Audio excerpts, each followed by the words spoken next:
much for joining the Tuesday night live sale. We are going to have a fabulous trip down the aisles of a Paris flea market tonight. I have some ledgers, I have some books, I have some paper packs, I have some lace packs, I have some ephemera packs. I don't know what else, but we have some other one of a kind things tonight that I think you guys, if you're not shopping, I think that you guys will still like to see the one of a kind things. Window shopping, if you will. But I think that they're pretty fabulous and I can't wait to share them with you all. So, guys, thanks so much for joining. It's Tuesday. How are you guys? Are you surviving the beginning of the week? It's kind of like a Monday because for a lot of people, yesterday was a holiday. And so the Tuesday after a Monday holiday also is a Monday in my book. So I had a Monday yesterday and I'm having a Monday today. And you know how Mondays are, right? Mondays are definitely not Fridays. Let's just say that. Hello, hello. Look at all you guys streaming in. Awesome. Hello. Yeah, there is another light on that usually isn't on. I'll have to fix that here shortly. It's washing me out and making everything look gray. But anyway, how's the weather where you guys are? We are very, very mild. We're like 70, 75, something like that today. Sunny. I would say warm, but 75 for us isn't technically warm. Yeah. Hello. Hello.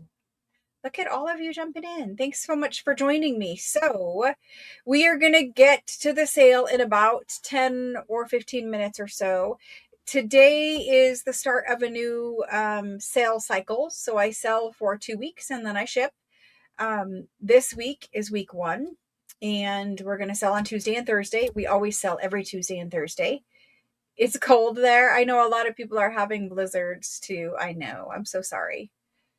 Yes, I know. Blizzards, all kinds of things. Yeah, I know. I would like some snow in Arizona. I really would. But we'll never get it here because we live down in the valley. The elevation is too low for us to really get snow. If you were maybe an hour and a half, occasionally, very rarely do you get snow.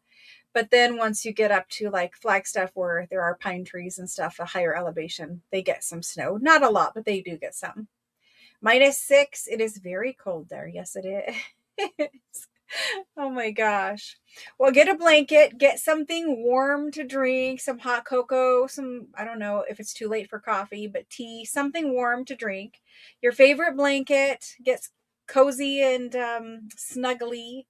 And let's look at some beautiful French things. My favorite way of spending an evening would be to sit at home, comfy on the couch with a blanket and shop some Paris flea markets without ever having to leave my home. Oh my gosh. You guys are so cute. Thank you so much for all of your support. We are going to continue with that Facebook challenge all the way until the end of January. So we'll start a new challenge February 1st, but the current challenge for this month goes all the way to the last day of the month, and you can enter 1 time per day. So every day from now until the end of the month, you could enter 1 time per challenge. So there's 2 challenges going on, meaning every day from now until the end of the month, you'll have 2 entries possible. Now, what do you do to enter the giveaway? It's very simple. Basically, most of us here are junk journal makers. So all I'm asking for the challenge, I don't want to create extra work for you. I don't want to create extra stress. I don't want to tell you have to make a certain project or something like that. We all know that there are other Facebook groups that do have kind of rigid challenges like that, where you have to do X, Y, and Z, make something that maybe you don't want to make, maybe you don't like making, whatever. I don't want challenges to ever become a negative or make you feel like, you're being forced to do something. So all I ask of you is that when you make something for a junk journal, when you make something junk journal related, that you show a picture of it in the Facebook group. That's really as simple as it is. So if you made tags because you were working on a journal and you made a tag, then just show a picture of it. If you made, a journal spine dangle and you want to show a picture of it, show a picture of it. So the challenge is very open, very, you guys can show a picture of anything that you make, and that counts as an entry for the challenge. The only thing that I will say is if you use the hashtag, and it's January JJM challenge for the general challenge. If you use the hashtag, then I can easily find your entry and then record it and give you the credit so that you can enter the drawing for the giveaway. So if you use the hashtag, it makes my job easier. The other challenge is specific, and it's a pocket challenge, but I don't tell you have to make a certain kind of pocket. It's literally any pocket. And both of these challenges, it does not have to mean that you sat down today and you made it. You could show a picture of something you made 3 years ago. A, no one would know but you, and B, it still is inspiring for other people to see. And so even if you didn't make it currently, if it was made a long time ago, you're welcome to share that. Every time that you share a photo for either one of these challenges, one time per day, per challenge, you're going to get entered into the drawing to be chosen as the winner. It's basically one winner for each challenge, and each winner will receive a $50 Amazon gift card. So in total this month, I'm giving away $100 total Amazon gift cards, and you all can still enter. We draw one winner per challenge on the last day. Well, I'm going to draw them on February 1st. So, and then I will post the winners in the Facebook group, and you guys, it's an Amazon gift card. That's an e-gift card. It's emailed to you right away. So you guys can just go straight away and get whatever you need from Amazon, whether it be, new crafting supplies, laundry soap, whatever it is. A cuppa. You guys are talking about warm beverages now. That's awesome. Awesome. Awesome. You've been looking forward to this all day?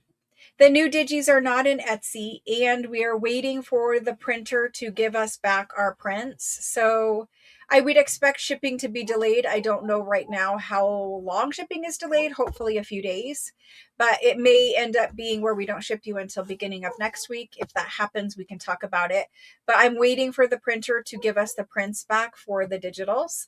Once I get the prints back from the printer, then at that point I will be able to put them into the Etsy.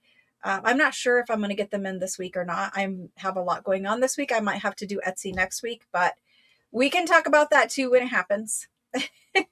Thanks so much for joining, everyone. Thank you. Thank you. The challenges are good. And also, even if you're not making, and maybe you just are starting to be curious about junk journals, and you're just starting to think about, wow, that one really looks cool. That one really speaks to me. I'm interested in making something similar to that. When you look through the Facebook group, because it's a photo challenge, meaning you have to post a photo of whatever you're making, through the Facebook group, there's just photo after photo of ideas of things that you all could make, and things that you could say, oh, well, this person made a paperclip like this. I could make a paperclip like that, or I could change it and make a paperclip this way. So it's just a lot of inspiration all in one convenient location for you guys. You notice some pretty ladies with lace. Am I selling digitals that are already printed? Yes, I will be selling. So here's how that's going to go. If you purchased the kit, then I will be offering a separate pack. So the kit comes with a digital pack. How am I going to say this so it's not confusing? There are 3 ways to get the prints. Option number 1 is you purchased a kit and the prints are in your kit already. You don't have to pay extra for them. They're already in the kit. Option number 2 is I will sell packs of prints that are just the papers, none of the kit, but just the actual printed papers. And then option number 3 is you go to Etsy and you buy the digital yourself. Right now, I don't have any of those things for you because I'm waiting for the printer. The printer, they have, they have other jobs that they've already committed to doing and delivering at a certain day and a certain time. So we're kind of at their mercy of when they have time to get these printed for us. And like I said, it's not as simple as like when we print things at home. That's not the process that they use for printing. So we are at their mercy until we get the prints back. Once I get the prints back, we can talk about and actually sell them the other way. I will put them in Etsy and I will sell you packs. But I will say that anybody who purchased a kit will have preference or will get first dibs on purchasing a pack of printed digitals. And once I'm out of those printed digitals, I have no plans of reprinting them. So, yes. So if you didn't buy a kit and I only have 20 packs of prints and people who did buy kits want all 20 of them, then there will be no packs left. At that point, you would have to go to Etsy. And it's for two reasons. The most obvious reason is the people who bought the kit should have the first option, first dibs for those prints. And then people who didn't buy the kit, they can have the prints if they are still available, or they could buy them in Etsy and just print them out themselves. And you guys can ask me any question you want in text message also, and I'll be happy to answer there. Yes.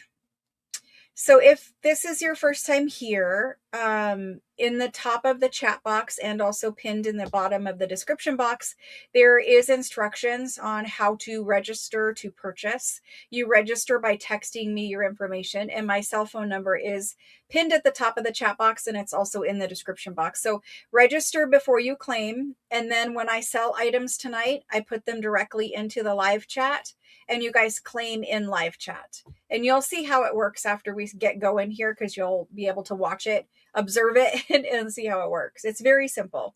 But register first, and then to register, I just need your full name, address, and email address. When you get your invoices, they come to you in your text messages. Every communication I do with you guys is through text message. I don't do email. I don't do Facebook Messenger. I text you. And it's my cell phone that I'm texting you from. And you guys are registering with your cell phone. Awesome, guys.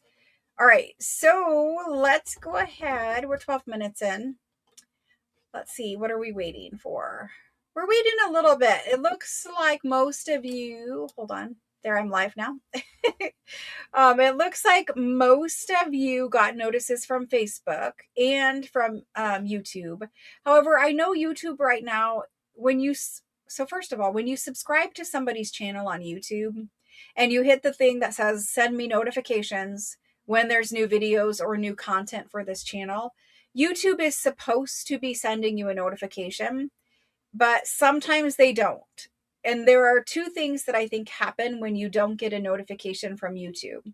Number one, when you subscribe to a channel and you click the thing that says notify me in YouTube, that's one thing that you need to do. But in fact, you need to do more than that to actually get notifications.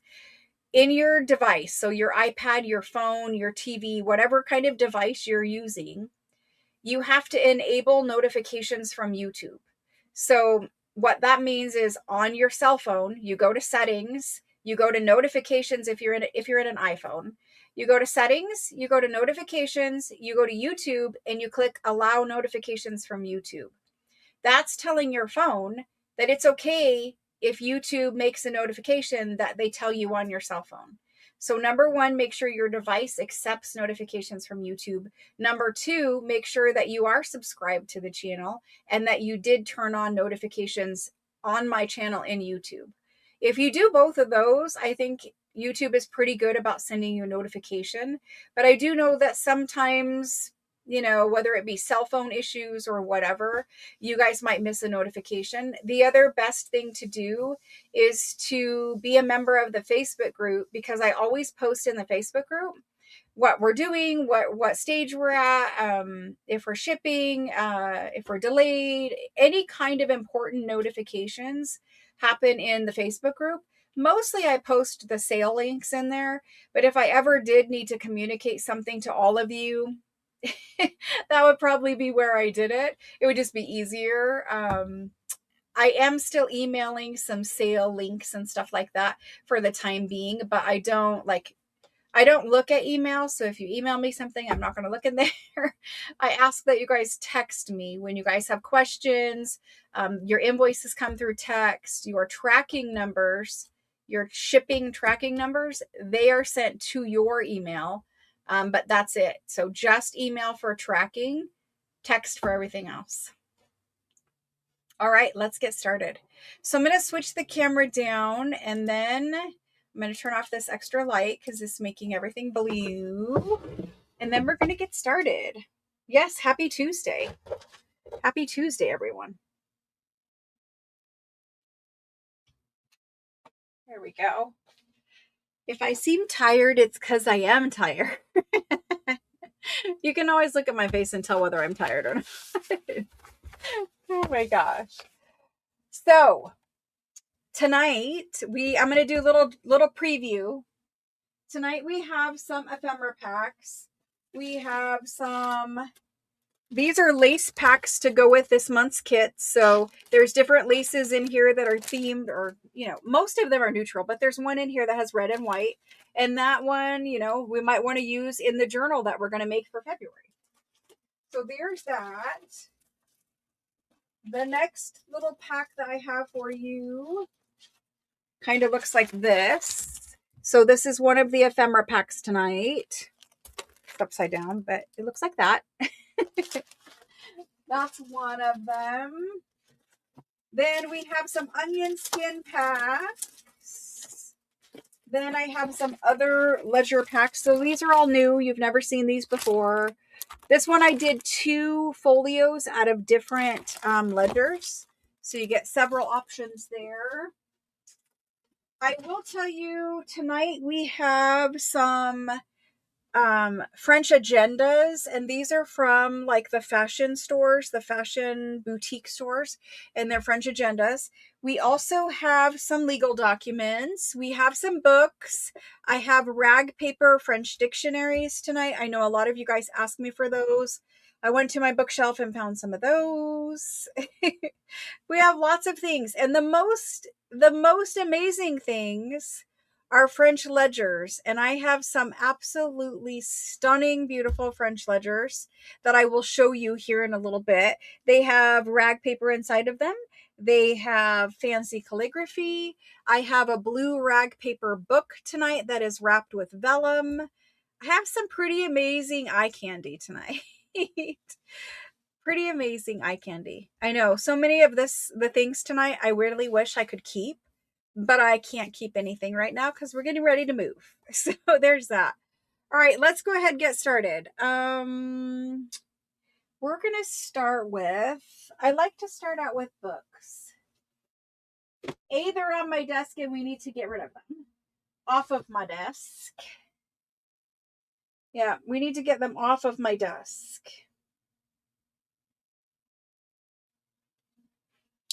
So we're going to start with a series of books.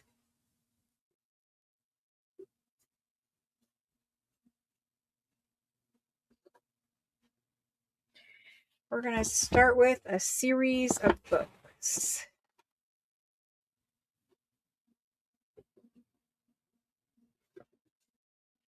So this is some of them, not all of them, but some. Let's see what these look like. We have 1, 2, 3, 4, 5, 6, 7, 8, 9, 10, 11, 12. We have 13 up there.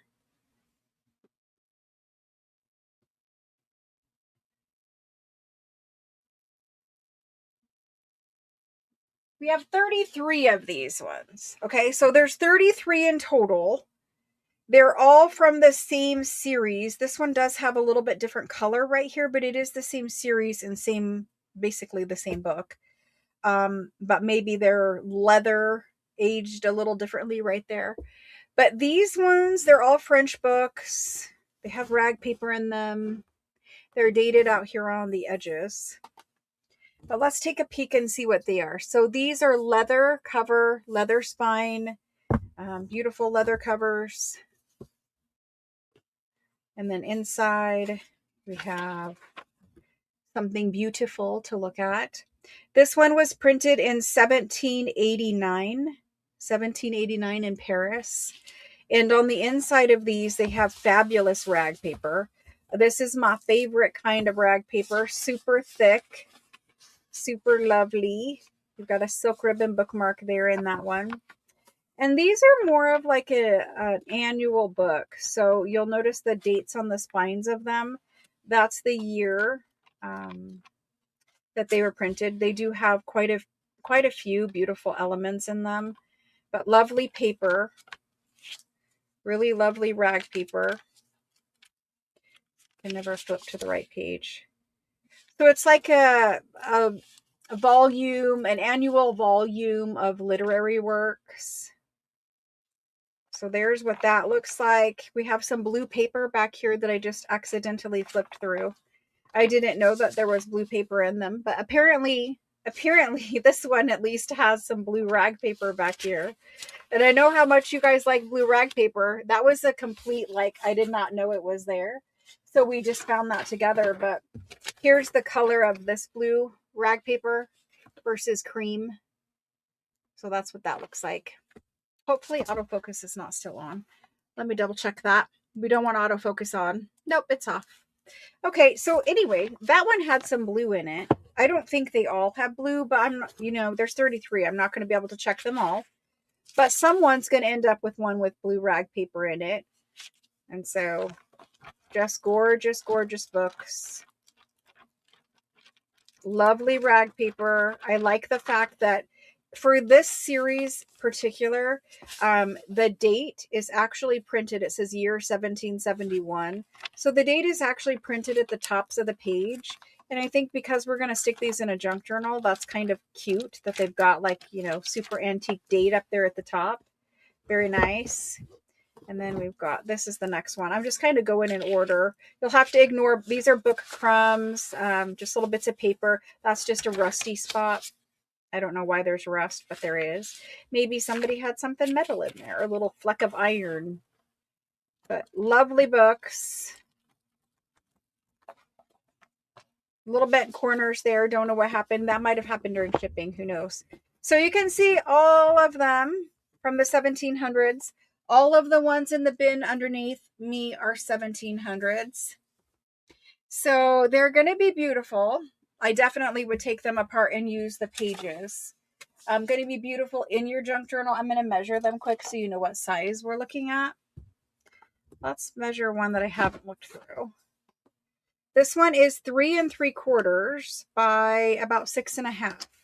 3 3/4 by 6.5. Just beautiful books. Lovely rag paper to play with. Also, if you take this apart and put this into a junk journal as a signature page, you can sew them right in. The other thing is these are the right size for like a tag or a journal card background. And just on average, you're going to have about 350 pages. So what I'm saying is out of one book, you're going to be able to take these pages out, use them in a junk journal. But if you notice the size, this is about the size we would use for a tag background. This is about the size we would use for like a journal card background. And the rag paper, the texture on it, you guys are going to like it. So there's 33. We're going to do them. Yes, definitely take them apart. All right. So we're going to do these. I'm just going to call them 1700s. They're rag paper book. These ones tonight, we're going to do it a little bit of a special price. Normally a 1700s book is $68. We're going to do these ones tonight. And I'm going to do them at 55. At 55 tonight.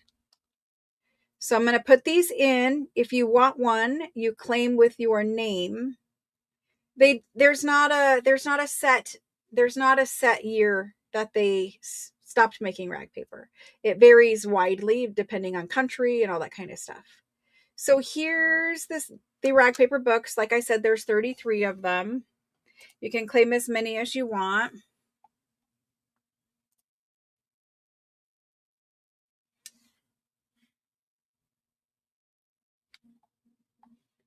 Okay.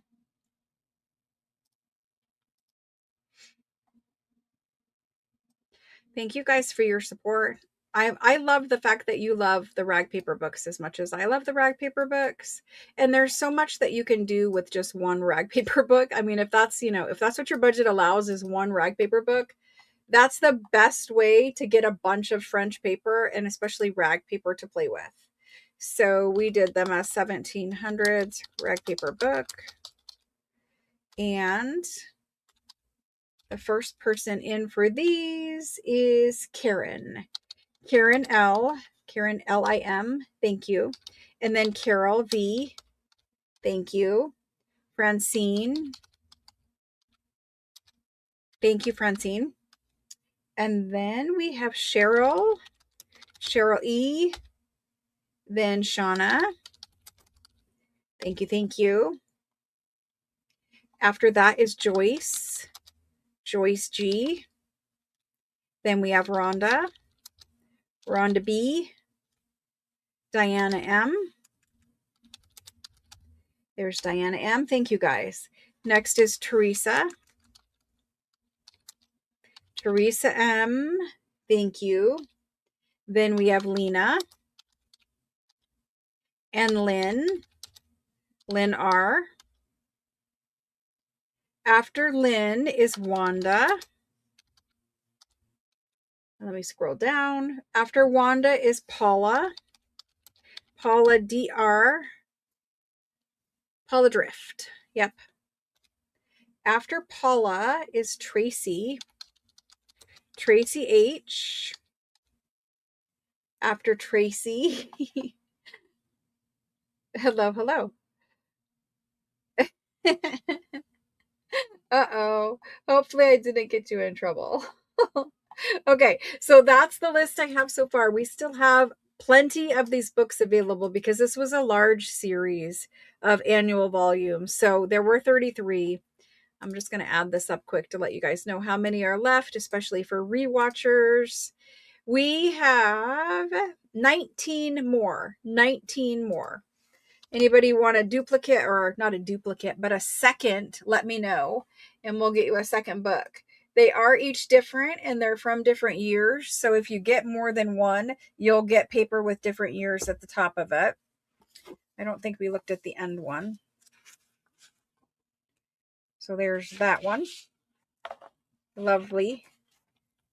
They are really nice books, and I do think that the paper would be great to play with. Hopefully, I can get one taken apart and then I can show you the paper when I'm using it soon. Okie doke. First time here. You can register anytime. You can register and you can claim anytime. As long as you send your information over, when I get to your claim, if I see that you are new, then I'll just verify in the text messages that I have your stuff and we're good to go, like you didn't forget your email or something like that, and then you can claim. Okay, so that was that series of books. If I need to make any changes, let me know. If anyone needs one. Karen says 2. Perfect, Karen. Thank you so much. That means we have 18 to go before those are sold out. The best way to keep track of your purchases is honestly just take a screenshot when your claim is up there, or when I type in the go and it's got all the product information. The best way to keep track is your just taking screenshots, but your invoices are always detailed, and I try to be really detailed with them because we sell a lot of things here, and so I do keep them detailed as much as possible. All right, let's get these put back in their bin. There we go. And they're all about the same thickness. There's not really a lot of difference in them.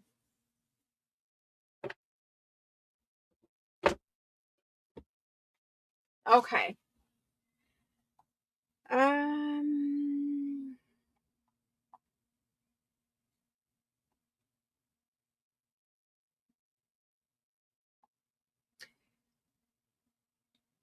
I'm trying to read chat.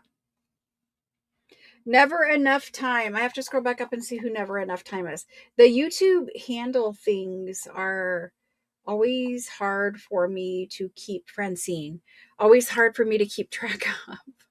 Thank you, Francine. I do have you down for 2 now. Thank you. Which means we have 17 to go before they are sold out. Alrighty. I think we're good. Thank you, Francine. I think we're good to move on. Okay, so we're going to start looking at some of the agendas, the French agendas. Well, before we do that, let's just get this lace out of here because it's holding up a whole bin. So we made just a few packs of lace. Just a few. It tells me that there's 50 packs of it. Tells me that there's 50.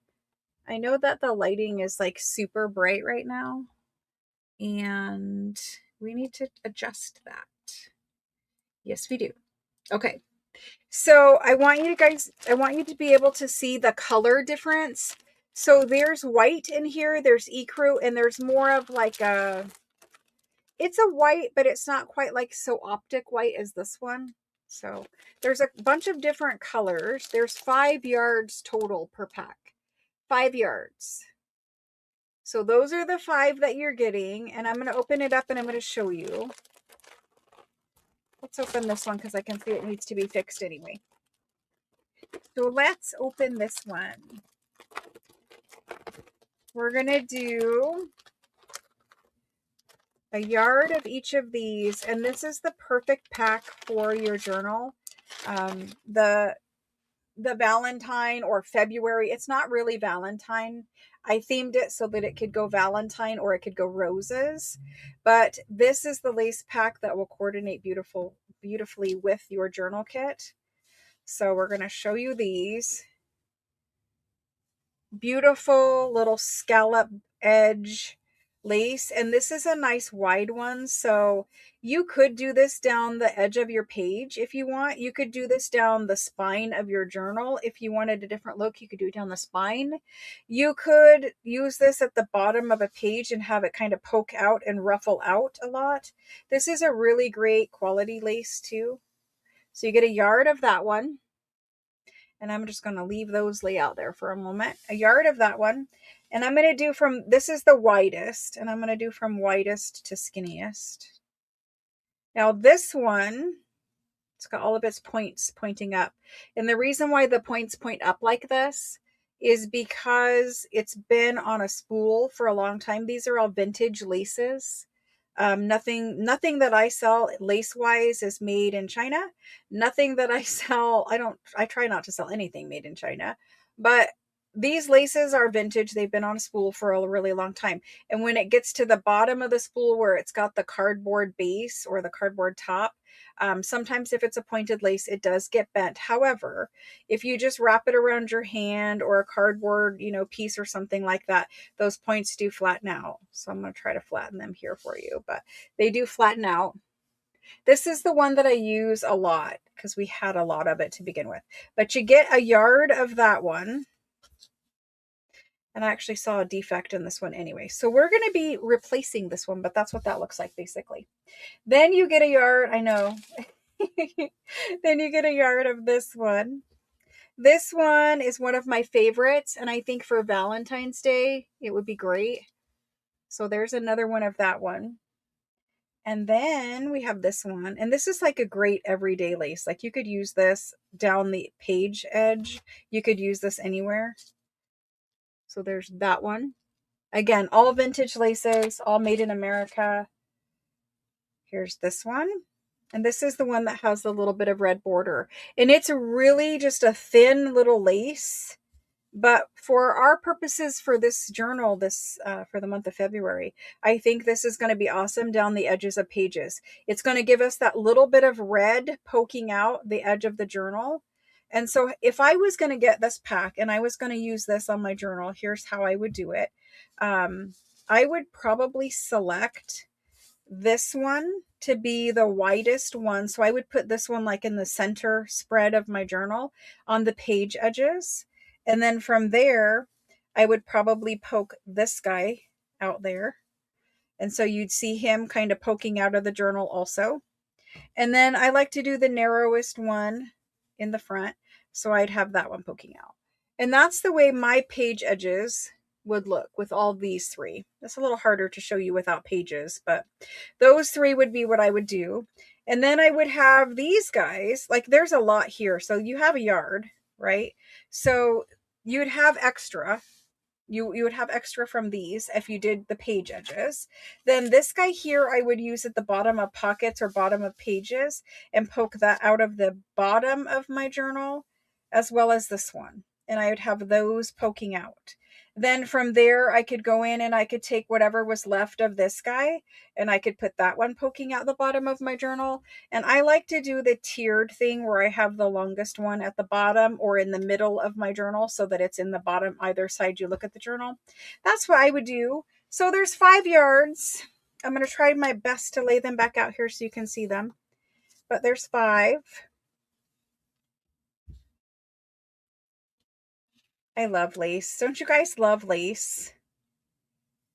I can't make a journal without lace. I tried once and even the botanical journal ended up having some lace in it. So, all right. So this is a 5-yard pack of, I don't know, of lace, basically. We're going to do the 5-yard pack of lace. Some of these are listed in Etsy. This one is not listed in Etsy, and this one is not listed in Etsy. This one is, and this one is. And if you look in Etsy and look at the yard price for those, you're going to be more than what I'm going to charge today. You love lace. I love American lace especially. Okay, let's do the 5 yards for, let's do it for 15. 5 yards for 15. There we go. So some of them are obviously more expensive than others. Different types of lace is more expensive than others. This one's probably, you know, a little inexpensive, but I think for our purpose for our journals, having that little kind of almost eyelet look with the red border would be super sweet with this journal. So that's why I put it in there. All right, let's do the spreadsheet for this one.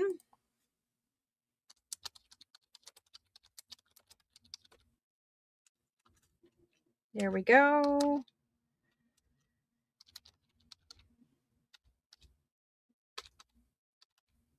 And there are 50, so as long as we have extra, I think you guys can have as many as you want. We had 50. I mean, I see the list is long, so maybe not, but I'm gonna try. Mary MCD is first in for the lace. Goodness, Mary, thank you for the lace. Then Allison is next. Allison R, thank you. After Allison is Karen. Karen L, thank you. Need to adjust this just a little bit, just a smidge. Okay, after Karen, we've got Rhonda.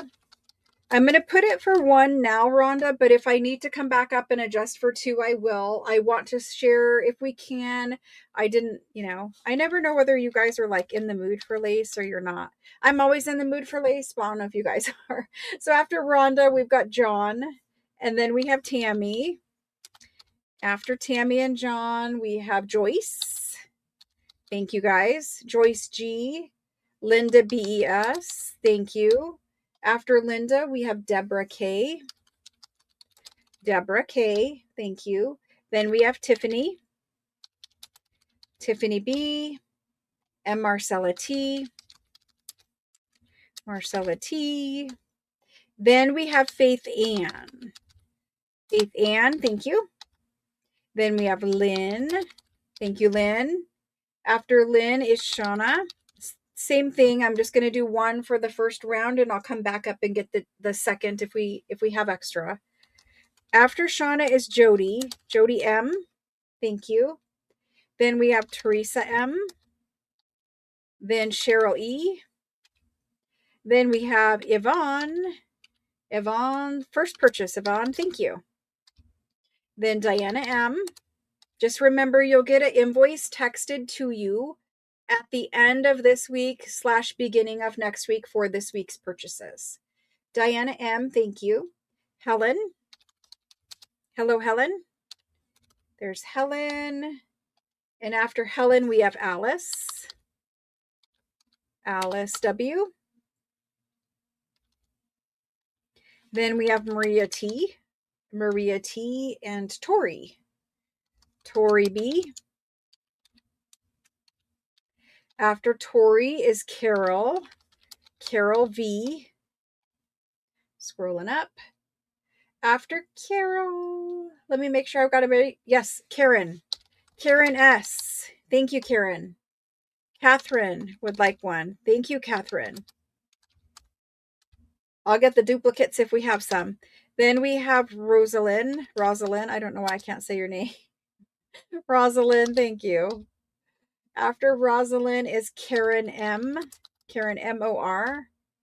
Linda E-M-E. This is Karen J-O-R. Then we have Wanda. Wanda, thank you. Then Francine. I guess you guys were in the mood for lace after all. Thank you, Francine. Susan E. Thank you, Susan. Cheryl W. this time. Thank you. Beth. Thank you. After Beth, we have Tracy. Tracy H. Deborah M-E-R. Lynette. After Lynette, we have Barb. After Barb is Deidre. After Deidre, let me make sure I got everybody and then I'll come up and see what's left. Then we've got Sherry. Then I've got Peggy. Thank you, guys. After Peggy is Linda A.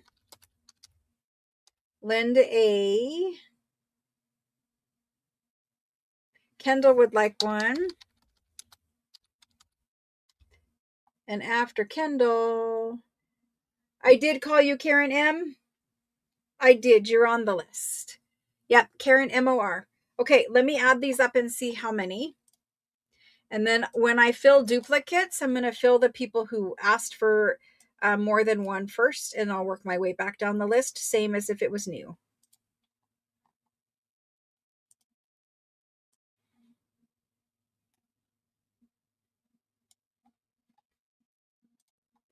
Alrighty, we have 6 remaining. 6 remain.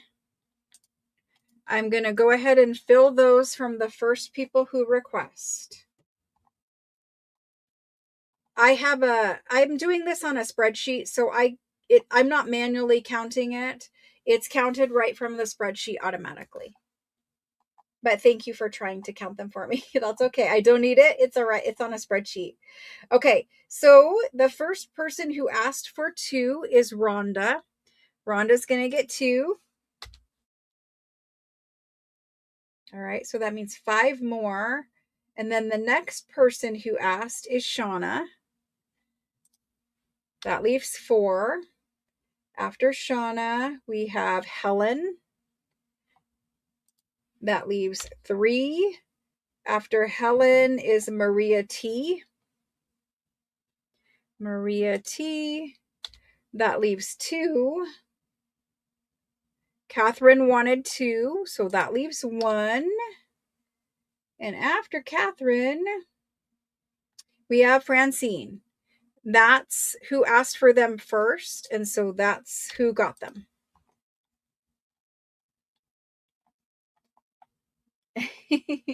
Cheryl W., I did call you. Yes. Yep, I called you. Alrighty, so that is the claims for the lace. The lace has sold out. I will wrap this back up, and I need to replace this piece. But I will wrap this, whoever's pack this is, back up nicely and get it put back together for you so that it looks like this when it comes to you. Right now, it looks like a little bit of a roll of lace. But let's keep it in that bag for now. Okay, thank you, thank you. Yeah, that was 50 of them. Thank you. And now I can take this off the table and put something else up here. Okay. Next, we're going to do one of the ledger page packs. Let's get the ledger page packs up here. We have 64 of that one, and we have 66 of this one. Let's look at these. These ones I was really excited to do as a pack for you guys. I'm sorry, there is lots of glare in here. I try to pull them so that there's not as much glare going on for you guys. But I was really excited to make these ones. I'm going to bring the lighting up just because I want you to see the true tone of the paper. These ones, this is a 0 right here. Right there is 0. So these ones, they're two different ledgers, and we pulled them apart. They're French ledgers, both of them. And so you've got, look at the handwriting on these. I was so thrilled when I opened these ledgers up and saw the handwriting. The handwriting is fabulous. Very nice paper. You've got 2 folios, right? So you have 2 folios. I like this one. If you notice, like the writing is bold, right? It's nice black ink, really bold. The handwriting is beautiful. You've got lots of, totals over here where they've done different outlining, but it's fabulous. Like, how can I show you? Right there, maybe? Fabulous. Paper is good. So you've got a folio of that one, and I'm going to measure that one for you too. So, these are large ledgers. Not super large, not the kind that are hard to use, but these are a really nice large size. It's about 8 3/4. 8 3/4 by 13.5. So that's a great one to use in a journal. If you want to, you can tear it. We only soft fold things. We don't like hard fold them or bone fold them. Like you can see, it's only soft folded. If you want, you could cut it here or tear it here. You could also tear it down here where you've got this strip to play with. And then you fold that up as a pocket. And then you can sew this right into your journal. If you sewed it into your journal, it would give you a page that looked like that. I mean, it's a great little ledger to put in as pages in a journal. Good paper. So this one's dated 1920. Very nice. And then we gave you a folio of this guy. And I really like this one for journals also, because you've got the fancy French headers across the top, but it's blank. So this you could decorate, you could embellish if you were putting it in a journal, or you could leave it as writing space. It's decorative. It's not plain. It's not plain white, It's got these lovely numbers down the side. I love that.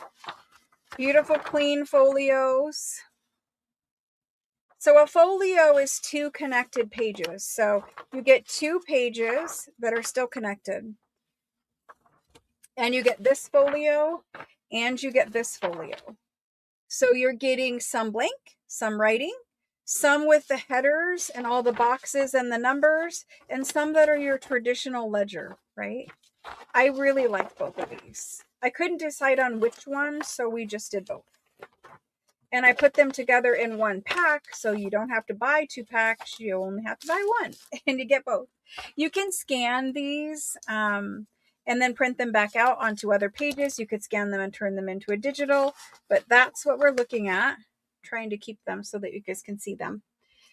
Let's go ahead and put these in.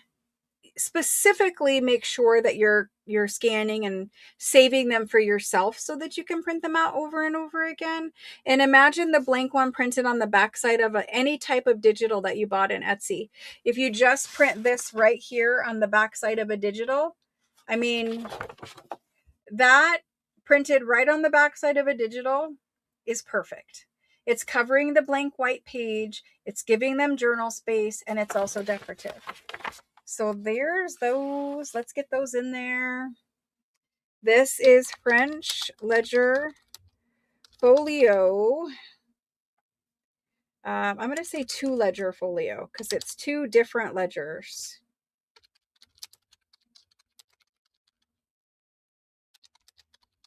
You get 4 pages, which is 2 folios. And these guys, Both of them have very, very nice quality paper. We're going to do them. This is always the tough part. I'm going to do them at $24. It's only $6 per page. And this is a much, much nicer paper than you normally would find for $6 for French Ledger. So there's that. And we had a number of these available. I'll be counting down this one just like I did the last one. So let's get this in.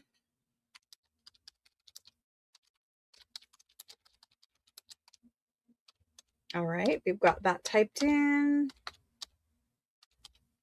First person for these ones goes to Deborah, K-E-R. Deborah, K-E-R. Then we have Diana B. Thank you, thank you. Jody M. After Jody is Rhonda. Then we have Karen L. There's Karen. And after Karen is Shauna for 2. We should have plenty. Shauna for 2. I said that last time, but we should. After that is Teresa. Teresa M. Deborah M-E-R. Deborah M-E-R. And then Karen. Karen J-O-R. Perfect. And then we have Sherry. Sherry M. Then Betty's running late today. We have Francine. Francine, thank you. Christine B. Hold on, did I spell? Nope, I didn't spell Christine right. Christine B. Christine, yes. Christine B, thank you. That was way hard. Alice W. I said it's another Monday. It's like second Monday for me. Then next is Alice. And then Wanda. Thank you, thank you. Ruth is next. Ruth M. Then we have Roseanne. I'm sorry. Rose D. I think, yes, Rose D.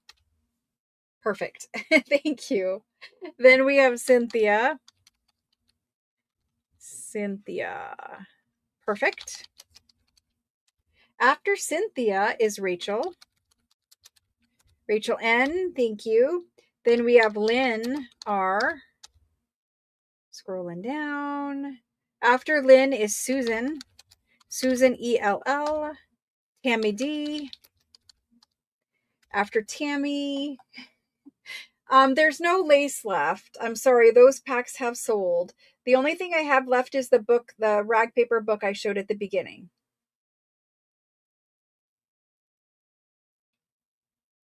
For one, yes, I can. There we go. One for Shauna. Okay, let me add these up. I think we're going to have these available if anybody wants more packs. Let's go ahead and see here. So we have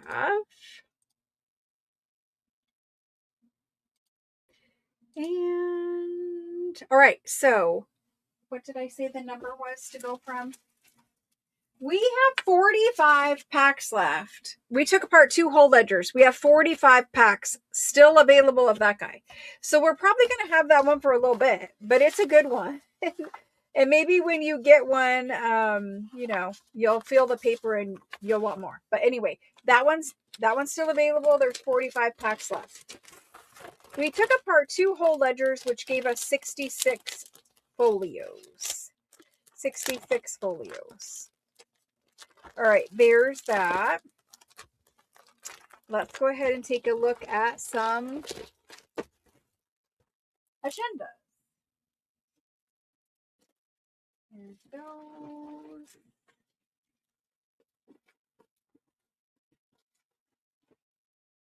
Here we go. Okay. Agendas and then some onion skin packs. Let's see. Tracy, I do see you down there at the bottom. Yes, I see you. Thank you. That means 44 left. Perfect. Diana, it looks like Catherine is willing to share her lace with you. So Catherine's going to share her lace with Diana. That's what I'm seeing in chat. Diana B for one lace. Okay. And then Sherry, I think you're claiming that last ledger pack, Sherry. Sherry M for 2 of the ledger packs. Thank you, Sherry.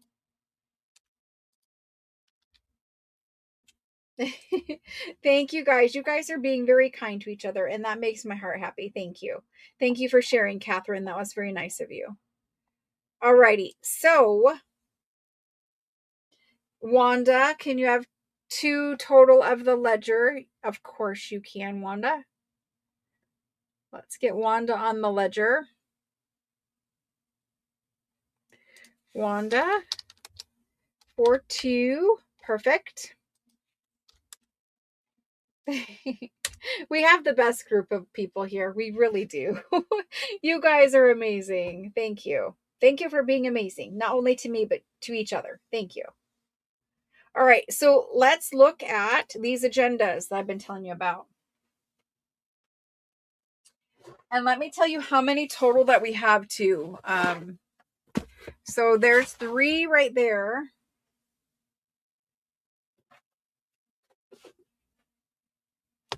3, 4, 5, 6, 7, 8, 9. It looks like we have 9 of them.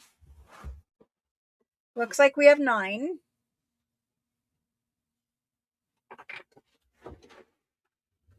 Let's look at these and see what they are. So agendas usually have some writing space in them. Also, maybe some maps, some advertisements, general information.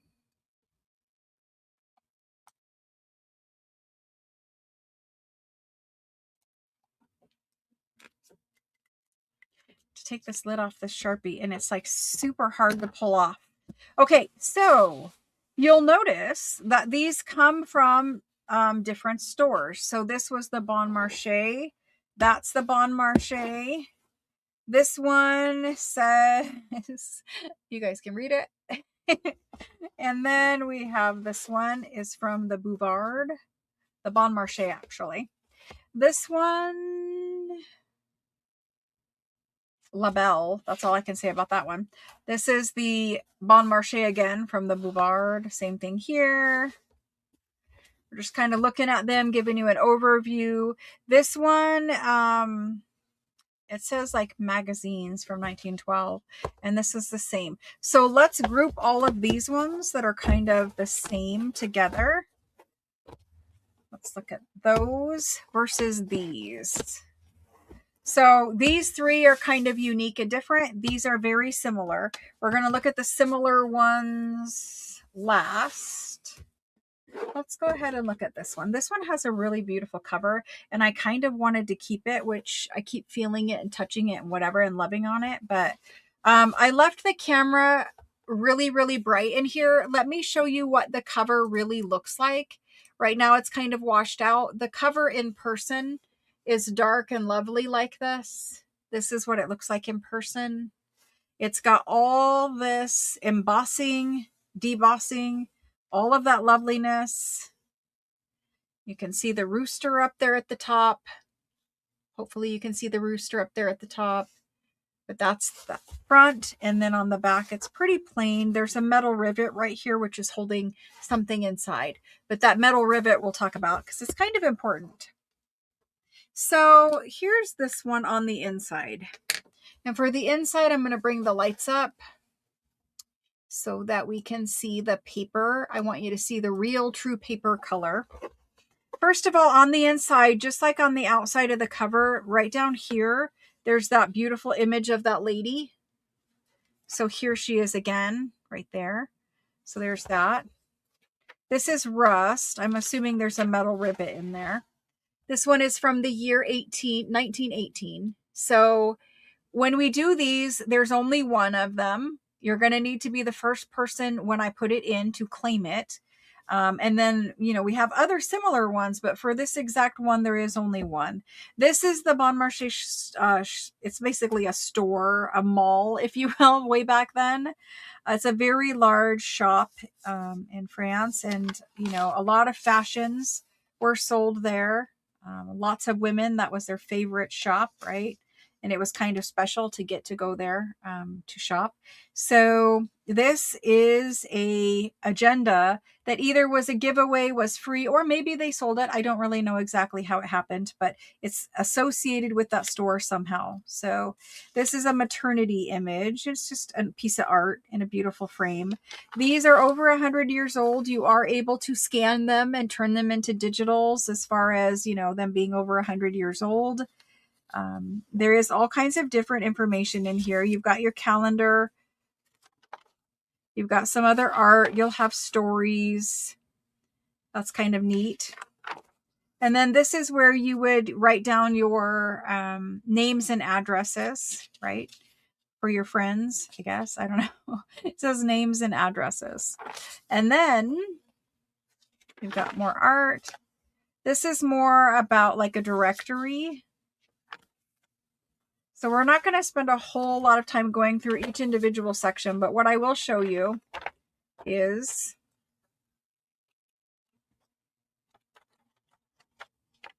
it actually starts right here.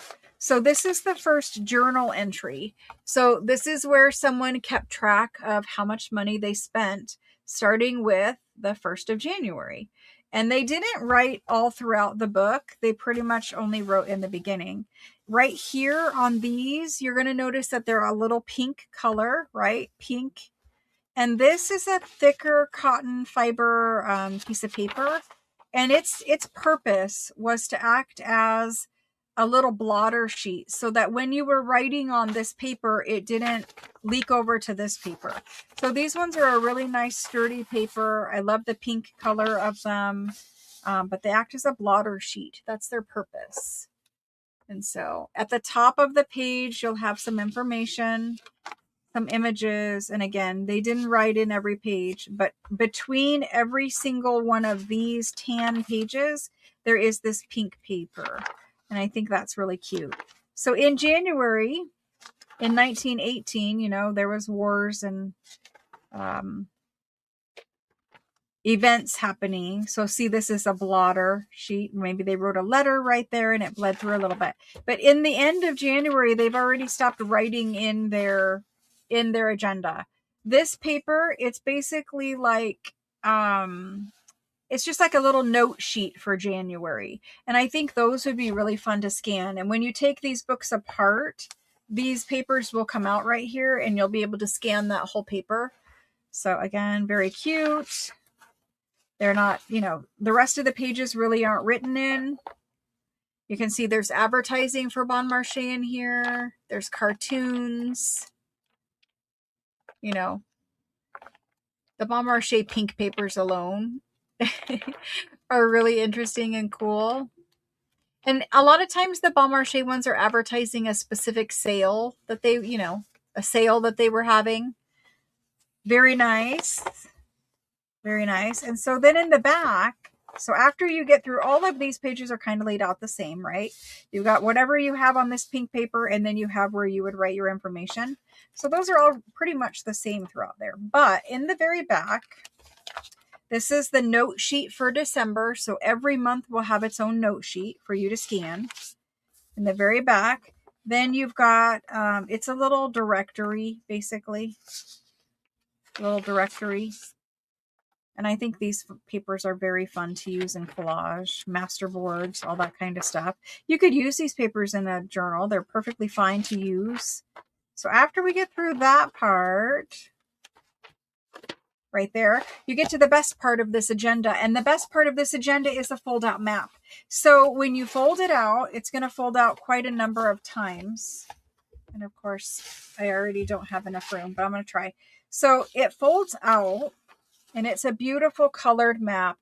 And this is Paris. In 1918, this is Paris. So if you ever wanted a map of Paris to frame on your wall. The maps that are in these are really beautiful. And this little pink ribbon that you see over here with the rivet, this pink ribbon was so that if you wanted to know the distance between where you lived and this store over here, you would take the pink ribbon and measure it. And it's got all these little numbers on it, kind of like that laundry ribbon that we like so much.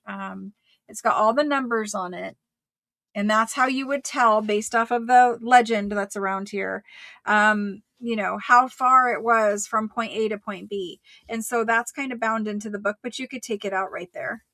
Very cute. And I would frame this map. If I keep this one, I would definitely frame it. It's a beautiful map.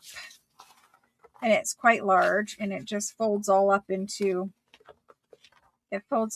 somehow it folds up into this book. There we go.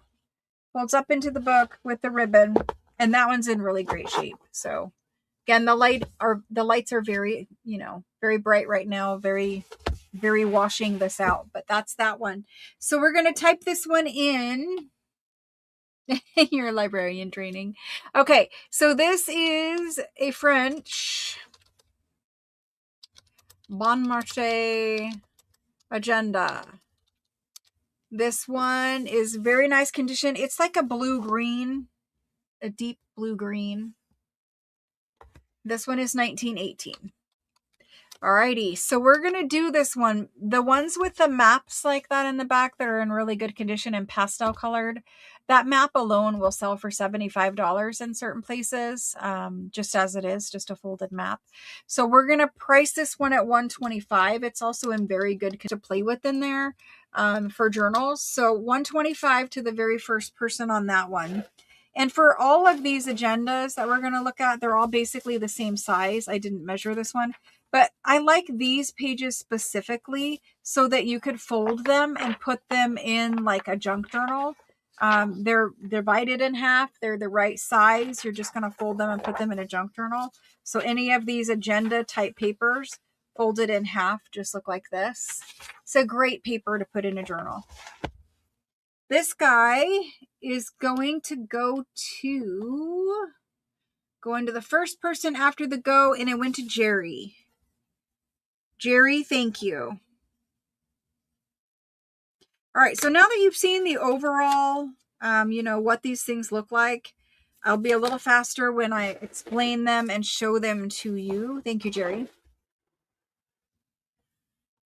The next one is more of a burgundy color. It's 1912. That's what the front looks like. That's what the back looks like. And there, I didn't measure. I said I was going to. I got the ruler, and then I didn't. They're about, I mean, page-wise, you're about 7 1/4. 7 1/4 by 11. Okay. 7 1/4 by 11. You've got this for end papers. It's gold. The reason why it's, you know, completely flashing the camera there is because it's gold, kind of like the Florentine paper. I'm going to hold it up close so you can see. That's the pattern on it. And it says MAR. And then there's the title page, 1912. You have a lovely picture here. More pictures, the insides of the shops. I mean, can you imagine? This is like if you saw the Selfridge show, it's very similar to that. So in this agenda, this is the way this one is written out. And I love the ladies at the top. They're so cute. Okay, so you have some pages with writing. Yep, some pages with writing. You've got advertisements. You've got kind of like a little ledger, a ledger page for the month at the end of the agenda. You've got a ledger page. There is blotter sheets in here as well. See, this blotter sheet is perforated right here. It's meant so that you could tear it out and move it from page to page or section to section to write with. And there's a number of those blotter sheets in here. There's advertisements in here. There's little cartoons. There's an advertisement. See, I mean, there's cute stuff in here. Cute stuff in here. I would like scan that butterfly right now. That's fabulous. But anyway, it's a big book, lots of pages. You got the same directory in the back. You've got a couple more tables of information here. Different departments. There's your directory. Let's see what else is back here. Just some advertisements. Probably these advertisers, you know, help subsidize the cost of making these agendas, which I'm sure wasn't cheap, right? So a lot of other information, little forms to fill out. Those are cute. Really cute. So you got a lot to play with in here. The note section, this little bit's filled out. Lots of math calculations. There's another blotter sheet. And for months that ended on 30 and not 31, they put advertising in there just so it wasn't wasted space. But it really does act like a little agenda, a little ledger. Here you go. And you could always cut the pages this way too, and then fold them in half or use them as backgrounds. But there's a lot of pages. These ones happen to be numbered, and it goes to, we are at about 280 pages total. So there's that one. In the very back of this one, there is not a map. There is not a map. The book is coming apart just slightly right there in the spine, just slightly. We're going to take it apart more than likely anyway, but there's no map in this one, sadly. I don't know if it had a map or if it folded out. See, here's the same spine issue here where it's cracking and coming apart. We're going to take it apart. It's probably not a big deal, but wanted to point it out. All right, so this one is going to be a French agenda. And I'm going to say it is 1912 because it is 1912. All right, for this guy, little bit different kind of agenda. We're going to do him at $70 for that one. A whole lot of pages to play with for $70. And that one is going to Susan. Hold on.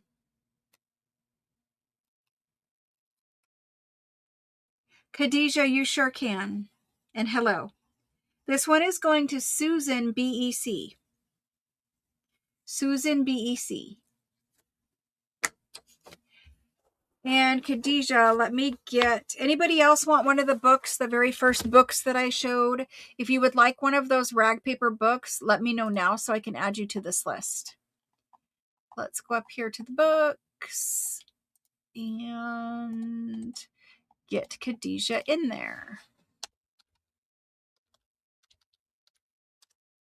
Khadijah, thank you.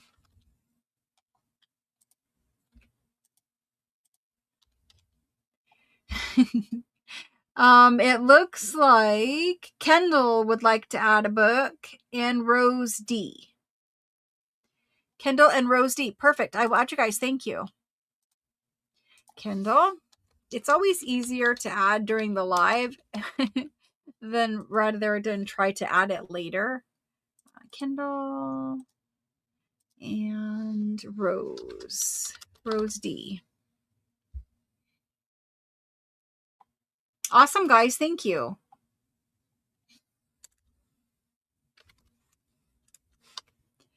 All right. Got those in there. And now we are down to 15 rag paper books. Dawn would like a rag paper book. Let's get Dawn in there.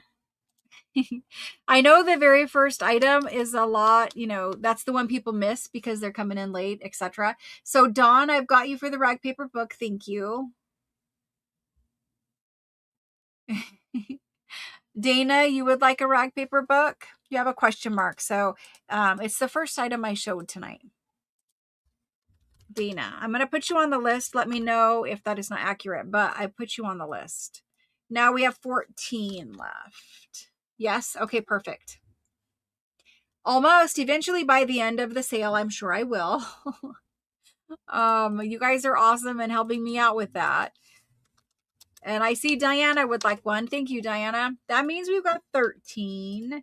The first item, it honestly, a lot of times it is like the one that people miss out on because they come in late, whatever. YouTube doesn't notify them, etc. It's dinner time. Thank you, Diana. Thank you, Dana. Thank you, everyone who got a book. Thank you, thank you. Thank you all, whether you got a book or not. This one is different. So let's take a peek at this one. Again, remember on all these, I brought the light up, so it's really more this color than this color, but you get it. This one has some nice gold on the front of it. I think it has a map. I'm not sure. That's the end paper. Kind of like a retro looking end paper. I love any type of patterned end paper. I think it's just like free Florentine paper to use, basically. Any paper that's printed like this always reminds me of Florentine. Okay, so this is a 1914. There does have a little map up in the front, right? And we've got it looks like the directory is up there in the front. It's got some other little bits of information in here. I don't know, I don't read it, but look at these. Those are like opera houses, and the seats that you could choose. So you could choose where you wanted to seat, like when you buy concert tickets.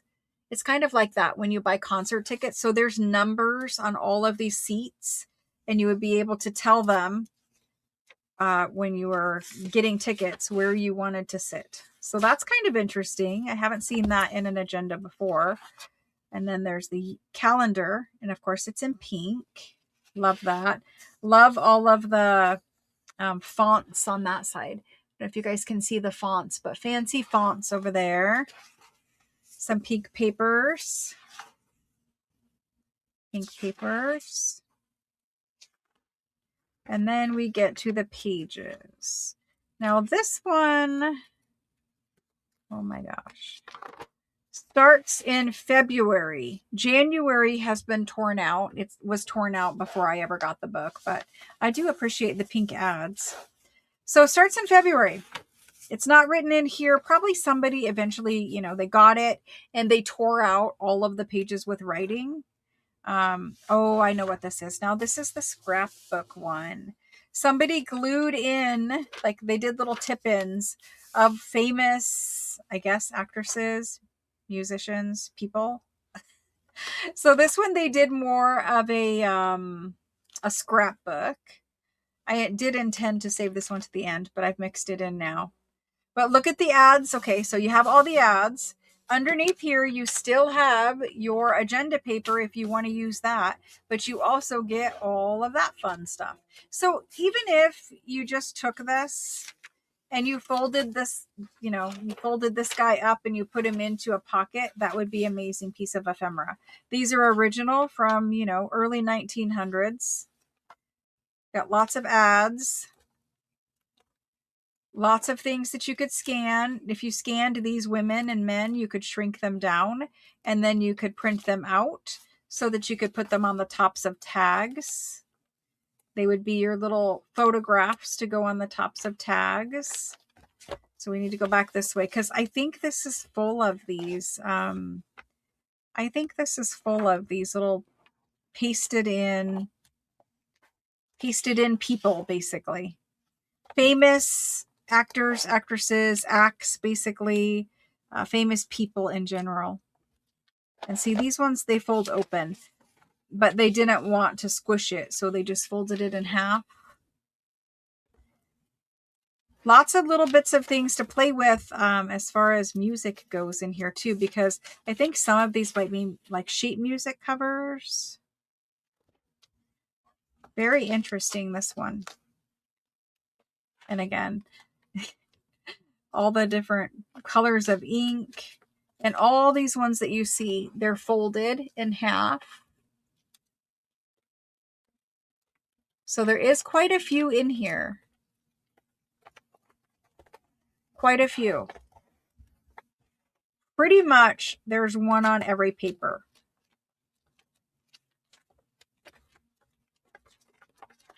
So that's that one. There is not a big map in the back. There is a lot of paper here. It's in good condition. You're going to have some bonuses of some people here or there. And then most of them aren't pasted on the page. Like this one has paste right down the center of it. But I think most of these you'll be able to salvage some of that paper behind too when you take them out. But if nothing else, you'll have some amazing pink paper to play with on this one. And honestly, I would take these images out and scan them, just to print them back out and put them on tags. Make my own photographs. That's what I would do. Okay, so there's that guy. Let's get this one typed in. Let's do vintage paper time. I need to know who you are because I don't know who all of the, I think it's Lois, but I don't know who all the user IDs are anymore because you all change them and also YouTube changes them. Let me get this one typed in. This is a French agenda, but it's made into a scrapbook. I mean, it's kind of both right now. Let's do this guy for $60 to the first person. There we go. Lois. Let me add Lois for a book. Lois for a book. Insert. There's Lois. Thank you, Lois. I've got you a book. And that means we're down to 12. All right. For this agenda, it goes to Diana B. Diana B. Thank you. That's a fun one. We don't see them like that, very often. And for junk journalers, you can't get better than that. Thank you. Thank you. And after that, we're going to do this pile. This pile, they're all very similar. Very similar. Different years. This one had that beautiful embossed cover, although it is now grungy. But it did have that beautiful, I mean, it's not grungy to touch it, but it's, it used to have that beautiful embossed cover of the green one that we had in the beginning. It doesn't have that anymore. It does have some beautiful paper in it. Again, I love all end papers. So this one will be almost identical to the first one of these we sold. We'll have all the same information, same pages, so same everything. Does it have a map? It does not have a map in the back of it. There's no map back here, sadly. But it does have the index, some extra ephemera tucked in there for you, some little drawings. Somebody got a hold of it at the end deck there and drew some little pictures.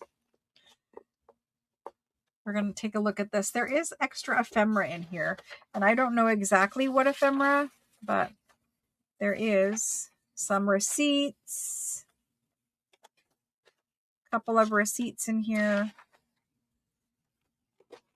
So we'll find some ephemera as we go, but this is 1921. You have those same pink papers, same comics, some unwritten pages.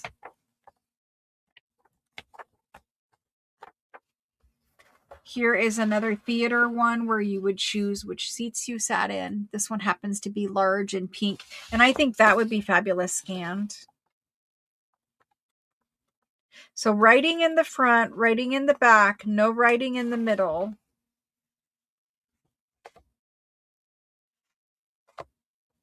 Silk ribbon bookmark. I don't know if it's silk, but it's a ribbon bookmark.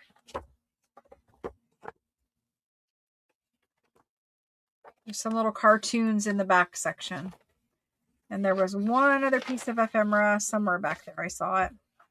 So there's that one. It's a little bit more grungy than the first one. Let's go ahead and get this one typed in.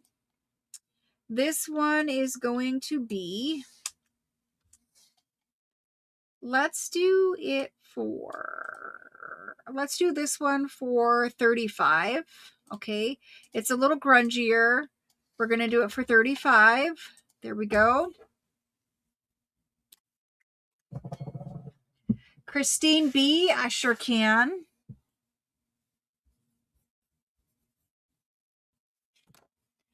So I see Christine. Add me for the $55 book. I sure can.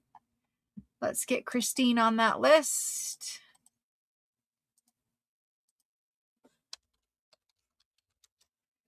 Thank you, Christine. Now we are down to 11. And for this agenda, it's going to go to Dana Q. Dana Q is first in. Thank you, Dana. Thank you, thank you. All right, 4 more to go. This one, it has the metal pin back there, so we're probably going to find a map in there. It's got a little sun fading up here.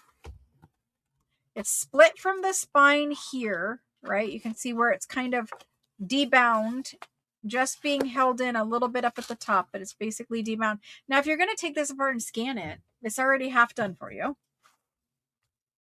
Calendar for 1901. This is from Bon Marché. I love this little, it's like little, not tickets. I mean, it's kind of like tickets, but little labels here for us. Some advertisements. Ooh, I like the way this one is written. Not written. This one is printed. It's almost like little ledger with the lines. I love that. So this one starts in January 1st. It's not written in. It has a little bit of information over here.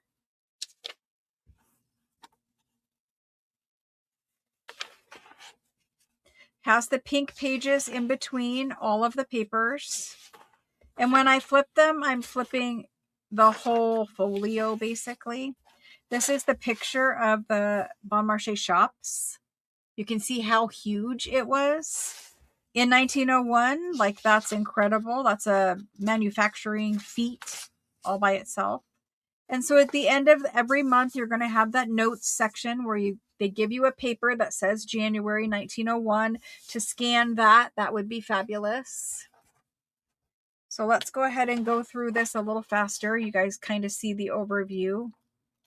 Lots of opera houses where you could buy your tickets. There is a fold-out map. It seems to be there in the middle. We'll look at that just a second. But lots and lots of images, pink papers. Then we have the fold-out map. It's just in the center, I guess, of this one. Maybe there's multiple, but this one is for monument. And I do want to be careful when I open it up. It's been folded a long time. You just want to be gentle with the paper and not force it. But this is monuments around Paris. It's really clean and really in good condition. I don't see any tears on it. Really clean, big. You could frame this. Some of these, because of the wars, but some of these are either damaged or not here anymore, but it does have most of them. Yeah. Paris, Versailles, all of that is depicted. Lots of chateaus. All kinds of things. Okay, so anyway, it does have the little string bookmark, but I don't think this is the only map. So there's that. Then we go to the second half of the book. Second half, same. Not written in. Lots of advertising in here. And lots of theaters. So we do have the map in the back, and we have that string where you can measure. So for this one, the map has a piece of tape on it. I can see that. It is really neatly folded. I really don't think it was used. It's folded up very nicely. And this one is more blue and yellow. And that's what that one looks like. And again, this is definitely something you'd want to frame on your wall. I'm going to bring it close. Well, maybe I'm going to bring it close down here. It's very detailed. And again, you're going to take this little pink ribbon and you're going to measure from point A to point B. And the pink ribbon is actually, has advertising on it. Has advertising on it. And so it's the original pink ribbon. And it's got numbers on the other side where you would measure your distance from point A to point B. It has the metal rivet right here and a picture of the Bon Marché shops down in the bottom corner, down in there. So little legend off on this side. Very nice map. You're going to see when I fold it up. Very clean. Now there is one piece of tape right there, but it folds up very nicely. The edges are crisp. So there's that one. Let's do it. That's 1901. 1901. Interesting to look at, huh? So for this one, it actually has two maps. It's very nice. It's old 1901. I'm going to do it for 125 also. Let's get that put in there to the first person. That has a really nice map. I would love to frame any of these. Eventually I will keep one, but I have to share at this moment because, you know, we have that move coming up. Okay, this one goes to Mickey. Mickey was first in. Thank you, Mickey. Awesome. Thank you, Mickey. Let's do this guy. This guy here. Now, he has some sun damage on that side. He does have a metal rivet right here, so there's probably a map in there. This is 1909. It's a little grungier on the inside. Definitely grungy. The agenda itself is free. It's not bound in here anymore. I think that probably just happened over time, but we're going to flip through this pretty quickly. We've got all of our pink advertising papers. Lots of hot air balloon stuff in here. It has like a supplement that's about all kinds of hot air balloons. Some color images. Those are fabulous. Big thing about hot air balloons. Multiple sections there of that. All pink pages, and then occasionally we'll find one of the agenda pages. So this is pink, this is pink, this is pink. There's no agenda pages in that section at all. It's only the pink pages. And then up here, I really only saw that one note page, this one. So I think someone has torn out all of the pages, probably because somebody wrote on them. And then they left us the pink papers. So no real agenda in here, just the advertisements. I mean, that's a really pretty advertisement with the ladies. The cartoons are in here, whatever's on these pink papers, right? So I would be scanning all the pretty ones out of here. I don't really see any agenda pages, which is interesting. Like I said, I think they were torn out because somebody wrote on them, like, you know, their personal finances, etc. Even in the back section, you don't have agenda pages, but you do have nice advertisements. So there's that. Then we have the directory. Then we have, trying to scoot that over, the pull-out map. And this is the same as the first one, I believe. Again, it's pretty nice condition. The same as the first map we had. Doesn't have the ribbon to measure. So the ribbon is missing. The map is very nice, very clean. I don't see pretty much any damage, you know, a little wear or something, but I don't see too much damage. Very pretty pastel map. And you can see when I fold it up, how crisp everything is, and it's not separating on the fold lines. So there's that one. If you want this guy, little price difference because he doesn't have his agenda pages, but let's get this one typed in. And because it's missing its agenda pages, I'm just going to do it for $65. It's also missing that measuring ribbon in the back. So $65 on this one. There it goes. If you just want the maps and the pink advertising pages, there you go. This one is going to Francine. Francine. I just take the first person after the go, Francine, and I think you'd probably realize that. But just to point out, while I appreciate the please, I literally just take the first person after the go every time. So this one is a little different. It's a hardback one, 1902. You can see it's quite a bit thinner. We're going to find out what's inside of this one. Thank you, Francine. Let's see what's in there. We've got a calendar from 1902. It's a lot of advertisements and a lot of different fonts here. A lot of nice typography on this one. A lot of nice typography. And then it starts January 9th of 1902. And it has kind of a letter written here. A letter, a journal entry, something like that.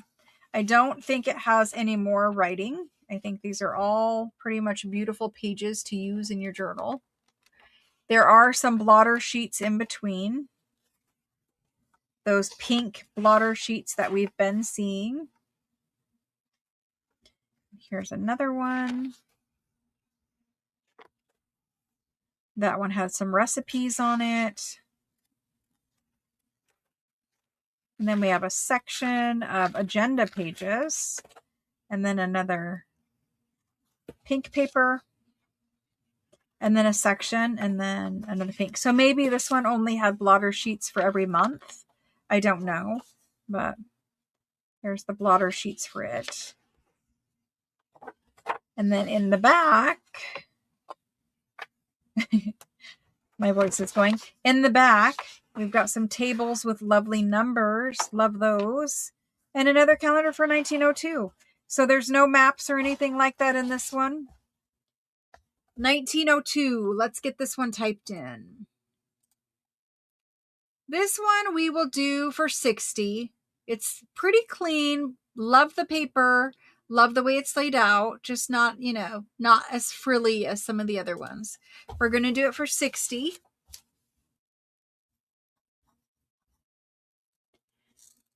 And this one, the first person after the go is Tori B. Thank you, Tori. Tori B.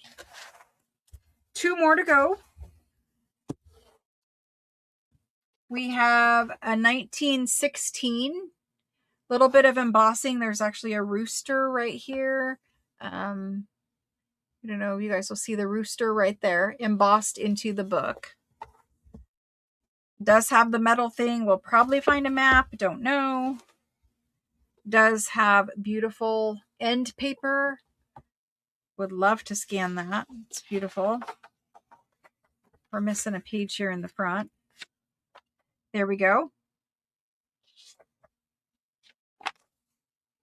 There we go.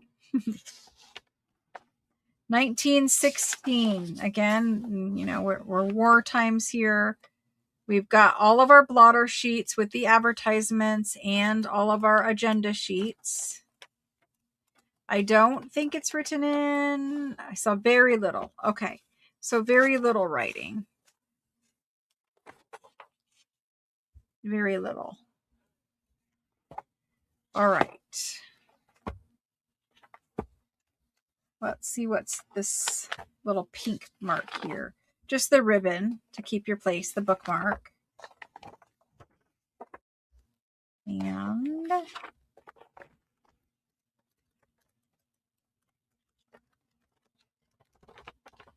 that's what that one looks like. In the very back, we do have a map. However, this map has been repaired.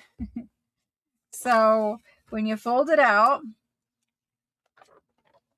You can see it's been taped up all over the back of it, and it's because it cracked where the folds were. It is a beautiful colored map. Can you frame it still? Yes. Will it be beautiful? Yes. But just so you know, it does have tape on the back. You can see that there are a couple more little holes where it was folded. It's old paper and it's been folded for a long time. It does have the advertising ribbon with the numbers on it. I love the colors of these. So there's that guy. Let's do this one. From 1916. 1916, we're going to do it, I'm going to leave it at 60. 60 for this one. It does have a map, it's just taped up.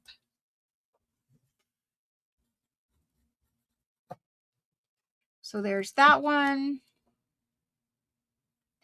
And first in for this one is going to be Rose D. Rose. Thank you very much, Rose D. The last one of these I have tonight is this guy. He has been on a bookshelf. He had a book on top of him or next to him that was kind of making a mark there. But there's that one. Got a little damage here in the front. Got some repairs here with some old tape. I love old tape, so that doesn't bother me. There's that. This is a big one. It has a lot of pages. Let's get to the front here. There we go. So it's not written in. Starts in January. All those blotter sheets. All the agenda pages.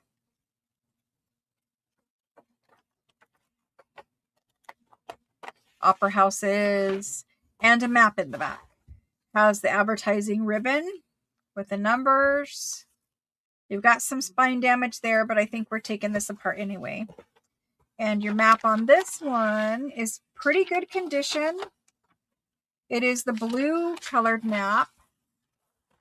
The blue and yellow. Now, because the pink string was in here, somebody closed it on that pink string and it did get, either that or it's from the edge of the book. It did get some pink color in there that's not supposed to be in there. But there's that one. A little bit of cracking on some of the fold lines. I did see that. But there's that guy. And we're going to do him for 60 as well. So we're just going to keep it going. $60 on this one to the first person in.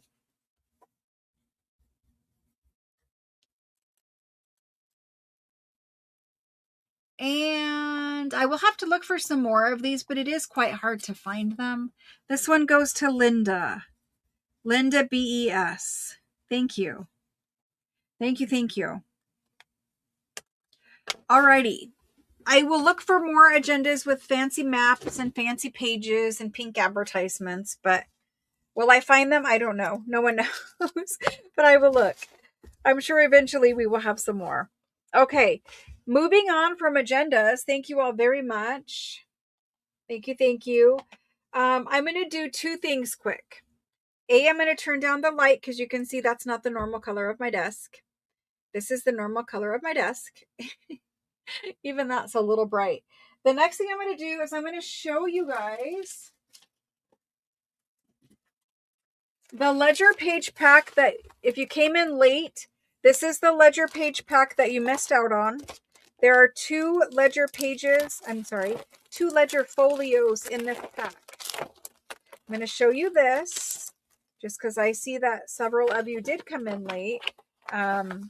You know, I understand you guys busy, etc., whatever, but I at least wanted to show this to you. So you have two folios of this ledger. It's thick, sturdy ledger paper. It has beautiful bold handwriting. The handwriting is quite nice. Bold numbers on the sides. All of the pages are full of writing. You have 2 pages of this. It's a folio. And then I gave you 2 pages of this one.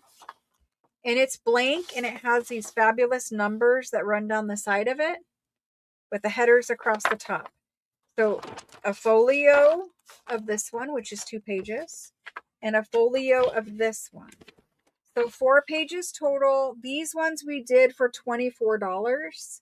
If anyone would like to add, I'm gonna type it in. If anyone would like to add, to change, if you weren't here in the beginning, I'm offering it because we still do have like 30 something, maybe 40 of them available. So this one, it's 2 different ledgers. So 2 different ledgers were taken apart, French ledgers, and we gave you 2 folios. So we did 2 folio. Can you spell folio? Probably not. But there we go. And these were $24. So there's the go for those quick. And I'll just add anybody that wants to be added. Other than that, we have some rag paper books that were the first item that I did. So I see Rosalind. Rosalind would like one. Thank you, Rosalind. After Rosalind, Diana B, add to make 2. Perfect, Diana. Thank you. Diana for 2. Mickey would like one. Thank you, Mickey. After Mickey is Juliet. Thank you, thank you. And after Juliet is Esther. Thank you. Thank you, thank you. Just don't want you guys to have to miss out, and it's easier to add them here than through text message. So 39, 38, 37, 36, 35. We're down to 35. We had like 66, I think. So we're down to 35. Thank you guys for taking another peek at that one. It's really cute pack and super sturdy, thick ledger paper. Okay. Now, the books, if you want to see the books, they were the first item I offered. I will quickly show you what those little books look like. I shouldn't say little. Compared to what else is in this room right now, they're little, but let me show you those quick. I don't usually do repeats, but we're going to look. So I did these. They were 1700s rag paper books. Inside of the books, you have your title page. There was one that I found that had some blue rag paper in it, but only one. I mean, I didn't look in all of them, but only one so far that I've seen. There are quite a few pretty little, pretty little decorations, page decorations in these. Quite a few in there. And they're 1700s. So that's what we have. All of the tops of the pages also say the year, 1768, whatever year it is. That's what year it says on the paper, obviously. Super nice rag paper. These ones, even though they were 1700s, normally a 1700s rag paper book like this starts at $68. These ones I did for $55. If you want a book, I'm just going to say book, $55 and go. If you want a book, here's your chance. Anybody wants additional books, let's do that. After this, I will ask you guys text message me so that I don't have to keep going back to the top sections of the spreadsheet. And then we will move on. We're going to look at some onion skin page packs that we took apart today. Juliet, Karen, thank you guys. It's just easier to do it all in one than have to go back. Let's just insert this. We've got Juliet. Thank you, Juliet. That means we've got 10, and then we need to insert one. And Karen J-O-R. Thank you, thank you. That means we've got 9 left, and Mickey. Let's get Mickey added in there. Now we're down to 8. 8 left. Thank you guys. All right, so from now on, I'll try to catch them if I can, but you might have to text me. All right, let's move on from here. Onion skin. Onion skin packs. You guys are going to like this one this time. I mean, you always like them. You always like them. And I asked myself today when we were taking this one apart, I said, how many onion skin packs and books does one person need? And then I thought about it and I'm like, well, every single time we get one of these onion skin books and we take it apart, the handwriting is different. The date is different. The paper is different. Some is more transparent, some is less transparent. Some is yellow, some is green, some is blue, some is white, some is tan. So onion skin page packs, they do vary a lot. And so we have 48 packs of this one. Okay.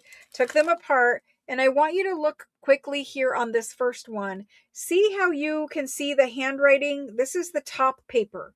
The darkest handwriting here. This is the top paper. But this handwriting back here, it's not on the back side of it. It's on the paper behind it and the paper behind that and the paper behind that. These ones are really transparent and they all have beautiful handwriting. All of them have beautiful handwriting. And so quickly, I'm going to flip through some so that you can see, like, this is actually the back side of a paper. This is the front side of a paper. But they all have lots of beautiful handwriting. A lot of them are written this way. So when we sew it in a journal, we're going to have beautiful pages, right? The date seems to be 1905. That's what I'm seeing, 1905. But look at the handwriting.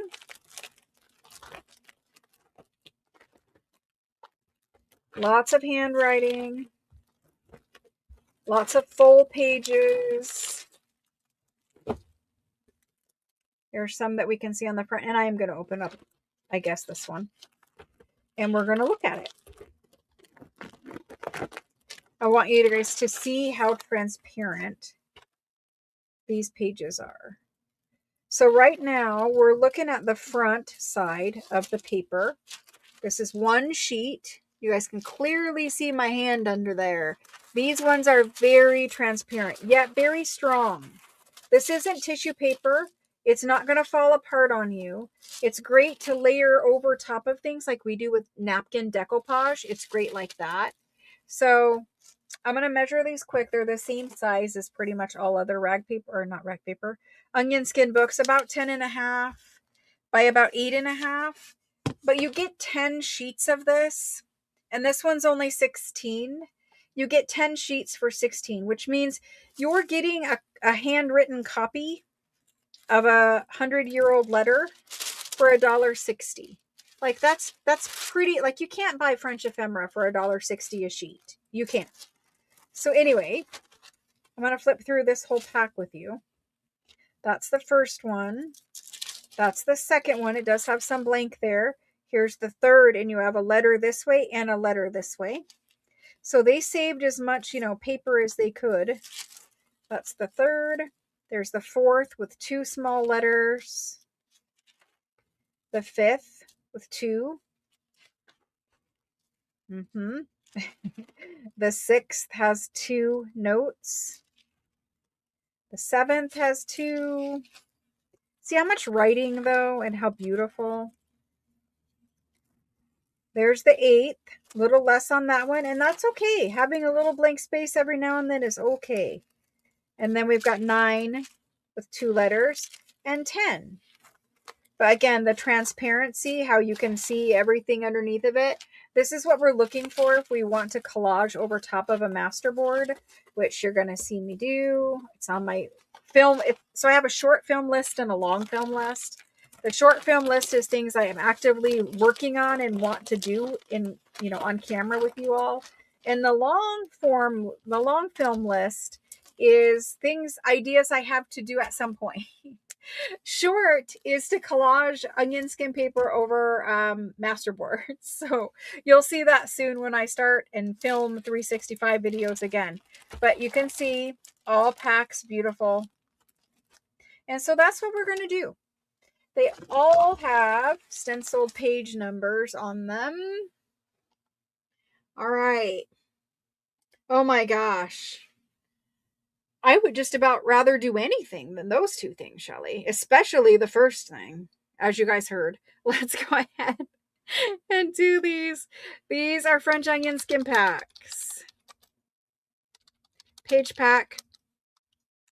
There are 10 sheets and they are $16. There's the go. We had 40 something. I don't know if that's enough to go around or not, but there's 40. Let me get this set up.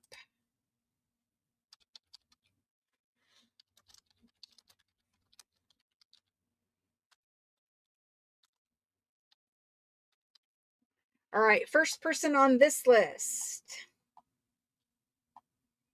We have Mary. Mary MCD, thank you. After Mary, we've got Karen, Karen L, and then we have Margaret. Thank you guys. And always put in, if you want 5, always put in 5. And if I'm limiting, then I'll come back up to the top and fill what I can to the first people who ask. So make sure when you put in however many you want, put in the total number you want. And if I'm saying, oh, we're just giving 1 at a time right now, and I have some left over and I come back up, I'm going to get those people who put in multiple quantity first. Okay, so Mary, Karen, Margaret. Then we have Linda, EME. Linda, EME. And then after Linda, I have, where am I at? Leanne. I have Leanne. And after Leanne, thank you. Thank you all. Deborah K. Deborah K. Perfect. Alice. And then we have Jody. Jody M. After Jody is Tori. Thank you. Thank you. Tracy would like one.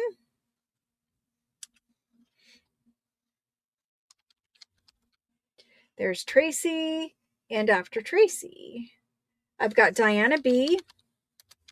And Diana would like 2 packs. Thank you, Diana. Helen would like 2 packs. Thank you. After Helen is Marcella T. Marcella T. Thank you. Then we have Lynn. Lynn R. Thank you. Theresa. Thank you. And she would like 2. Thank you. Thank you. I want to make sure I didn't miss anybody else's.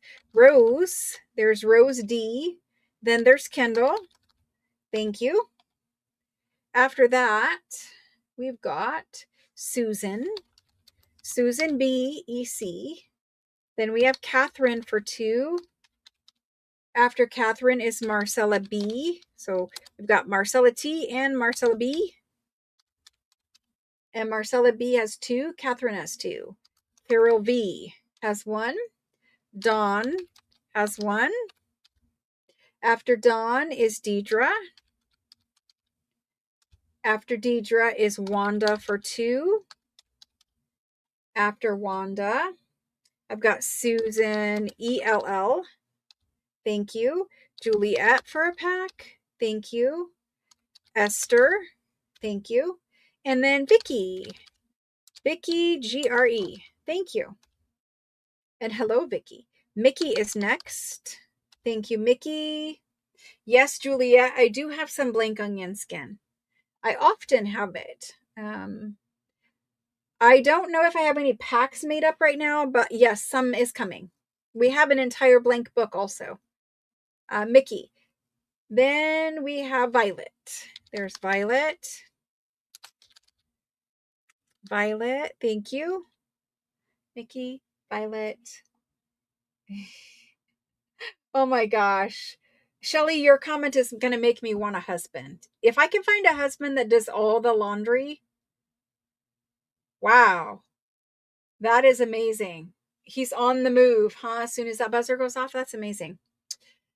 Well, Shelly's husband, just let me say thank you. For all women out there, just let me say thank you. Oh my gosh. Margaret L. And she would like 2 total. Let me go up and change Margaret. Margaret for 2. Thank you. After Margaret, Wanda G. Yep, I've got you for 2. Yeah, most printers you will have to attach blank onion skin to another carrier sheet, just with a piece of removable tape or something on the edge, and then run it through. Now, some printers will handle onion skin. My laser printer will handle it. The inkjet printer, because it's putting wet ink and it's going back and forth, that doesn't work well. Um, you can't really saturate the paper with water and run a print head over it. But a laser printer, it's just applying heated plastic to it to print on it, and that works really well. And my laser printing printer has an onion skin thin paper setting, so it does work. But you'll have to try it in your printer and see how it goes. Okay, so we did. Shelly, you are so blessed. Yep. Gina, I would like a pack. Gina, thank you. You guys are so cute. Maria T would like another pack. Maria T, where is Maria T? Maria? Maybe she's not on here yet. I'm going to put Maria on here. Maria T, thank you. And she says 2. Thank you. Laminating onion skin, it was super cute. I really think that turned out nice. Thank you, Cece. Yours did the dishes this morning? Way to go, Rosalind's husband. That's amazing too. Don't get it. It's a maid. It's cheaper. Oh my gosh. Get a maid. It's cheaper. Yes. Getting a maid is definitely probably cheaper for me than having a husband. Just ask me about my last one.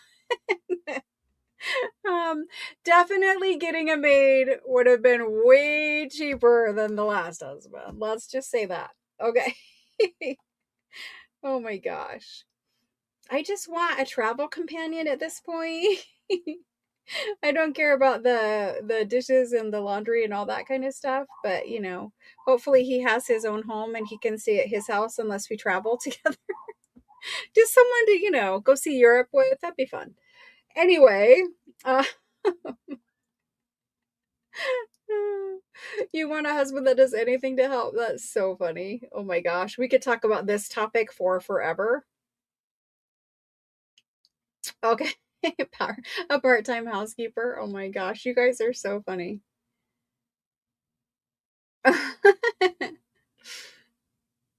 Okay, I see Tammy D on this list. I'm going to add Tammy D. Thank you, Tammy. Okay, I think we're at the bottom of this list. Travel companion. Ooh, some of you guys are just like volunteering for travel companion. That would be fun. You have to be able to eat a lot of food because I definitely like to eat food while I'm on vacation. I like to try all the cuisine and all that. Nothing exotic because I'm not adventurous in my in my cuisine. I'm not adventurous, but I would like to try it. Whatever local restaurants they have, and just traveling around and I don't know, seeing the sights. That sounds fun, but doing it by yourself does not sound fun. Girls trip. Is that what we're saying? Girls trip.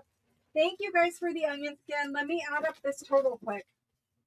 I don't know where we're at in the list. I did not keep track, so let me add this up quick. I think we're fine and we have enough, but let me add it up and make sure because worst case scenario. All right, let's add that. Add those. Add that one. And there we go. Okay. So there's the list. And we have a total of 41 and we had 48 available. So everyone who claimed got one, and there are still seven packs of onion skin remaining. I can think of a lot of things that would give me less of a headache than a husband again.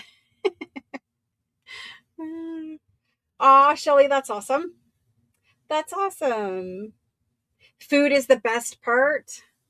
For me, it might be. No, I think the people and the scenery, but also the food. Maybe it's just that I'm very hungry. Yeah, maybe that's just I'm very hungry. Okay, moving on. We did onion skin. I have I have, let's see, what else are we going to do? I'm going to show you guys some of the amazing books and ledgers.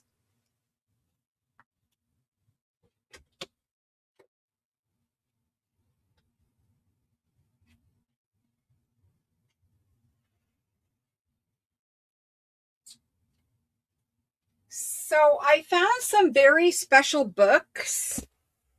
I found some very special books.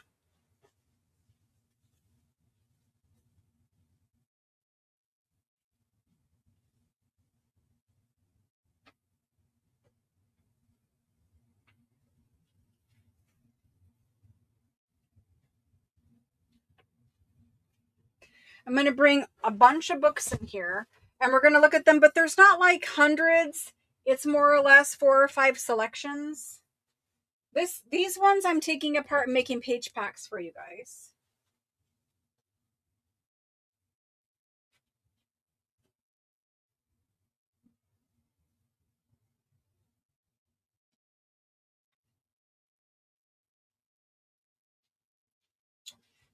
I have some special ones that look like this, and they have vellum document spines.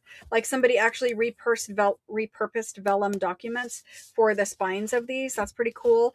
This one is vellum covered, and on the inside it's blue rag paper. And then there's this one. So there's some special ones like that.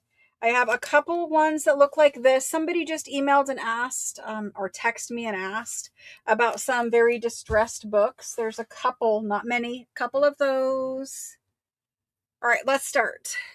So these, I mean, I have not seen a leather cover that was debossed as deeply as this, like pretty much ever in my life. I'm gonna try to tilt it so you guys can see. Like that is really deep inset in there. It is a beautiful cover, beautiful fat spine. The back is coming off. I am taking this one apart for you guys to make page packs out of it. And then I'm going to take this one apart and give you guys pages out of this one as well. Let's look at this one first. So it is a very, very big, very old, basically a dictionary, kind of. It's in Latin, so it's in Latin. And we have to find a title page. Oh, that is a title page. Never mind. This is printed in 1749. So printed in 1749. This is rag paper. Thick, lovely rag paper. And it's a dictionary that looks like this, meaning it has 3 columns. The 3-column dictionaries with the wide margin are old, very old, some of the oldest, and the most desirable. And you'll notice, I don't know if you guys will notice, I'm trying to get you to notice it. Trying to get my camera to show it. The rag paper is fabulous in this guy. Fabulous rag paper. And so we're going to do page packs of this guy. And it's just a million pages of this. But because he was damaged, his backboard was already off. And I love this paper. I just wanted to make page packs for you guys of just this dictionary. But then I found another book. And so I decided to mix the pack and make a pack of several pages. But anyway. This is the book. It's the same all the way down through there. I mean, look at the rag paper. Like, it's fabulous rag paper. So there's that guy. So I made some page packs like that. But then I was like, wait, hold on. This guy came into my life, and this is the kind of man I'm looking for right now. Don't look like much, but inside is beautiful. So, paper. Paper is my love right now, I guess. So we have some beautiful page marks, some beautiful illuminated letters. And the illuminated letters are truly like, they're often throughout this book. And so I'm going to take this book apart and I'm going to share it with you all. It is a little grungy on the outside. I think the pages are going to come out just fine. I haven't tried yet because it is actually bound with metal. So there are actual metal bindings on this book that I need to take out. And I just found this guy in a bin today. So I'm going to take it apart and I'm going to add pages from this book with the illuminated letters. And they're often, like you guys can see, they're often in there. We're going to take this guy apart and we're going to use his pages in our junk journals. We're going to scan them first. Of course, we're going to scan them. I mean, they are truly beautiful. I can't quit looking at them. As you guys can tell, I can't quit looking at them. Right? So we're going to take these. We're going to mix it with these in one pack. I haven't taken him apart, so I didn't put him in there. But I'm going to. How many pages? I'm going to say at least one folio. I might put more in there, but at least one folio because I want to make sure everybody gets this. It's fabulous rag paper. I want to make sure everybody gets some of this. So I'm adding it kind of as a bonus to these packs. And again, it's bound with metal. Like that's not string or whatever, that's metal. So I got to take that apart with some pliers. My work cut out for me for this weekend. But we're going to do this with a bonus. All right. We are doing 1700s. This guy, in truth, this guy is probably 1600. I'm not positive, but it's very, very old. And obviously, you know, like whatever it was, it doesn't tell me anymore. There's no title page. There's some repurposed paper, some robin's egg blue paper. It doesn't really tell me what it is. You're seeing all I'm seeing. I don't know if this is French. I think it is probably not French. I don't know. It might be Latin, but it's fabulous. So we're going to take it apart. I don't know how to get it, show you guys it. So we're just going to leave it down there. I know my raggedy old man, he's fabulous. 1700s rag paper, dictionary plus illuminated letter page pack. Okay. In this pack right here, you got, what did we do? We did 4 folios. We did 4 folios of this one. So 4 folios of this monster. I think he's like an official, some kind of an official book. But anyway, 4 folios. And I need to measure these because these are big. If you just saw my hand up there. We did 4 folios of that one. So it's about 8.5 by about 10 3/4. And when I use these in my journal with these big pages like this, I just fold them sideways. I think that's the best way to use them. But obviously, you know, you could bind it any other way. If you were doing a tall skinny, you could bind it like that. But anyway, 4 folios of those guys. Plus at least 1 folio of my raggedy old man book. And we're going to do them for, I'm going to do it for 28. Okay, 28. These are 1700s. This was a very expensive book. I didn't pay like hundreds of euros, but I did pay a lot for it. And this guy, he's kind of like a little bonus surprise that a friend sent me. So they know I'm taking it apart. It's not like I'm like doing it to a gift that they sent me, but they sent it to me to take apart. So there's these fabulous little rag paper packs for you all. And some of your favorite things are rag paper packs. So I get it. I do. Now I'm going to have to make a long list. So if somebody typed in their name, their claim, and they want to go get a drink, go to the bathroom, take a break, it's going to take me a minute to go through this list. Okay. 1700s rag paper dictionary pack. And I'm going to say plus because it's got that other one in it. We're going to Allison. Allison R is the first person in. Thank you, Allison. And she wants 1 pack. All right, so after Allison, hold on just 1 second, guys.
Okay, guys, thank you very much for waiting while I go get a drink.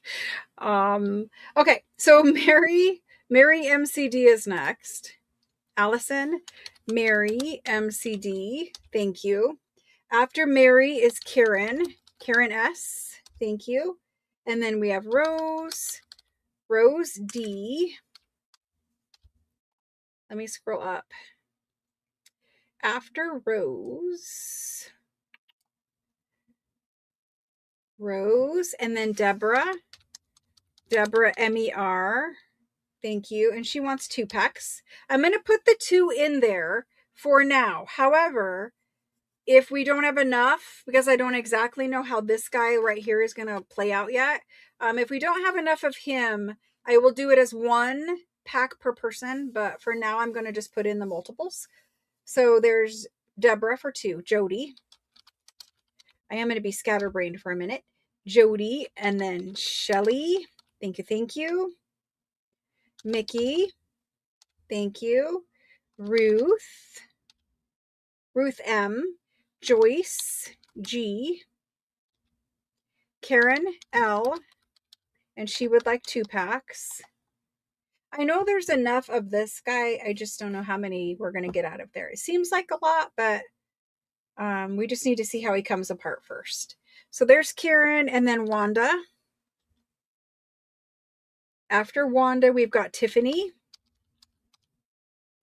After Tiffany, Linda BES, and she would like 2. Thank you. And Linda A. After Linda is Rosalind and Karen JOR. And then after Karen is Violet. Am I reading that right? Yes, Violet. After Violet's Teresa. Thank you guys. Lena, thank you. And Lena would like 2. After that, we've got Rhonda for 2. Rhonda for 2. Then we have Eva C. Thank you. And Linda EME. Linda would like 2 packs. Deborah KER. Deborah K would like 2 if we can do it. Then we have Christine, and she would like 2 as well. After Christine is Maria T. Thank you. Sherry M. Thank you. Lynn R. Thank you. And Helen, thank you. Scrolling up. Catherine for 2. Catherine 2, thank you. Susan L. Thank you, Susan. Cece, thank you. Then we have Karen MOR. Juliet. Evelyn.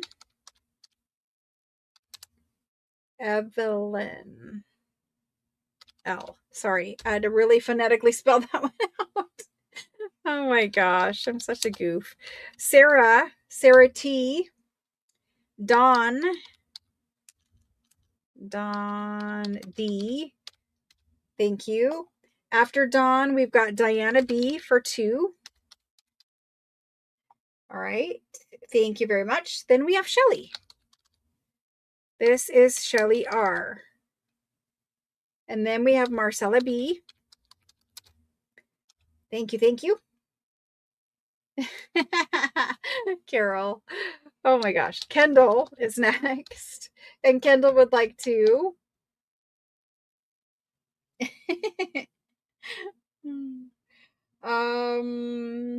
Latin to Belgium. Perfect. Perfect. Thank you. And then we have Diana M.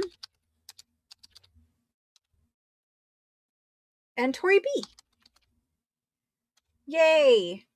Did I say your name? Tammy, I don't think I did catch you on this list, Tammy. I didn't.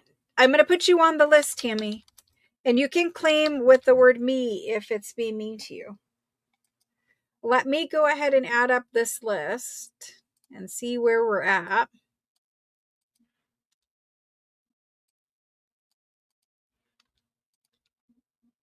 And we shall see.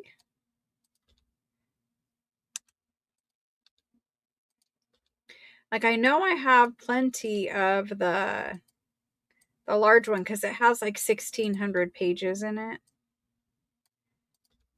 Let's see where we're at. One of these days we'll have a counter and it will count as we go. Okay. The total 55. The pages of the big dictionary, you're getting 4 folios, so 8 pages. This guy is at least 1 folio. I'm going to take him completely apart. And we should have plenty of folios for 55 people over there. So you should all be getting what you asked for. Barbara S. I do not see you. Barbara S. So I'm adding Barbara. I added Tammy. Who else didn't hear their name?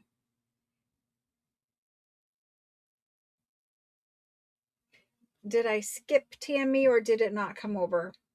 They're both on the list and I have plenty.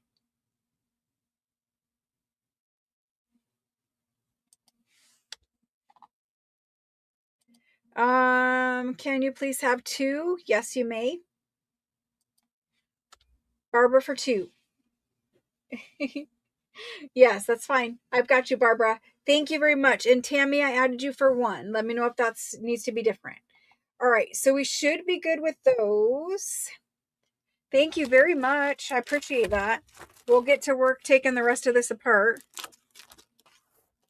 I'm like, wait, but I found this one. He needs to go in this pack too. And then when I do finally get this taken apart, I'm going to bring you guys the cover because I think it's pretty fabulous. Thank you. Thank you.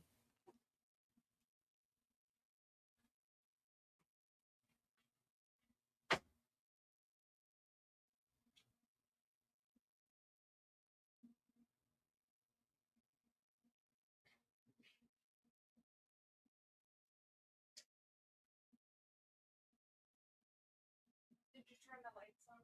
Lock the door. Thank you.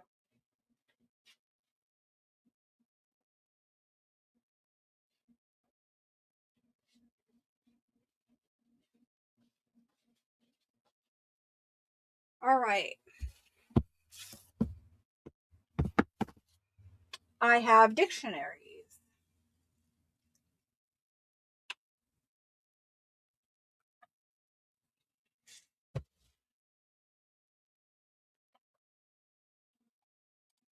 These guys, thank you for hitting the thumbs up. Thank you very much. I appreciate that.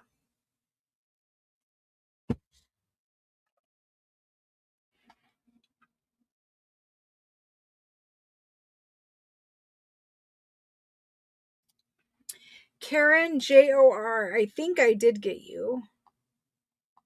Karen J. Yes, Karen, I did get you for 1 pack.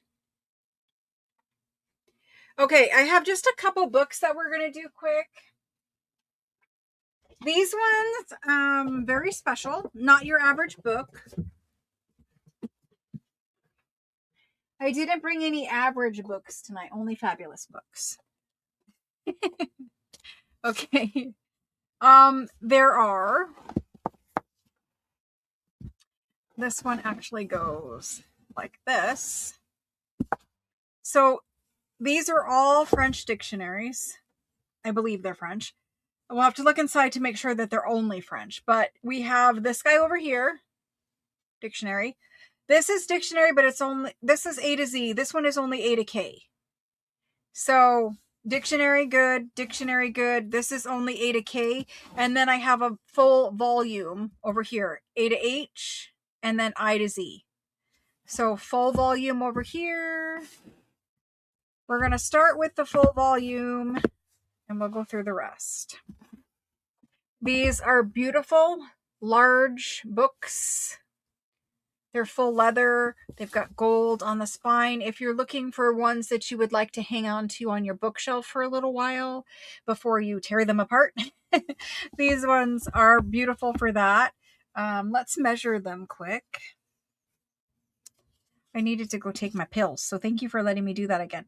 4 3/4 by about 8. 4 3/4 by 8, basically close to 5 by 8.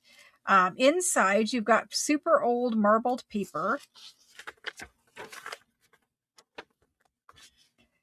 They are, it's a new dictionary of history. I'm not sure what this actually is, but it is very old. Very beautiful rag paper. I'm sure these are 1700s. We'll look in the other book too. But very beautiful rag paper dictionaries, and I think they are 1700s. I need to confirm with the other volume. But 2 columns on these ones. This is the super thick linen rag paper. Like super, super luxurious feeling. I don't know if you guys will see any texture, but there is texture in the pages. It's that kind. I know you guys are like, what kind? It's fabulous. There's a lot of pages. You get the old marble paper. Goes to 515 pages in this one. 515. This one is the other volume.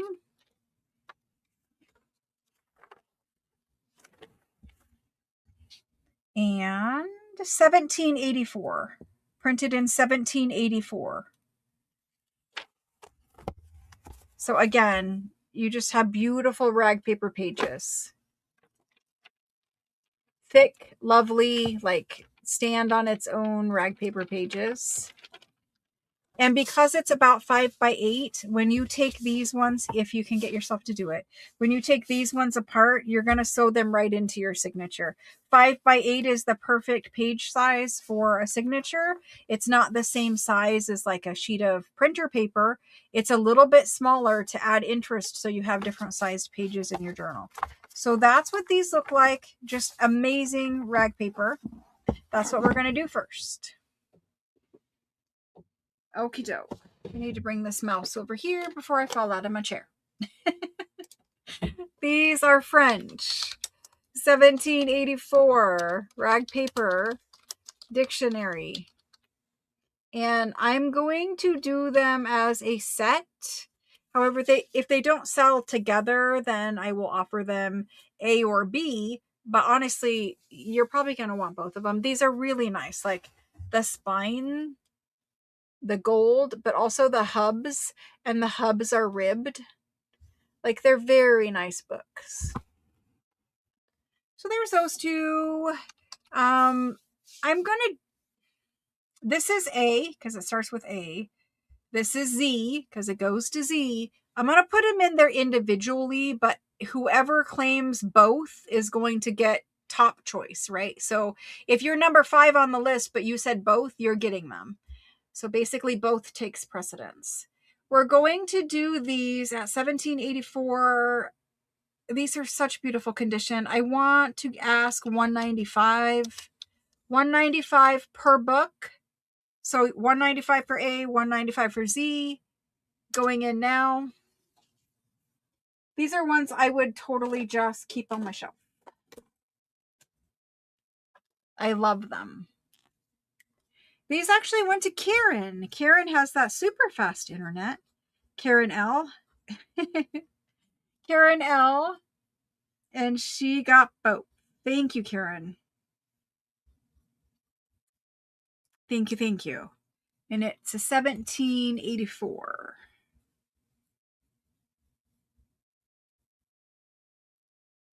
Perfect. Amazing. Let's look at the next few dictionaries. They're similar, but not a pair and not quite as beautiful. They do have beautiful spines, but not quite as beautiful. We're going to do this one next. A to Z, all in one volume, A to Z. Yeah, that's pretty amazing set. A to Z. There's got damage on the leather back here. Again, I think these are like 5x8, 4 3/4 by 7 3/4, slightly smaller. Older marble paper. These ones are printed in 1779. 1779. Advertisement. Lovely rag paper. Bunches of tables and information up here. Some pretty things in the book. I keep skipping it, but it's right there. And then we get to dictionary back here. And again, this is the same type of paper as the last one, but you've got a little bit of everything. So honestly, if you had to choose just one book for right now for your journal making profession, you could have some dictionary. You could have some pages that look more like, what we were used to seeing in rag paper book pages, and some pages that have some interesting tables. So a little bit of everything. That's pretty much it. Just a beautiful rag paper dictionary. In the back, we've got a little supplement right there. I don't know if there's a title page for the supplement. There is not, just some thick paper. And this guy has, it starts over. About 400 pages. I mean, the front section isn't included in the 400. So you've got quite a bit of that. Yeah, quite a bit of that. So this is page 7, and you're this far into the book. So all told, there's probably close to 600 normal pages in there, and that's the one. All right. So we have French Rag Paper Dictionary. I don't know when I will learn to copy and paste. This guy's going to be 160. 160. Going in now.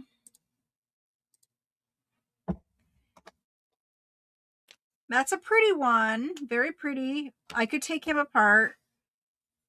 It might hurt a little, but I could do it. I could do it. This one is going to Rachel. Rachel N. Thank you, Rachel. That one goes home to Rachel. Thank you, thank you. The last one of this type only has A through K. I don't know if I have the rest of it somewhere but can't find it, but all I can find for you today is A through K.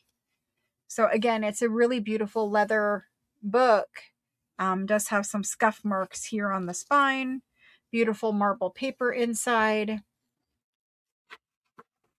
And then we've got it here. It's printed in 1786. 1786.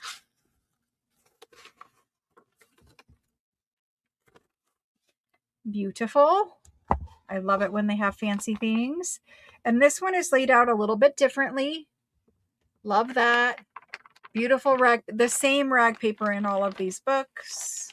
This is what was being made at that time. So very, very nice paper. Pretties. Ooh. So This is where it starts with F, and I'm betting there's something pretty on all of those pages. We're going to have to check it. What does D and E look like? That's so pretty. Oh my gosh. Yes, there is a pretty. At every letter page, there's a pretty. Those, I really like finding these. They're super fabulous. So that we looked at those two. Here's another one. There's that one. So at the beginning of every letter, we're going to have fancies. There's another one we just missed. Missed I. Right there. So they're really nice, basically, is what I'm trying to tell you.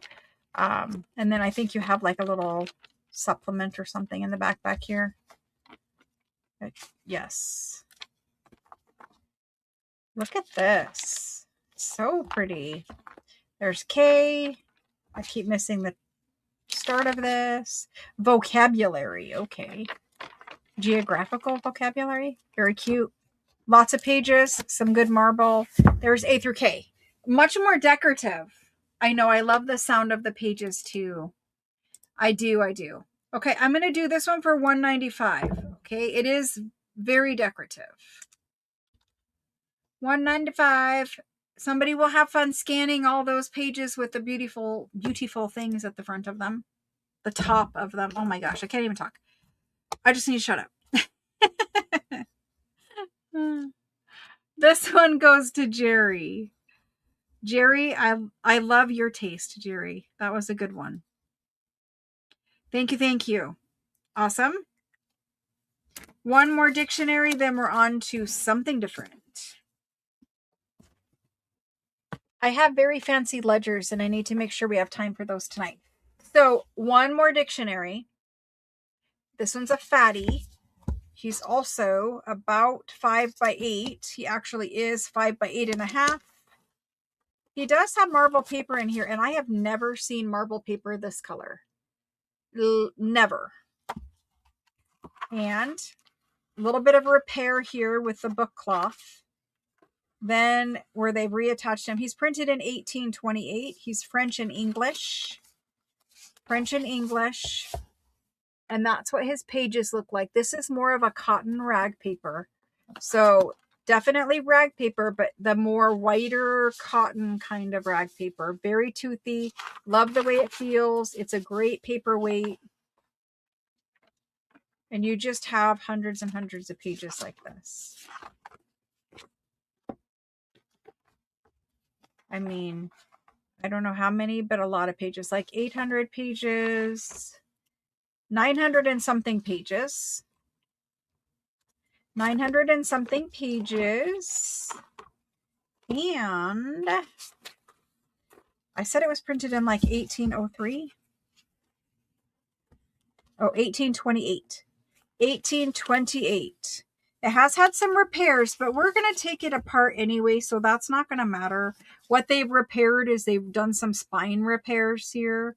Not going to matter to us taking him apart at all. So there's that guy. He's pretty thick. Like, has lots of pages in him. Okay, here we go. He is going to be 100 and... I'm going to do him for 130. 130. Again, 900 pages. For 130. And he's going to Juliet. Juliet B. Thank you. Thank you. A saying for every occasion. That's funny. Now, did you guys make a record of them? I thought it would be really cute to like remember all of my grandma's sayings, you know, but as I got older, I kind of forgot a lot of them. So we're going to do these 4, and I'm going to ABC them, and we're going to do these 4. I put these all together because they all have vellum animal skin on them. These 2 have marble and then vellum on the spines. These are old documents that are handwritten and repurposed into the spines. Like you can see the big curly Q down here. Fabulous documents, I'm sure, but now they've been repurposed. And those have marble. Then this one here, this is vellum animal skin cover. And it's actually an old document as well, because you can see some printing stuff back there. But that's vellum. And this one is the vellum that is robin's egg blue paper. So you have an old vellum document for the cover. Okay. So I'm going to ABC them. We're going to quickly talk about them. Then I have 2 other series of books to show you, and we're done with books. Oh my gosh, I can't get this marker lid off. I don't know what happened to it, but it's like permanently on there. Maybe I just didn't eat my Wheaties today. I don't know. This is A. He's the fattest. Then there's B. And C. And D is the one that is robin's egg blue.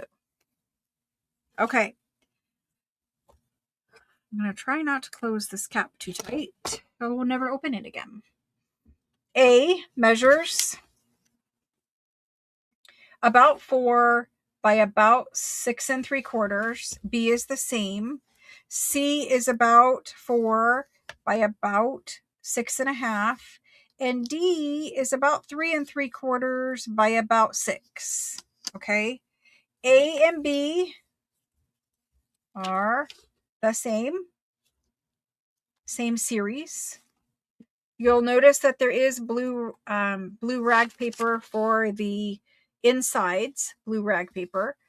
That's what the title page is, and it's printed 1786.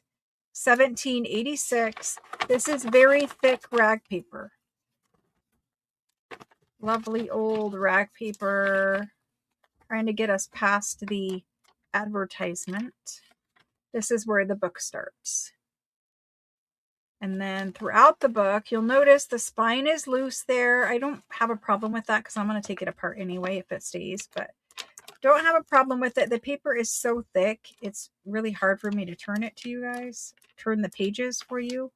But it's got fancy little things. I'm going to flip through the rest of the pages. You guys can see there's quite a bit of little fancy things. Fancy things. And then if we go back here, the paper is so thick. But all the frames, the lines, the little fancy embellishments, that's what kind of adds interest and separates this book apart from like regular, rag paper pages where it's just text with no interest. So there's that.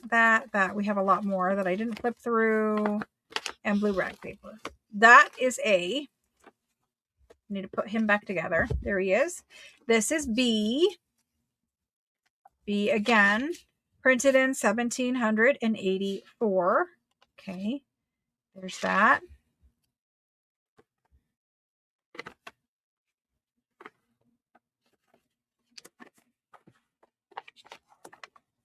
And some pretties. The same little decorative, title and chapter pages. Sorry. Very, very thick rag paper. A little bit of blue rag paper back there for you too. And that's B. So A and B. There we go. C. Little vellum covered book inside. This is the title page. You'll notice a theme. And 1759. And same kind of book.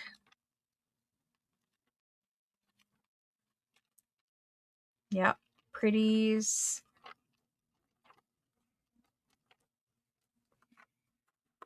So 1759. I need to find the actual title page. I don't know where. Oh, there it is, maybe. I don't know. I guess we saw it. And then in the back part, There are those little, chapter and title markers. Not quite as fancy as A and B. I don't think he was as fancy of an edition. That's that one. Okay, D. This is what you're all here for. Trust me, it's amazing, and I almost put it on my shelf.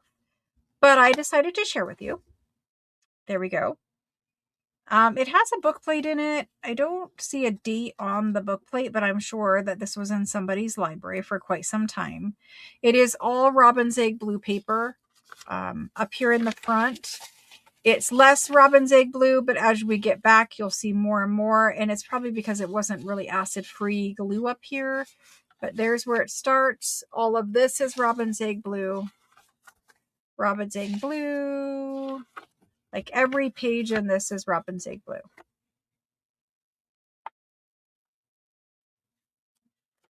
Like this section right here, very blue. I'm hoping you guys are seeing it. The lights are full up. So like definitely robin's egg blue paper. I'll bring over something cream to show you, but it's definitely robin's egg blue, and the lights are full up. If I bring them to where it's like normal, like if this is how it's in your house kind of thing, take away the filming studio lights. We're going to go down to like that. That might make it worse. Hopefully you guys can see the blue. I think you could, but I don't know. Here's a blue document. Here's a blue document. There's blue paper. I don't know how else to show you that one, but there we go. Okay. So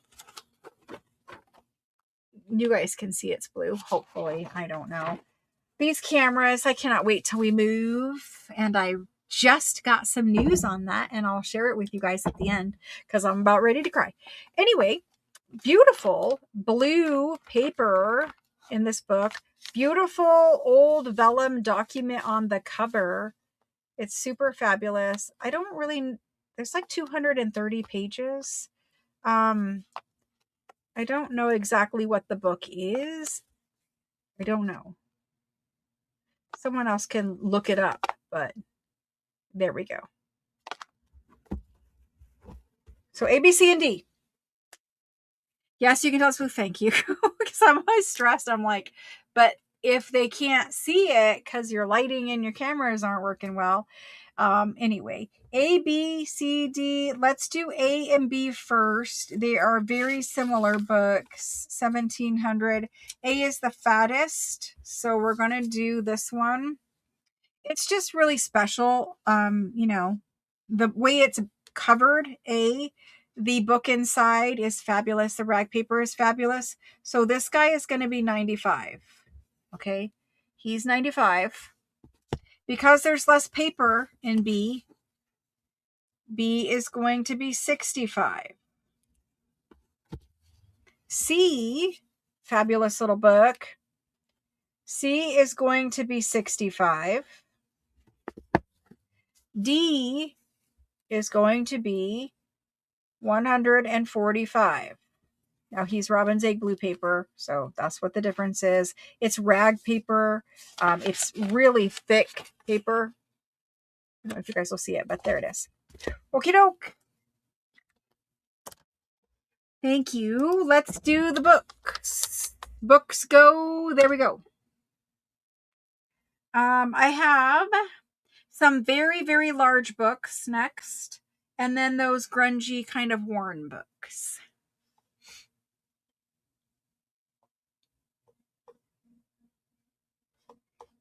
Looking for my go. There we go. Karen L. for the D book. Karen L., thank you. That one very nearly stayed here with me. I still don't have a robin's egg blue book on my shelf. So one of these days I am going to have to hoard one and not share with you all, but thank you, Karen. Kendall is going to get the B book. Kendall, thank you. And you're not going to be sad when you get this one, Kendall. You're going to love it. Thank you, thank you. And the D is already gone. Violet also wanted the D. Diana wanted the D, but she'll take A as her second choice. Thank you, Diana. That's Diana B. Thank you, thank you. So all that's remaining is C. I'm looking for somebody that says C. Nobody claimed C unless Diana also wanted C, but she says or. So C is all that remains. C is the same book. 1700. It does have beautiful things in it. I can't find them at the moment, of course, but they're in there. Several lovely rag paper pages, and I thought I saw another one back here. But anyway, that's what remains. 65 for a 1700s book, let alone that he's covered in vellum. All right, Rose is going to take him home. Rose, thank you. Rose D. Let's look at the other books for tonight. Thank you, thank you.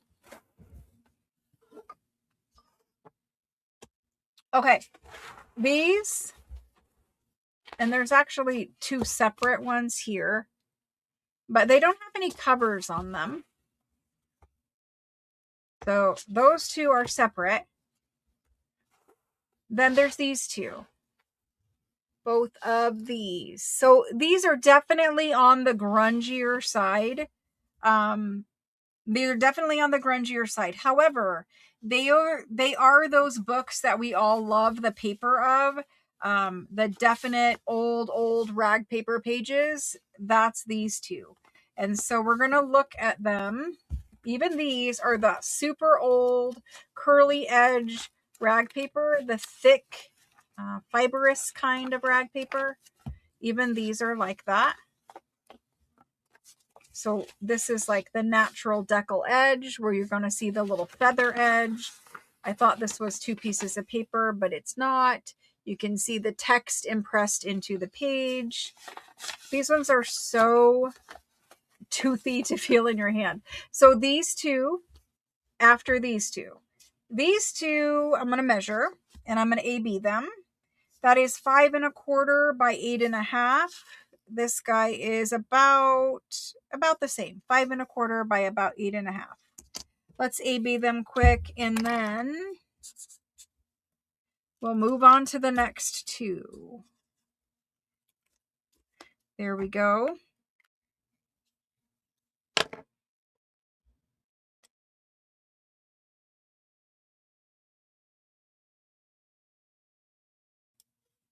All right, A, very fat. It's important to note how fat and how much paper you're getting there. Okay. He's not, he's not nothing, but he's significantly smaller. All right. So A has all of this stuff handwritten on the outside, all handwritten on this paper cover. He had a little label. He has no back. This is the strings where he's bound right there. Inside, it says it's a manual of something, and it talks about commissions of police. I think it's maybe like a instruction manual, or I don't know what it is. But anyway, it's printed in Paris, and it's printed in 1813. The paper inside of this is every bit, like, see how the pages are not all the same. Maybe bring that closer. The pages are not all the same. So very, very old rag paper. Now it's dated 1800, but honestly, I would not agree with that. I would not say that. Like, I'm not saying it's not true, but touching this paper, I would totally believe that this is older paper. And the print is actually impressed where you can feel it. So anyway, you guys know how I could gush on and on and on about these. They are fabulous. They're grungy. There is dust. I just saw a dust bunny on one of the corners of the pages. There's a handwritten letter in here of ephemera. The letter's dated 1829 or 1849. I don't know what that's dated. 1849. Yeah, it helps if you look at it straight. 1849. Lovely, lovely rag paper. I mean, I can't. It's just too much. There's too much of it in here. So if you guys leave him here, he will become Pax or something. But it is basically about law, policemen, I don't know, whatever. 580 something pages. It's grungy. It's not quite as clean as the other ones we normally do, but I thought he's definitely worth offering. He's got enough fun paper in here, and it's rag paper. So there's that. B, he's really just got a grungy blue cover. Super grunge on the back. Repurposed dictionary pages for lining the cover to make it strong. The title page, printed 1811. It's also a manual, and I think it has to do with law, the usage of something. I don't know. But anyway, printed in Paris, 1811. Raggedy, grungy, lovely departments and names table. It's got some water staining off to that side. Like I said, if you like grunge and rag paper, this is probably the book for you. It's not so grungy that you can't like use it or anything, but it is that fabulous rag paper that we love. This is one paper. You can see the text impressed into the pages, right? Feel it, see it, everything. Lots of fun papers in this one. Let's see what this is. It's like a fold out. A large fold out. See, lots of fun stuff. Lots of fun. There's another large fold out. There's several. Maybe it's like how to fill out forms. Maybe that's what it looks like. I don't know. But there's a lot of stuff in there. All right, so A and B. Ready? He's super fat. I love the paper of both of these, and I would totally just keep them and take them apart. But we're going to do this guy at 180. He's grungy, but he's super fat. And then this guy is going to be 95. 180 and 95. Books and go. Books and go. Then I'm going to do those two skinnies. Then I have 3 super fat, big old chunky books. We've got Jody first in for B. Jody M-A-R. Jody M-A-R. Rachel, you're not going to regret that. I thought you guys were sleeping a little bit on that one. Because the paper, you're going to love it. You know when it smiles at you like this, it's good. Thank you, Rachel, and thank you, Jody. Okay, these guys here. This one, printed in 1780. Maybe 1780. This guy, he's year 6, so I don't know what year 6 actually correlates to. I know I have been sent a table. I am apparently too dumb to put it on my computer so I can find it. But year 7, year 6, year 6. They're showing you how the type is impressed into the rag paper. The 2 last books also has this. This guy, not a whole lot of pages here, but what is here is fabulous. I don't know if I had to guess how many. They're thick pages. So we're going to price it accordingly. It's very thick and lovely paper. There's that one. Then there's this one. We've got a decal edge down here. Oh my gosh. I like this one. It says of France at the top of all of them. Love that. Yay. Love that. It's coming apart already. So if you want to take this one apart, there you go. And obviously it comes out in folio. Yeah, this one's just popping apart. A little music in there. This is a good book. Like if you're intimidated exactly. If you're intimidated to take books apart, these 2 on the table, guilt-free taking apart. They're already parts of books anyway, and very easy to take apart this style of book because there's no glue back here. These other ones, like a book that has a spine like this guy, there's often times where they sewed the signatures together and then glue it into the spine, and that's the glue that makes a book difficult to take apart. Because these aren't glued into a spine, very easy. A and B. Here we go. How are you guys doing out there? You hanging in there with me? I have some very exciting news to share. Somebody will be moving. A and B. All right. I didn't, this guy, he's not a full book, but this guy says like 150 pages. And he's about 4.25 by 7.25 because of the decal, and about 4.5 by 7.25.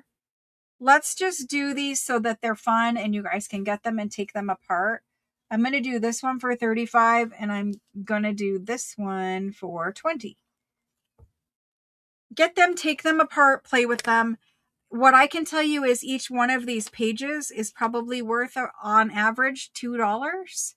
That's generally what they sell for when you look at other places like Etsy, if you can find them. A lot of people are selling those kind of pages for $5 or $6 per page. So hold on one second. Somebody was chatting. Are you guys all set? You're all reset? Deborah and Jody, get reset. Okay, there we go.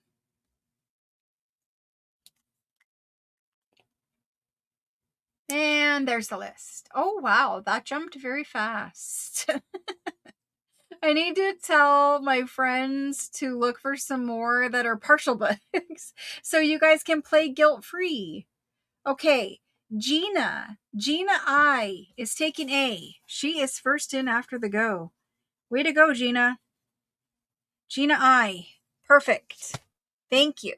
And after Gina is Linda. Linda BES. Thank you. Awesome pickups, guys. I love those. Next, the Fat Monsters.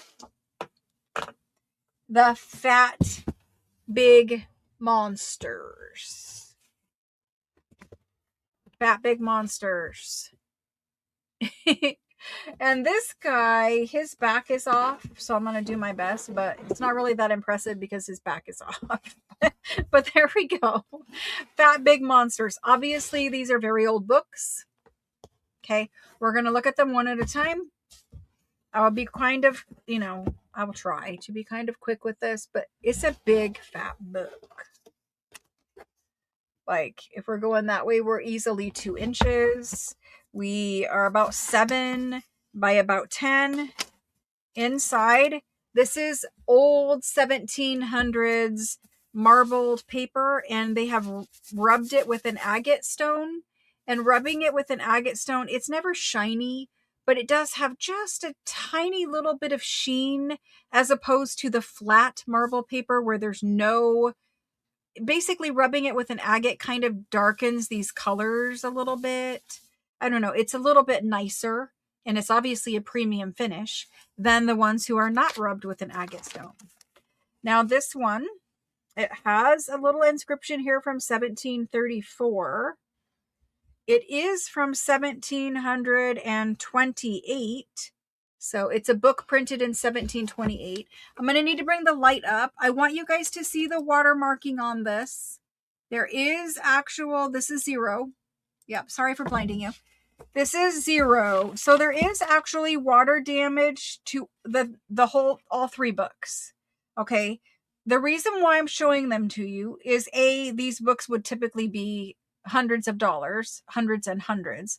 But because they have a little water damage, we're going to do them at a discount price because I got them at a discount price. But they do have the fabulous rag paper inside of them. They're very old, 1728. And I think you guys are going to like the paper. So I brought them to you. I don't know. Maybe you guys all hate this. I don't know. But I don't hate it.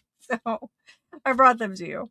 You're going to notice that there's water damage. And I'm going to try, it's rag paper. So it's not going to show, it's rag paper, and rag paper, if you were ever going to get paper wet, rag paper is the one to get.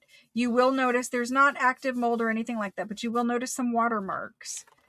In different sections of the book, you're not going to have hardly any damage, and other sections, you're going to have a little bit more watermarking or a little bit less. This is a huge fat book. of hundreds and hundreds of pages. I mean, if you were going to take paper and you were going to play with it in your journal, this little watermark, like see how faint it is in certain sections? That little watermark is not going to impede me from using it, loving it, putting it in a signature. It's very thick rag paper, but there's plenty to love and plenty to enjoy of these books still.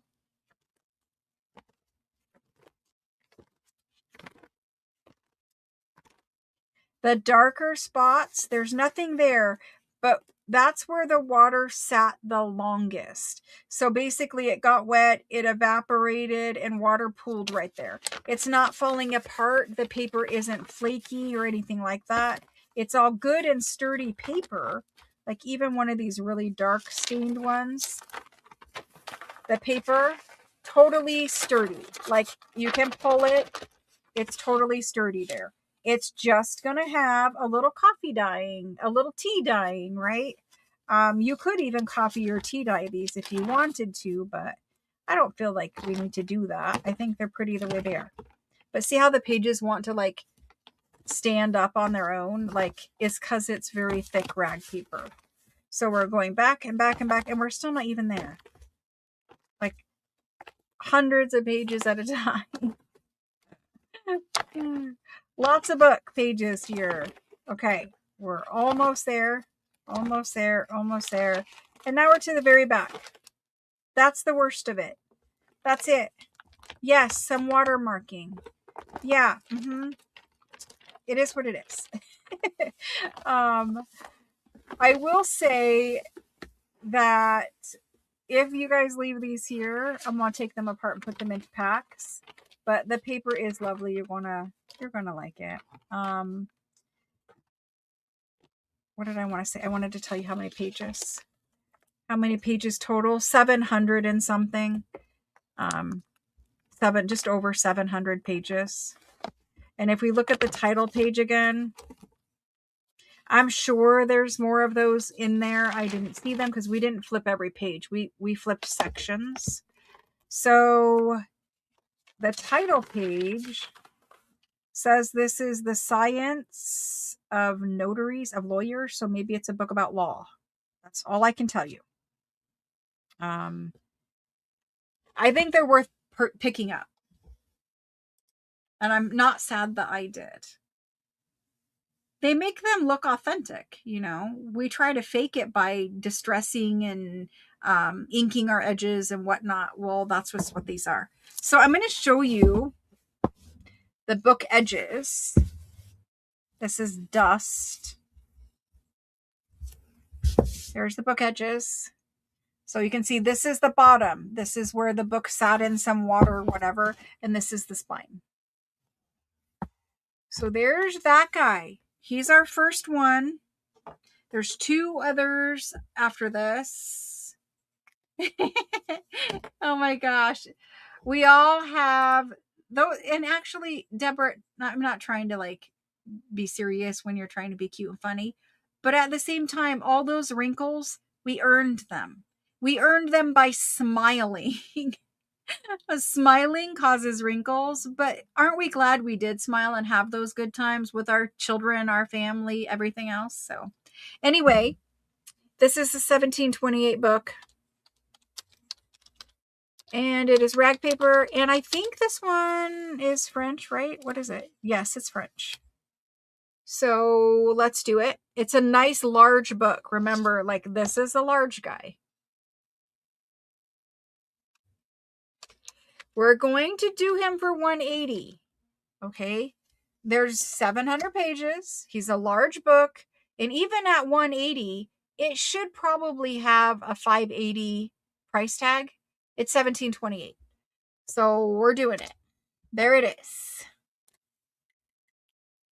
That's for somebody who wants to make page packs, who wants to have unlimited rag paper to play with and not worry. And that's for Karen L. Karen L, thank you. I really hope my new house has that fast of internet, Karen.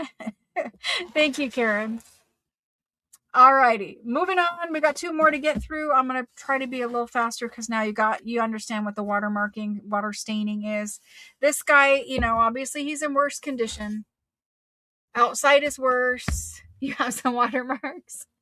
Outside is worse for sure, condition wise. Inside, it's printed in 1754. 1754. Watermarking, yes, there is water damage. Yep. He was number 394, probably at an auction. We'll leave that in there. You've got some nice little decoration details. Really thick rag paper. I love the large font in some of these books. It's just nice because a lot of times we have a little font because we have little books. This is Sharpie marker all over my hand. Watermarks, watermarks, watermarks. Pretty much no watermarks. They do disappear. And then they come back. And then they might disappear again. But it's so interesting to me.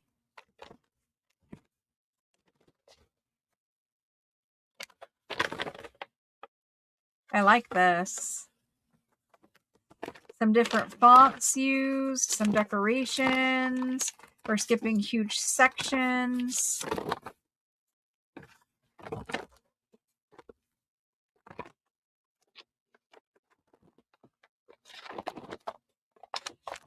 I hope you guys can hear it. The lovely, lovely paper. And look, it's ready to come apart. What the other thing that water does is it gets it ready for you to take apart. It starts pulling apart, where it's bound and all of that. Yeah, I don't know what this is, but this is nice. I'm always in there for like different looking pages. Okay, so it does have an index in the back or something. You can see the worst of the water damage there. Worst of the water damage, like if you want super grunge, there's some super grunge back there. Like, there's some super grunge, but not very far into the book. And that's all the index back there anyway. That's still the index. We're right here with the last bit of pages, and it's about 560. About 560 minus the index. And if you want to see what one paper looks like,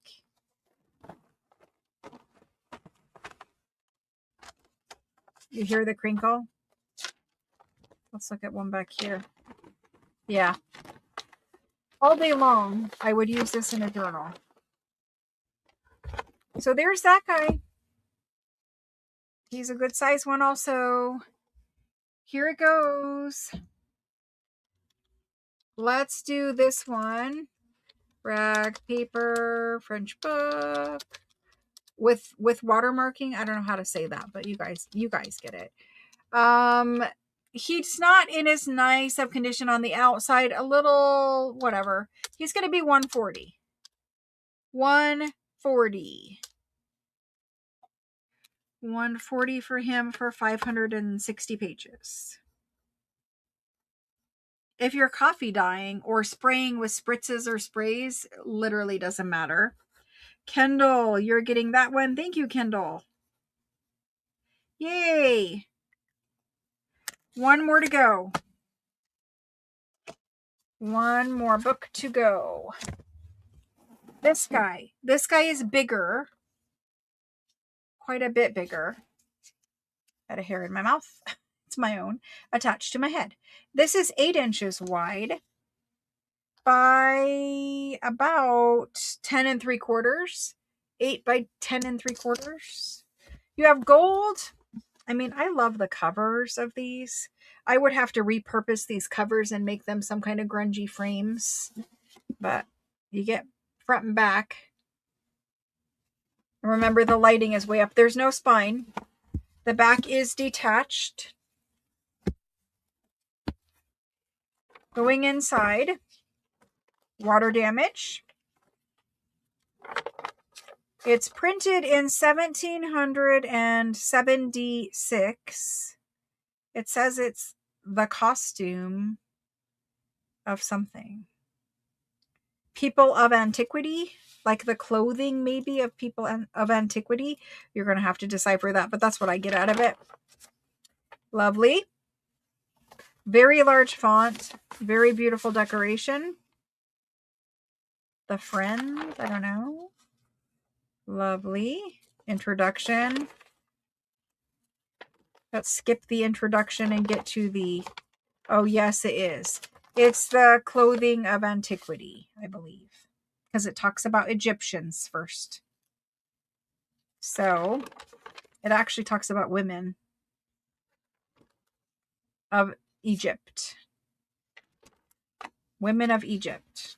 I like how it says costume. That's cool. Anyway, so we go to Egypt. We go to Greece. The Greek people. Yep. Egypt and Greece. We're still Greek. Amazon. We go from Greece to Amazon. See, these super old books. These were not cheap books when they were done. Pretty. I don't know what country this is. That's probably terrible. I don't know. There is a torn page. Amazon, I don't know what country any of those are.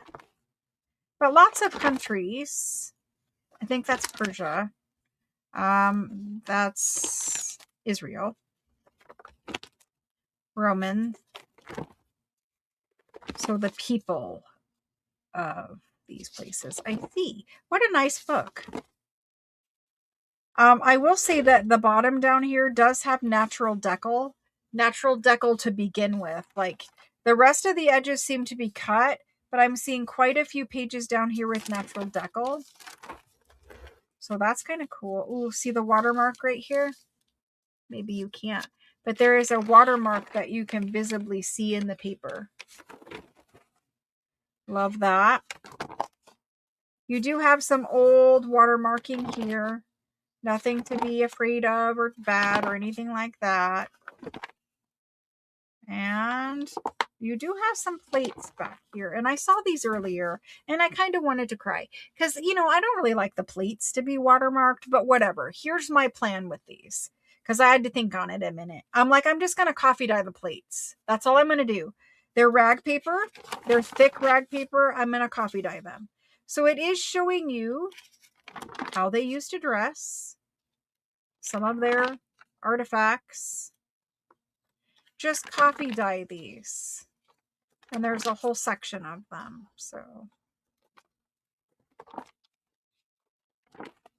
like, just coffee dye it.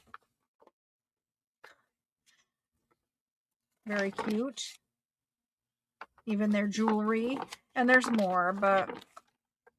So this whole back section is plates. Yeah, you'll have a little bit of stuff to contend with, but that's what we got. And it's the back of the book. And the back of the book was obviously where the water sat, wherever it was. So that's the book.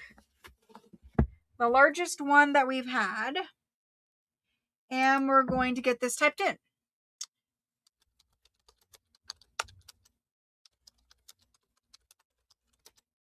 Watermarked. Let's do this guy for 100 and... I'm going to do it for 130. 130. You got a lot of paper to play with and some plates that you can try to salvage. Just coffee dye them. Do you guys know the Swiffer cloths? Like maybe you would get the Swiffer cloth and put it on the like Swiffer mop thing. I like to use those Swiffer cloths to clean the pages because they have a lot of, they pick up the dirt that's on the paper, whatever, without adding any moisture. So that's how I clean pages, is with the Swiffer cloth. This one is going to Michaela. Michaela, thank you. Thank you, thank you. Okay, that was those. I'm going to bring in some fabulous ledgers to show you guys.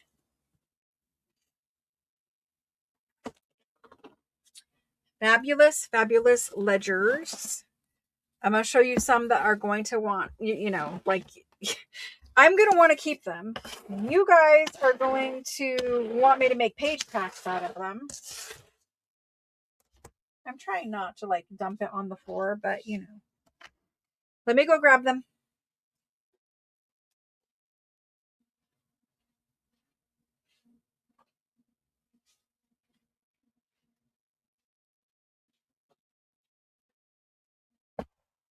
There's these two. Those. And I have the lights brought really high up. I'm going to bring them back down to reality. That's what they really look like. I have hiccups now.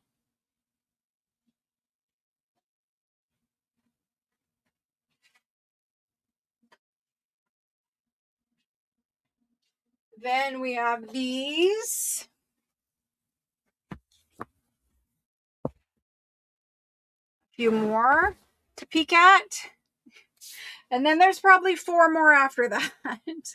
And that's all I brought for today. And I say all because there's probably 20 new ones still sitting out there. Okie doke. Your Xyron, is that what we're talking about? The little purple one that looks like an X? I have that one still. Okay. Let's go on to these. We're going to start here, I think. Now that I brought them all in here. Well, I didn't, but I brought most of them. Let's look at these two. Okay, so this guy, very large, measuring 16 inches by 10, a little over 10. Your pages will be varied in size, as you'll see when I open it up. But it has a part of a label here. You'll notice it has string ties. It used to tie closed. It has green suede corners and green suede spine. And see the date on it. So this is a collection of documents from 1791 to 1844. This guy is very big, very fat, many pages. That's how wide his spine is. When you open it up inside, it tells you all about this. It has history. It has robin's egg blue paper. It has a bunch of different papers in here. It's basically one big bound volume of a ton of antique French documents. Okay. And they started in the 1700s, but truthfully, I think there is older stuff in here. But this is 1791. So it's like the history in the beginning, and that's where it starts. I'm going to bring that over so you guys can see without my logo in the way. So this is the index in the front. And there's different kinds of papers in the index. This is all rag paper, ledger paper, like thick rag paper with a decal edge. If there's a document tucked in between every bit of this. So once we get past the index, this is all index right here. Then we get to robin's egg blue paper. You'll notice that there's been some little repairs here. There's some little repairs there. That's robin's egg blue, another index basically.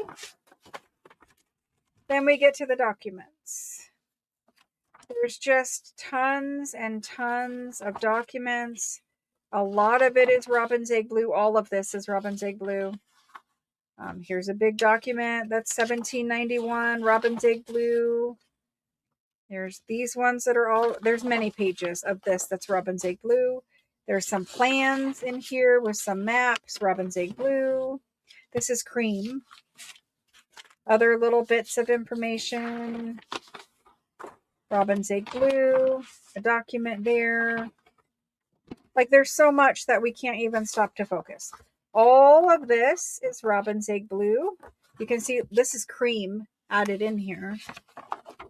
There's like tons of little, you can't even see that one. Tons of little things tipped in, added in. More documents here. All of this is Robin's Egg Blue. The whole entire thing. And there's hundreds of pages. And that's not including all the ephemera that is in here. Like, I'm hoping you guys, that's blue. So, you want blue paper. There's a lot of it. Other little documents, ephemera. I mean, I can't even begin to look at it all because there's too much. The rare little blank bit of paper. And then here's another pile of these handwritten documents. There's all these handwritten documents. And they're just lightly pasted in. They're just lightly pasted in right here. If you want, you can take that apart. I would suggest moistening. Yeah, moistening. Exactly.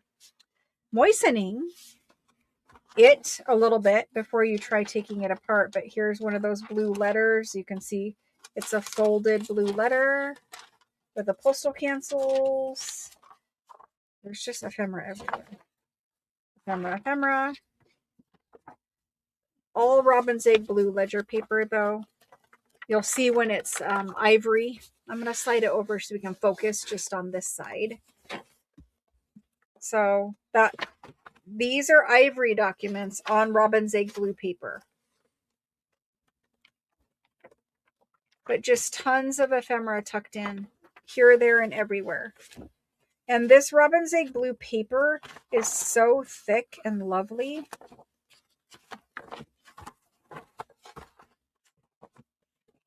Let me get back there where there's a little less writing per page, but it's dated 1792 still. And look at the paper. If I can get it towards one page. Look at that paper. All the dates. And look at the signatures. I love this old paper.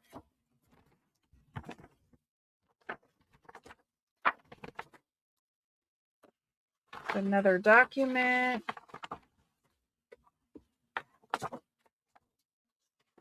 More documents that are folded and pinned back here. Look at all that. It's crazy. The number of papers that you have tucked in. Look at all of that.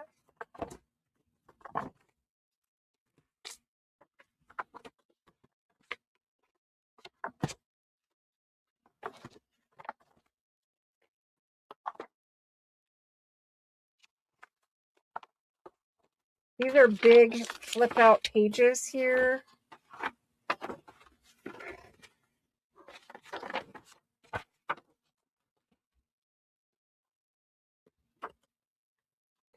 Very blue paper.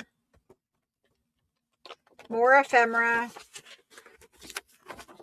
Big bunches of things tucked in the very back. They've added hinges here. See these paper hinges? They've added hinges to hinge in the little extra documents. So these are the kinds of rare things that we can find every once in a while in France. Obviously, when I find them, they're not cheap and I have to really pay up. But here's my theory. I could take this apart and I could sell this by the page. I could put it into packs. And I could do a lot with it. But that all takes time. And I do have a lot of other things, to take apart, to make packs out of. And some of them like this, they're very valuable with all that stuff tucked in. And it's really like one complete story. And if I start taking it apart, then it becomes parts of one complete story, but it's not the same as keeping it intact. So for me, I'm going to offer it one time whole. And then from there, it might sit on my shelf. I might love on it a while and I might share it. I don't know. But this is what you're looking at of blue rag paper. And then there's all the ephemera. This right here is an ink stain where they've spilled ink down the side of the paper.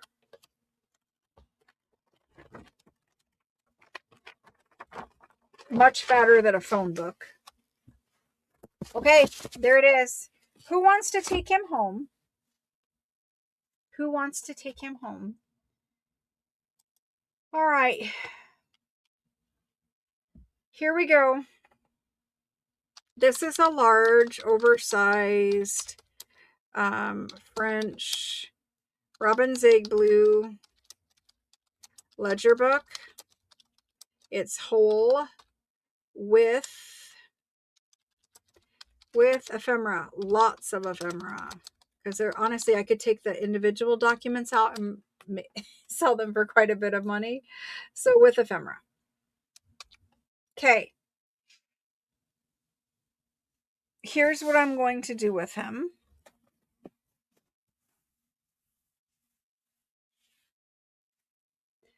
Here is his price. Let's do him for $2,400. $2,400.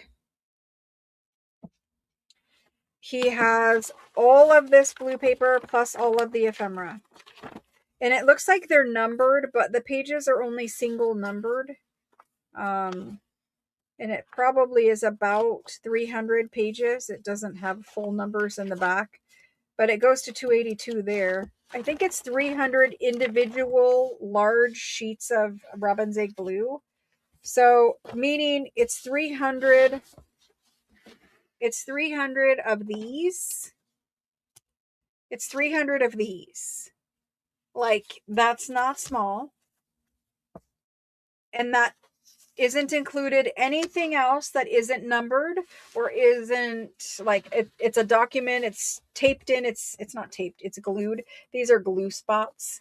So the glue is the kind that will come loose quite easily with a little moisture.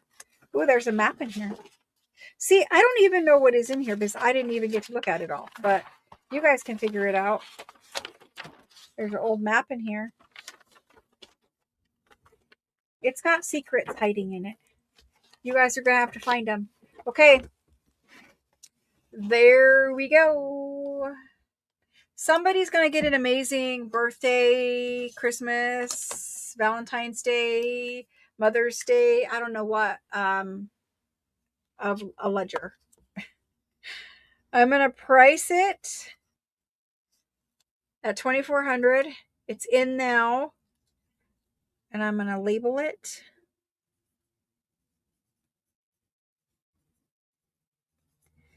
Robin Zig blue with ephemera. Perfect. He is $2,400 and he will stay with me. If someone wants to if someone's rewatching and you want to reach out with a text message and ask if he's still available, feel free to do that. But that's him. For this kind of a book, just so you understand, I have had similar pages to these, the Robin Zig blue ones. And the similar pages to these, we did at $20 per page, and I sold every single one of them. So $20 per page, if there's 300, that's $6,000. And that doesn't include the ephemera. So that's why he's priced at $2,400. Because if we take him apart and do pages in Etsy, this is $20. And you guys bought them all here when I had them at $20. And there's 300 plus ephemera. So there he is. Thank you very much. I appreciate it. Okay, so we looked at him. He'll stay right here. Let's look at these other couple quick. I have other fabulous ones. I told you, even if it's just window shopping, we're having fun. We're hanging out together and we're going to look at some amazing things. This guy, love him. Love his cover. Again, he's one of the ones like the last one that is string bound. That's what's left of his label. It was beautiful at one point in time. That's his back.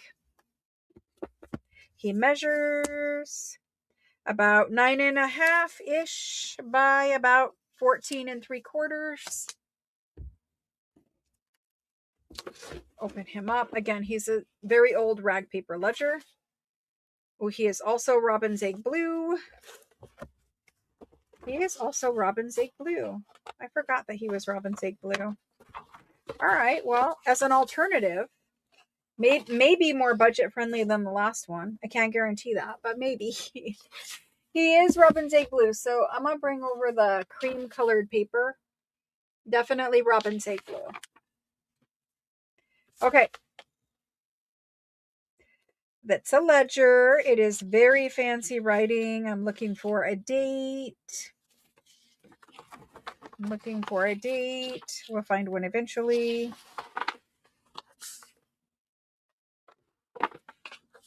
Look at how beautiful these pages are. Like, fancy, fancy calligraphy.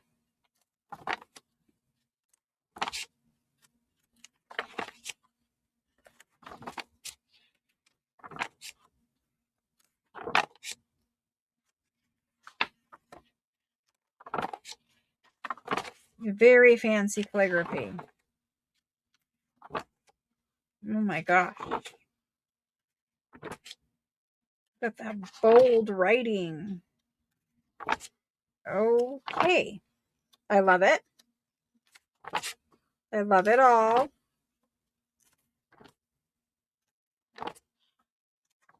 I don't know how many more pages of this writing. Oh, look at that pretty writing.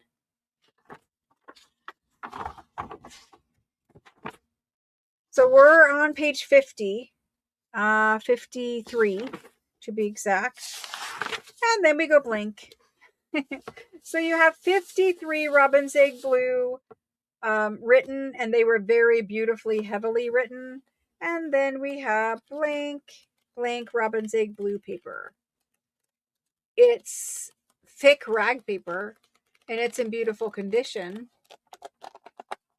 but it is blank. The first section here is lined. So the regular, horizontally lined pages. The second section in the back is only lined over here.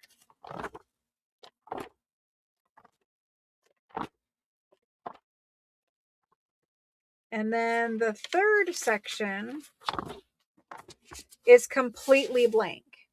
So this is like a blank canvas for you to do whatever you want to do on it. And it is Robin's Egg Blue rag paper.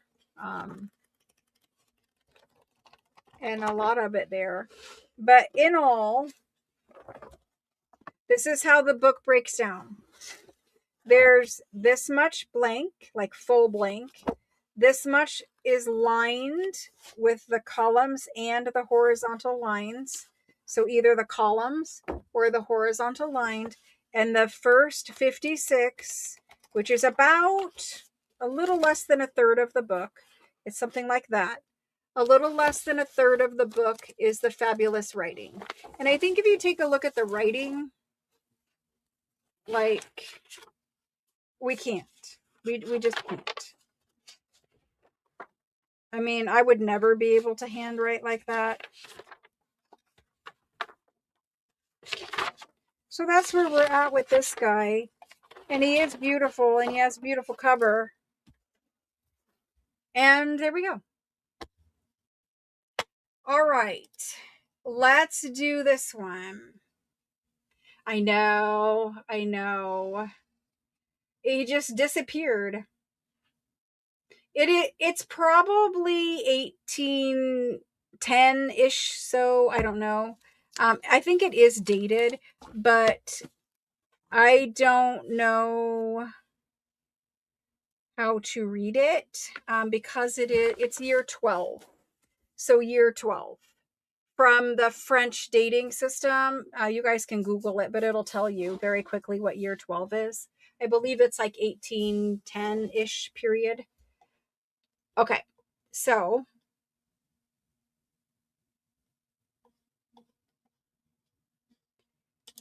let's do this guy. Robin's Egg Blue, rag paper, French ledger, full. This guy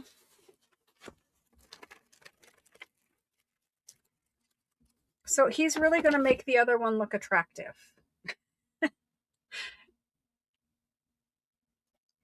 I cannot do him less. I cannot do him less than 1,200. Even that, I probably should have charged more for. These first few pages in here, the 56 of them, I'm sure you could probably charge $35 a page for them or more. They're fabulous. So that's that guy. And he is a pretty cover too. A pretty book. Kendall, thank you. I know you love the blue rag paper, and I know he's going to a good home to join all of his other blue rag paper cousins. Thank you, Kendall. Oh gosh. Oh, well, that was too late for that comment, Kendall.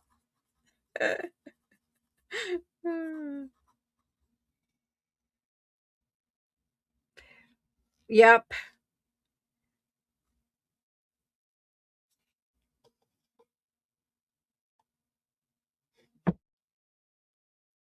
That one is going to KA. Sorry. All right, here we go. I appreciate that very much. I do. Thank you. Thank you. I'm going to show you a couple more. I don't believe we have any more blue rag paper ones. I don't. I could be surprised, but I don't think we do. This one could very well be one, but no, it is not. I was like, I don't know. Okay. This one. This is what it looks like. It's a really pretty ledger, but I don't think it's blue. Okay. So we've got green marble, red label there. That's the back. Really nice and clean. Nice, beautiful leather label right here. You open it up. We've got the old bookmaker printer label there. Then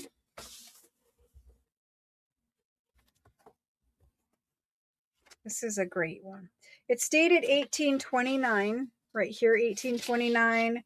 Obviously, it's dated out there, 1829. These ones, I just want to show it to you this way for just a minute so you understand how it's laid out.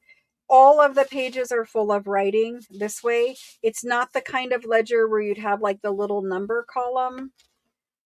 It's all that fancy calligraphy. This is all rag paper. Very, very nice, thick rag paper pages. If you notice the stenciled number marks on the corner pages, those are the kind that are hand stenciled with those little ledger number stencils that I have and I've shared with you guys. So that's those. That's that one. Oh.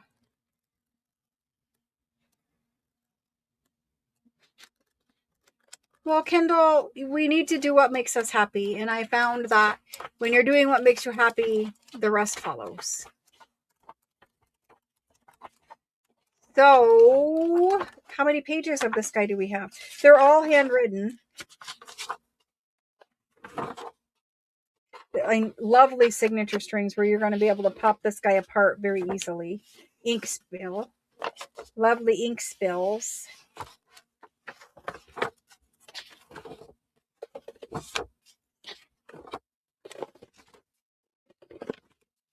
He has about 300 pages in him.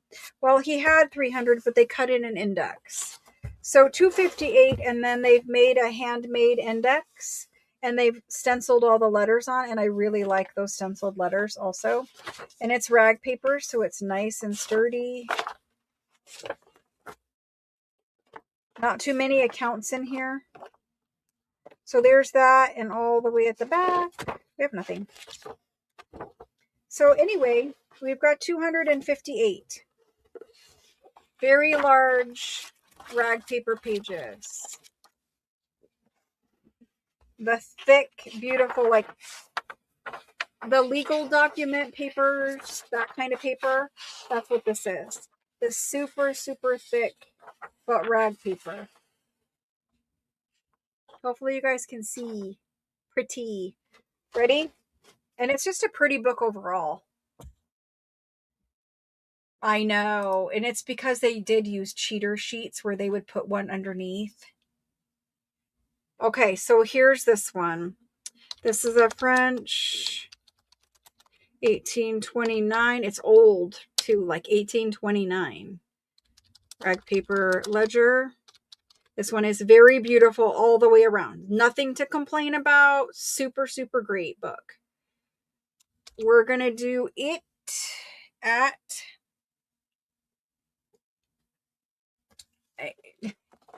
Here's the thing. I could do these ones at $20 a page. I could, right? They're very beautiful. I could do them at $20 a page. Even if we stop at $2.50 and did $20 per page, that's a lot of money. If I did $2.50 and did $10 a page, that's a lot of money, right? So I'm just going to ask, I literally just going to ask $1,400. I know that's a lot. I do understand. I hear it. But at the same time, you got to keep in mind where I'm at with what I pay for things to have them shipped over here with tariff situation and what I could take it apart and sell it for. So this one is going to be $1,400. There it goes. If somebody would like to own that one, let me know. I'll make a label for it either way, but if someone wants it, let me know. Of the ledgers we have, these are obviously some of the nicest. There might be one more rag paper blue one, but I don't think there is. I think I showed both of the ones we have to you. And then I think these are probably the better condition ones that we have also. Probably the oldest and best condition. So we said this was 1829 rag paper. Okay, I've made a tag for it. If somebody is rewatching, you could send me a screenshot or you could just tell me the letters book of D. And there's that one. Thank you for looking at that guy. Well, I just want you guys to know, like, a lot of thought goes into that. It's not just, it's not just me hopeful, wishing, whatever you want to call it, wishful thinking. It's not that. I actually do take some time to, to understand what things are worth, what I could sell things for, what other people are selling things for, that kind of stuff. All right, anyway, let me show you the next couple. We don't always have to stay in a super high price range. We could do lower price range too. So let me show you some of those.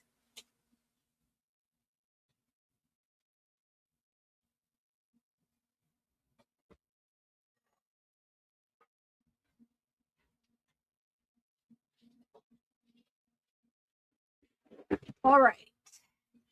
I do have the green suede one, but he is also rag paper, and we're going to save him for another night. Because he's also rag paper and he's also not very inexpensive. Let's just say that. Okay. Here is a lovely ledger. It's black cloth. I actually don't know what this is. Oh, I do know what this is. Somebody just asked for blank onion skin. Somebody just asked for blank onion skin, and I'm like, I thought I saw some. So this is a whole book of blank onion skin paper. Blank onion skin paper. You will notice that this one is much larger than our regular onion skin books. This is a jumbo onion skin book. I'm going to try to show you one sheet. So it's also very transparent. Like, very, very transparent. This is like the thinnest and the largest. I'm going to show you the other papers that we did tonight so you guys can see the size. So it's like 13 inches.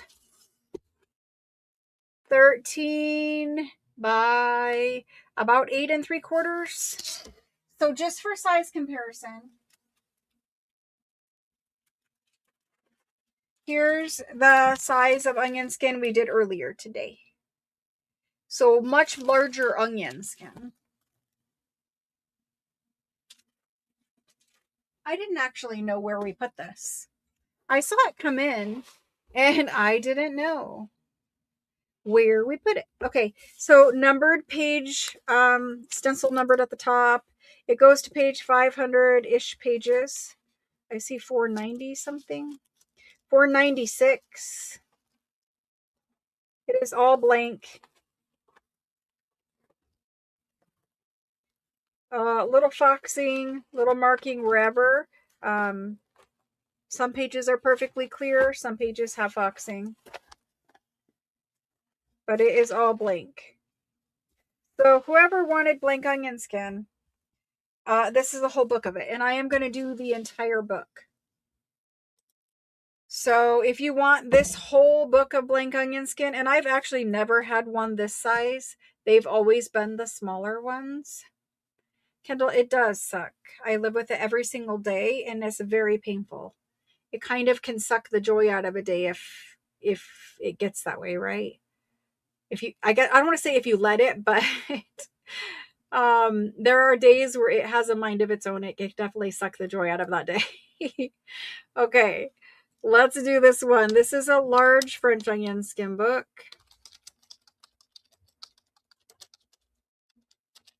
And for this one, normally we do them for like $6.50 if they're the normal size. I typically would charge more for this. I am going to do it for $600 tonight. For $600. It's 498 pages. It's oversized. It's blank. It does have an index in the back. The index in the back looks like that. And I see Juliet. And it's got just regular paper for the index so that you could write on it. Thank you, Juliet. Thank you, thank you.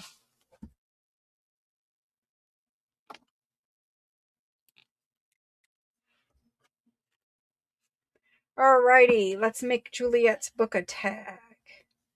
Juliet. Thank you, Juliet. That's a good one. I don't know why it's such a big size. I was trying to figure that out. Was it for like legal documents maybe that they were making copies of or something? Anyway, thank you, Julia. All right, on to ledgers. Remember the other day when I did pharmacy ledgers? Well, this guy came in and he's super grungy and we missed him. Remember when we did pharmacy ledgers? Yeah, and he's falling apart. He's falling out of his cover, but he's not really falling apart. He's just out of his cover. So it's a pharmacy ledger. Has some information, court stamps, etc., etc. And it is one of the ones with the red column. Every page, I'm trying to get it to where we can see it, has the stamp up here where either the taxes were paid or they were inspected. They didn't break the law when dispensing medicines. I don't know exactly what it is. I thought it was for taxes, but it has a total of 300 pages. 300 beautifully written, quality pharmacy ledger pages. So if you missed out on the other one that I had with the red line, this officially is the last one. We have opened all of our French boxes that we currently have here. And so we know for sure this is last one. It's great quality paper. That's what it looks like. Beautiful handwriting. It says across the top, it's got the date, the number for the order, the person's name, or the name of the medicine, the prescription, like the way it came, whether it was a pill or whatever, soap, whatever, the details of the prescription. This one right here is like how much, either gram or whatever, right? The name of the client is here. And the price is over here. So that's how it's written. I'll hold it up so you guys can see it. It's pretty cool looking. I like how all the pages have the stamp. To me, it's like an official French stamp. I actually have one of those laying around here somewhere. I need to find it because I have that exact stamp. I have that stamp. And it's one of the old ones, the brass ones. I need to find that. I keep losing my things. Anyway, I don't remember how much we did these for, but I guess I need to look quick because I don't want to be wrong. Pharmacy ledger. The pharmacy ledger, they were roughly, we had several different ones. About $270 for the red lined one. About $270. So I'm going to put it in for $270. Obviously it's French. I don't know what to say, but there it is. It's $270. It's like $1 a page, or less than $1 a page. It's a pretty good price for those, actually. Pharmacy ones, like we talked about, are pretty collectible. It's less than $1 a page.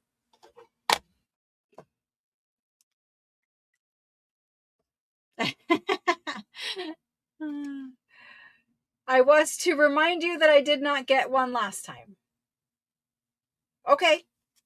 Well, if I told you to remind me, then it's probably because you were owed one. I do my best to try to like remember who's owed something. But if I told you to remind me, then you're going to get it. So Juliet is getting this one. And it's probably because YouTube kicked her out and she was trying to claim it. It like wasn't accepting her comment. And so we talked about it and I told her to remind me. So sorry about that, but Juliet's going to claim that. Thank you, Juliet. Okay. Next is this guy. I don't even know what this is.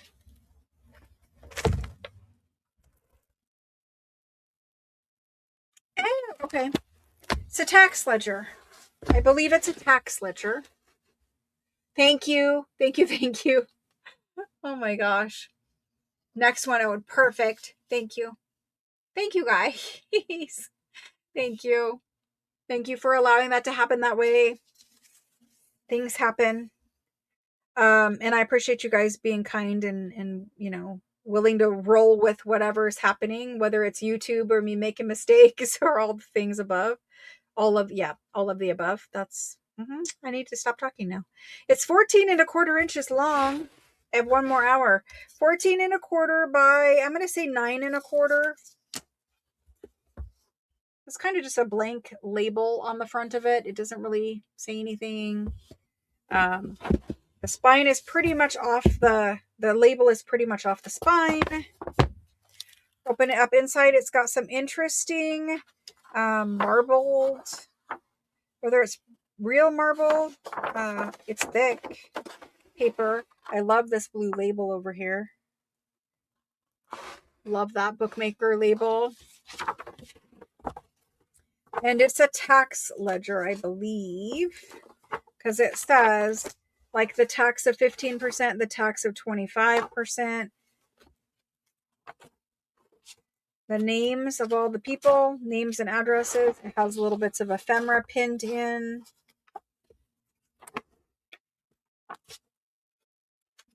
So a tax ledger, that's interesting. Could have saved that for April.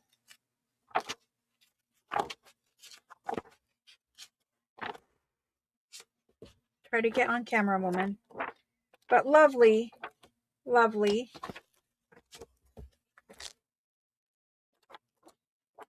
I like how we have a bunch of different kind of ledgers this time. Kind of a little bit of everything. Lovely handwriting. Ooh, tax stamps. I love those tax stamps. All this little bits of stuff in here. The pages are not numbered. The book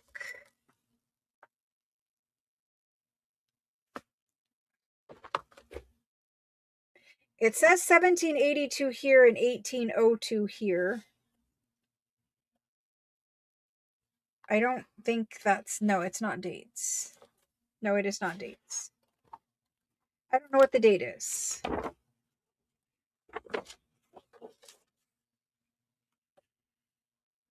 $1921.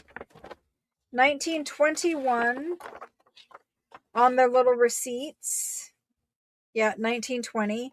So it starts in 1920. It's 106 years old now. So it's a tax ledger as far as I can tell. I hope that, I hope that you guys appreciate the variety. We can never have too many ledger pages, but the bigger variety, I think, if you're making a digital especially, is important. Let's go ahead and do it. Tax ledger. Tax ledger. French. Antique. Oh my goodness. Can you type? Antique full book. All right. For this one, I'm going to do it at 320. I think it's pretty unique. I don't think I've ever had one that looks like that. The paper is great quality. There's bits of ephemera all over. We're going to do it at 320. Maybe somebody out there is, a tax professional and you'd like to have a tax ledger from France 106 years ago. This is the tax ledger. Awesome. It's going to stay here with me and I'm going to love on it. But if somebody's rewatching, you could just tell me tax ledger. Yep, it's kind of like the pharmacy one, just a little more interesting. I don't know. I don't really like the pharmacy only because it's like pills and they said cocaine was a medicine back then. So not so much that for me. All right, a few more. Got a couple more to look at here. These ones, they're not pharmacy, they're not tax, they are everyday beautiful ledgers that we love. That's what that one looks like.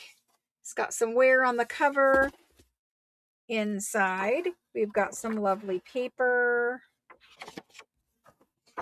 Lovely end papers. Starts on page 1. It's kind of a beautiful little French ledger. I love the names. It's really pretty. Actually, we have several like this. We actually do have several like this one. Here's what it looks like.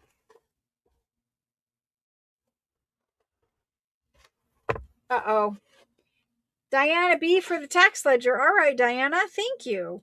I will put your name on that for sure. Every page of this one is written in, and there are 300 pages.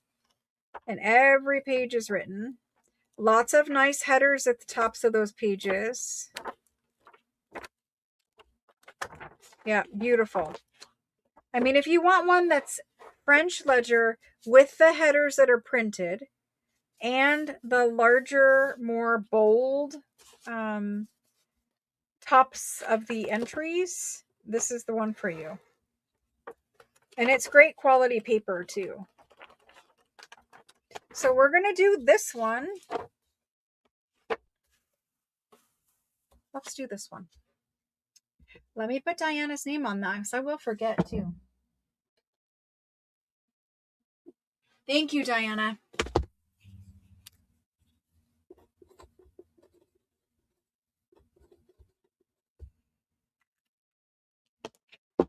Alrighty. This guy. 300 pages, beautiful, beautiful titles, beautiful headers. What you're seeing is, this is, and I had one the other night too that sold. We have a few. They've taken pencil and written out this fancy header up here in pencil, and then someone's came in with a fancy calligraphy and wrote over top. You could erase the pencil if you wanted. They just never took the time to do that. But they've written it with pencil, and then they've come in with the ink and written over top. So that's what you're seeing there. That's that one. Let's do this one. Fancy French calligraphy. Fancy French calligraphy whole ledger. It does have headers, 300 pages. I know we sold one similar. I don't know if it's the same size, but I know we sold one similar. And I'm going to do this one at $450. $450. There's 300 pages. And these are the kind of pages that are like minimum $6.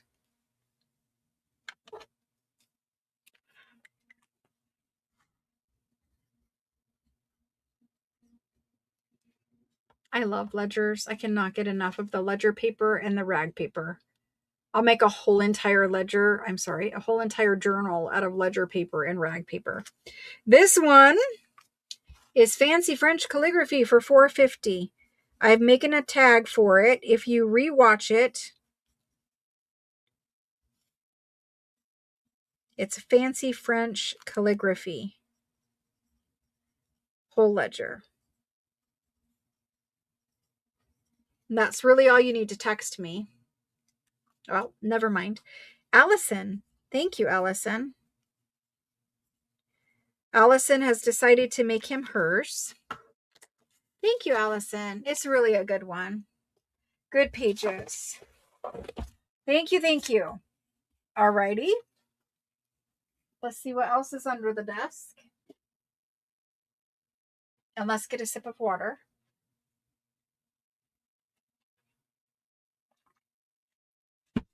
Okie doke. I have 3 more. Some of you guys asked me for landscape format ledgers. I have 2 landscape format ledgers for you tonight. 2. One of them is quite thick and one of them is not as thick. Okay, so here's the landscape ones. I need to measure them. Black cloth, there's no label or anything like that on these guys. And so landscape means instead of opening from, instead of being tall, right, they're wide. Okay, so it's 12.5 inches wide by about 10, just shy of 10 inches. Upside down. There we go. I've had several of these before. Generally, they sell very well for me, and I'll tell you why. When we're putting ledger pages in a journal, one of the challenges is to get them to open up as pages, like a page spread in your journal, and be able to read the handwriting from left to right like we normally would look at like a digital or a book page or something like that. And so because they're landscape, they're just oriented wide the same way that we would do like a journal page. And that way, when you fold it, put it in a journal, if they're extra large like these ones, you could fold in one side and make like a little tuck or a little whatever. But I like this format for putting pages in a journal. It's a little easier to work with than the others. The others are nice too because you can fold up the pockets at the bottom. And I'm not saying you can't do that with this one, but the landscape one's just something different. They did give you a blank page here to scan so that you have that for forever, but a blank page. And then every other page in here is full of information. I'm going to try to decipher what information is here, but basically on the back side of the paper, on the back side, you've got the person's name, the community that they lived in, possibly. I don't really know. I don't know what this really means, but their name. It's talking about alcohol, the volume of the alcohol. I think maybe they sold wine or something. It's dated 1927 here. It's the 1st of June. I don't know much of that, but it looks like it's maybe selling wine or making wine. I think it's making wine. Don't know. But then on the back side, so on the front side, you've got the people's names, right? That's actually the back side. On the back side, you have their names. On the front, it's all numbers. It says, this is dated 1899 right there. This is dated 1910.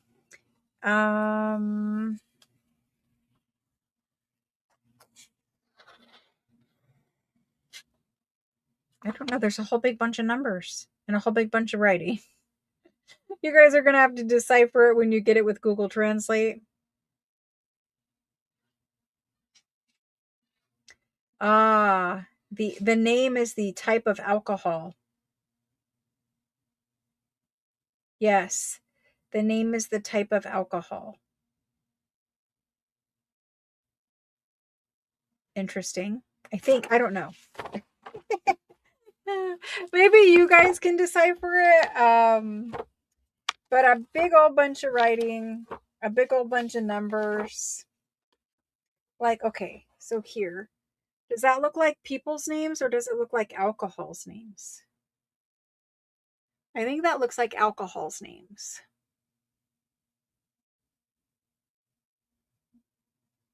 It's in French, so I can't read it. But it's a big, beautiful landscape ledger. There is bits of pinned in ephemera like that with tax stamps, and they're pinned in with the rusty kind of pins.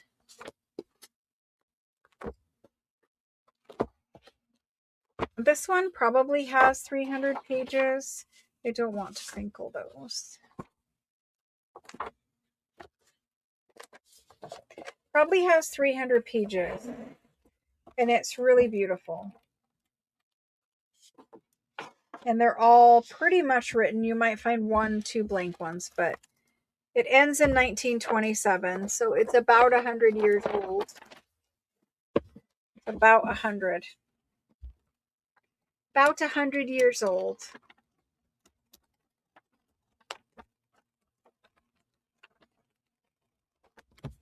And now I just folded all that ephemera.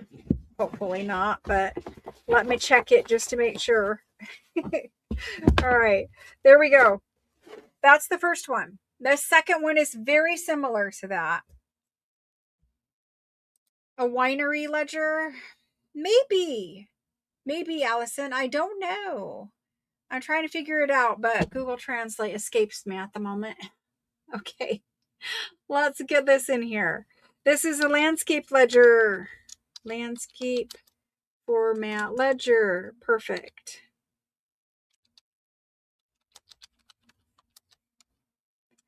Landscape format. French ledger. Whole. I'm estimating about 300 pages.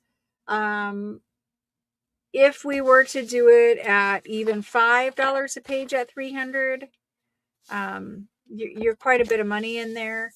I'm just going to do this one. Again, the landscape ones are harder to find. By far, they're harder to find. We're going to do this one at $450. $450. I'm estimating about 300 pages. The paper is very nice and thick. Super strong, super nice. It does have ephemera pinned into it. The writing is beautiful.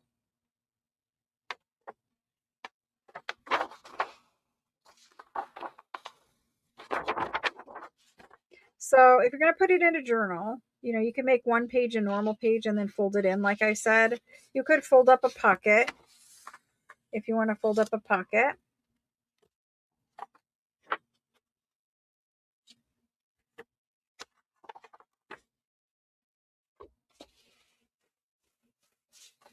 I have to touch it. All right, I'm going to put a tag on this one. If you want this one, this is the landscape. This is the large landscape one. Large landscape ledger. Large landscape ledger for $450. The last one of these I had and sold, I sold for $750. And I had one almost exactly like this, and it sold for $750. So there's that one. Just making sure that ephemera isn't getting all squished. Alrighty, let's look at the next one, which is the smaller landscape format one. I don't know if this is upside down. It is. This one I think used to have tape or something on it. It has tape marks. It has some like wear, but I don't really get why that has like tape marks there. Probably because somebody taped something there, but it doesn't make a whole lot of sense to me. There we go. First one blank. I don't think so because it was Jennifer and she's not here anymore. This one, very similar. You're going to see exactly the same kind of columns up here. You may also have one, but the one that was exactly like that one was Jennifer M, and she's not here anymore. Beautiful pages. Ephemera pinned in.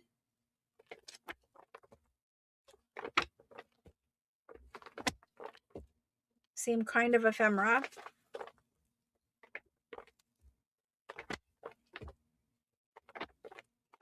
Pretty much exactly the same, just smaller.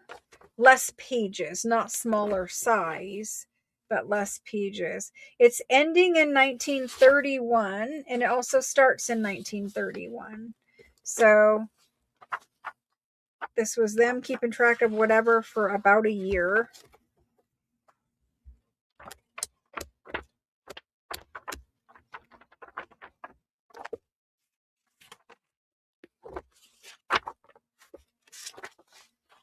Stay there, don't fold over.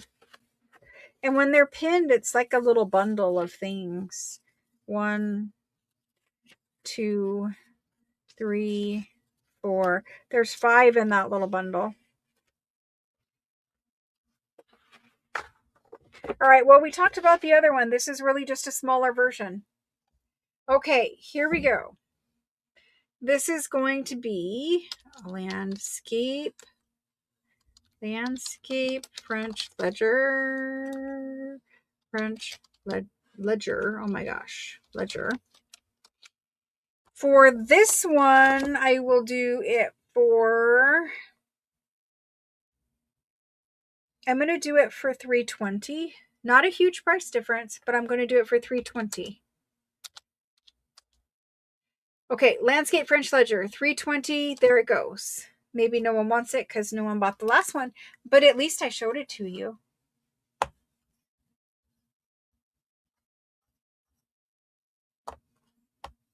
Honestly, and I'm just being honest, there are 2 people claiming. Whoever doesn't get it probably should consider the other one. I don't know how else to say that. Landscape French ledger for $320. Landscape.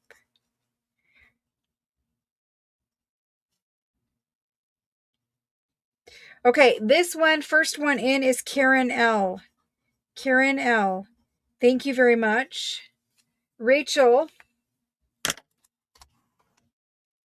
The other one is a very good option. Now, if it's out of the price point, I understand. I totally do. But the other one is a very good option. Thank you, Karen. I really appreciate that.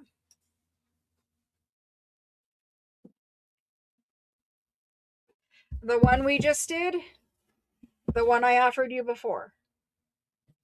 Just saying.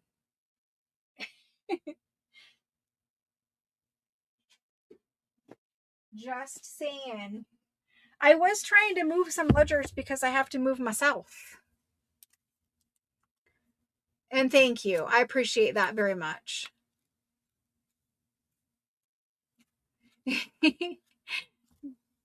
All right, so this one is going with the bigger one, fatter one, going to Rachel. Rachel N. Thank you. Thank you, both of you. Honestly, thank you so much. All of you. Whether you purchased a pack of onion skin for $16 or you purchased a ledger for $2,000 something dollars. Thank you. Thank you. Every little bit helps, and every little bit gets us something to craft with and something to have fun with and play with. So it's fun all around. Thank you guys. Okay, one last one last ledger. I mean, there's two down here, but I don't think we need to show the other one. We're going to show this one. This one is very similar to the other ones we've done. Definitely has wear. Definitely has some grunge. It's got a red leather label. On the inside, we've got this little bookmakers labels up here at the top. Then we've got the official stamp here, where they had started their books, basically. And the starting date is 1925. I need to measure it because it's a really big ledger. And we have several that are like this. It's about 9 3/4 by 15. 9 3/4 by 15.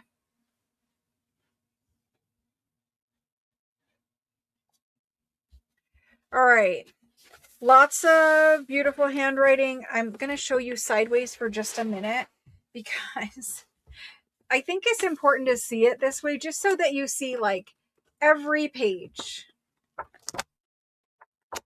all the way top to the bottom of the paper. They're really, really full of writing. Like, there's not really empty spaces in this guy. I know that I can't show it to you on camera this way and have you see the bottom half of the page, so that's why I wanted to show you that way. But beautiful handwriting, lots and lots of information.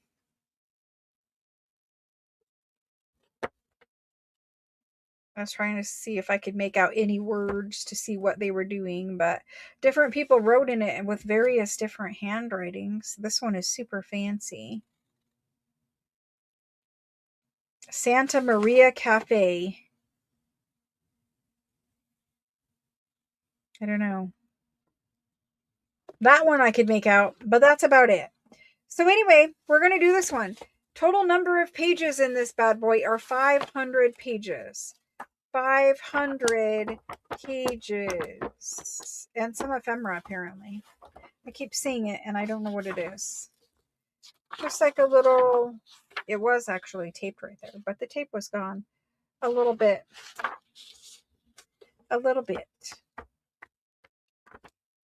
So if you ever want just a big old bunch of paper to play with, and it's thick and weighty paper, you know, it's not the thin kind.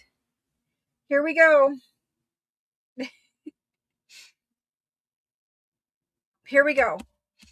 There is a question out there from KS Lim asking Rachel if she wants to swap ledgers. KS got the first one, the skinny one. Rachel had to take the next one because KS got the first one. If you guys want to swap, let me know now so I can fix it here. Okay, she says she's good. So Rachel would like to keep the one she got. This one, 500 pages, full of handwriting. We're going to do it. This one is going to be did I measure how long this is? Because it's big. I thought I measured, but yes, I did. 10 by 15 and a quarter-ish. 10 by 15. All right, here we go. Large French ledger. 500 pages. Fully written. The date, I think, was what? What was the state? 19 something. 1925. 1925. All right, 500 pages.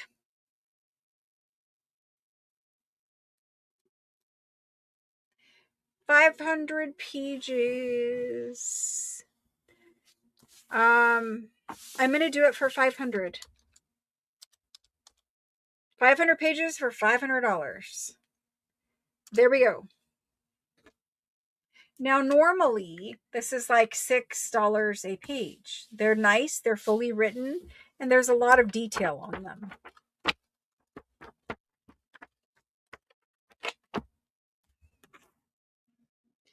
So I'm going to make a tag for it.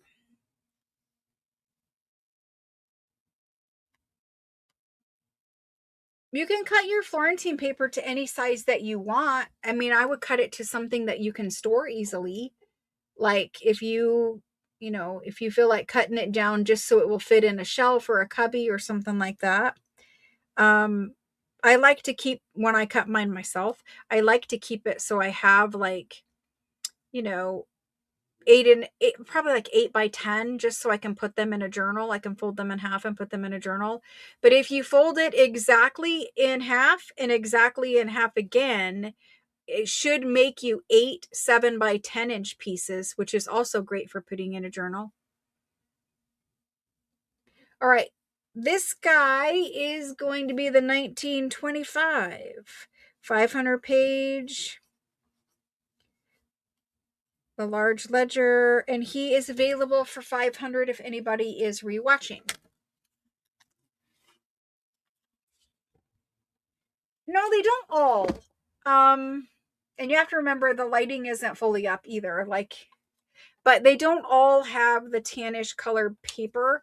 A lot of them do, because this is just how they made ledger paper to look more ivory, more manila file folder for offices and stuff like that look. But there are some that have a very white paper. The very white paper ones are much harder to find. They just were, I don't think they were very popular when they were made. I think most offices, professional businesses, that ivory manila colored paper, manila file folder colored paper, was the standard. There's that guy. All right, so we did the ledgers. We have one left, but I'm just going to show him too because he's sitting here, and I already previewed him, so whatever, he's sitting here. This guy, he's the green suede one. He has green suede ties. I just pinched my finger with him. Green suede ties that would tie him closed. It's journal of receipts of goods, bills of like goods sold, something like that. It's from 1829 to 1844. I showed you this one in the preview. It's really nice condition. These are book crumbs. Like, this is all stuff that's just stuck to the suede. A fat guy, a super fat guy. He measures 3.5 inches. 3.5 inches, because he's fat right there. I know you can't see that, but it's 3.5 inches. Anyway, this one is a rag paper one, obviously. He has an index in the front. I don't think he's going to sell tonight, but I'm just going to show him to you because I previewed him. He's got an index in the front. He is rag paper. He has ephemera tucked in here, apparently. Very lovely rag paper, kind of like that Robin's Egg Blue one, actually, where it's got little bits of things taped and pinned and not taped, glued. Pasted is the technical word for what they did. But little bits of ephemera in there. And he's written to page 163. Then there's a section that somebody decided to remove right here. And then the whole rest of him, and there's a lot of it, is blank rag paper. Just blank, blank, blank rag paper. And then more blank, blank, blank rag paper. I mean, if you want a beautiful ledger and maybe you're going to do your own artwork, or maybe you want to take some paper out and print on it, this is a good one to do that. You certainly have enough rag paper in here. So all of that is blank. Like this section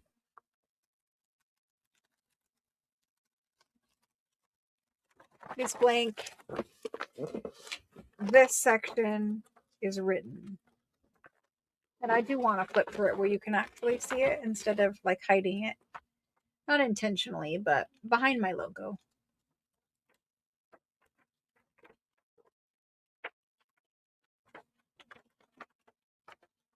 Good for all of those things.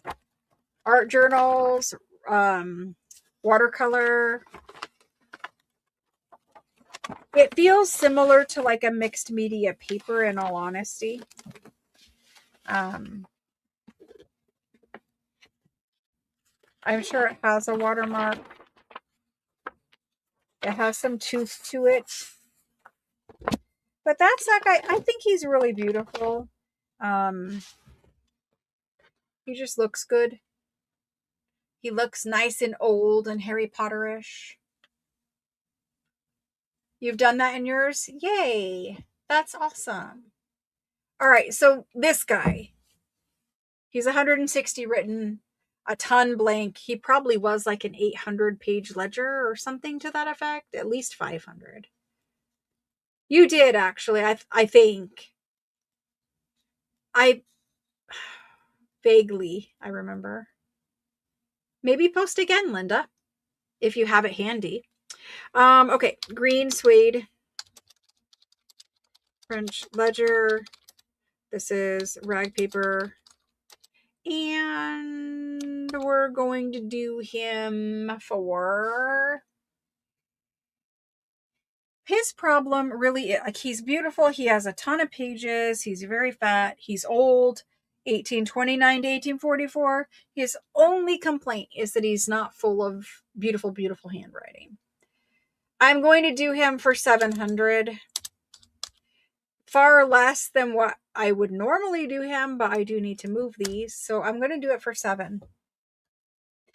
I think he's probably at least got 500 pages, probably more like 8. He's fat. Green suede. Not like my blue suede shoes, but my green suede ledger. For some reason, pasted a big piece of lace to the bottom of it.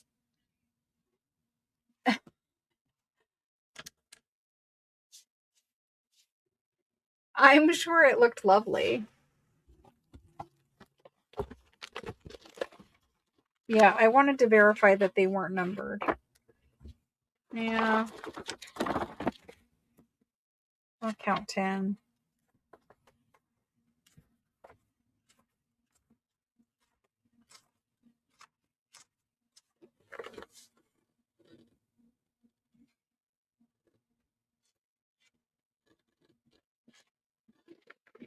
I think it's at least 500. All right, there we go. I've labeled him. If you would like to, if you're rewatching and you would like to purchase any of the items that were left available tonight, you could just text me. My phone number is in the description box. All righty, guys. Let's see what time it is. We have 30 minutes. Aw, not in the Facebook group. Oh my goodness. Well, I know who my friends are. I'm just joking. I'm just teasing. I would really like it though if you guys would join the Facebook group if you haven't already. I mean, a lot of you don't have Facebook. I understand. Some people do, some people don't, but nothing bad happens in Facebook in our group. Our group is very kind, very welcoming, and very like you could share whatever you made in there and no one is going to say anything mean to you. I don't let anyone say anything mean in there. Sometimes, occasionally, someone does for half a second, and then them and their comment are deleted. All right. So, I have 2 other things for you tonight. I have this ephemera pack. I'm going to try to do it to where like there's less glare. I have that ephemera pack. Then we did all of that. I just want to make sure we did everything that I pulled. Okay. I have 3 things remaining in 20 minutes or so.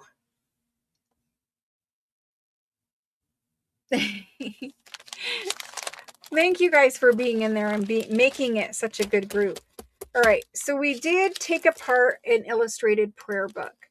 I took apart an illustrated, well, I didn't. Somebody took apart an illustrated prayer book, and we put these packs together for you guys.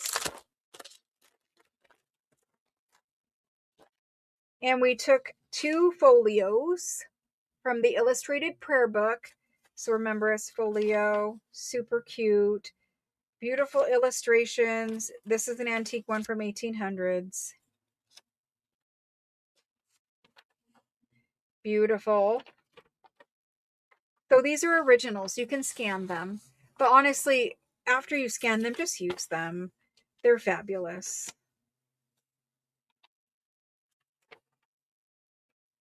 Yeah, but scan them so you can print them back out for yourself also. You get 2 folios of that illustrated prayer book. And this is a prayer book that would have been like minimum $85, if not more. So 2 folios of that. Then we gave you a folio of this very old rag paper, just like I just showed you. I just showed you a ledger that looked pretty much exactly like this. It had full pages of rag paper. It was all written in. I gave you 2 pages of it. It's a folio. So we did not, like, I don't just take apart ugly ones. This is the antique 1800s rag paper one. We take apart good ones too, okay? So we gave you a nice large folio. I always take apart good ones. It's just sometimes if I have one that has a bad cover, but the pages are amazing, sometimes I'll choose those ones to take apart. This guy is about 14 by 9.5. So I thought that these they really do look great together. So that's what we did. We just made ourselves some little, I'm going to put it in like this, made ourselves some little ephemera packs. I don't have a million because we were limited by, how many ledger pages we had. Yeah, the link for the Facebook group is in the description box, and it might be pinned still at the top of chat box. For these ephemera packs, we only have 64. I know 64 seems like a high number. Sometimes it's enough, sometimes it's not. I'm just telling you ahead of time how many we have. You did not do that on purpose. It was totally accident. What did you do?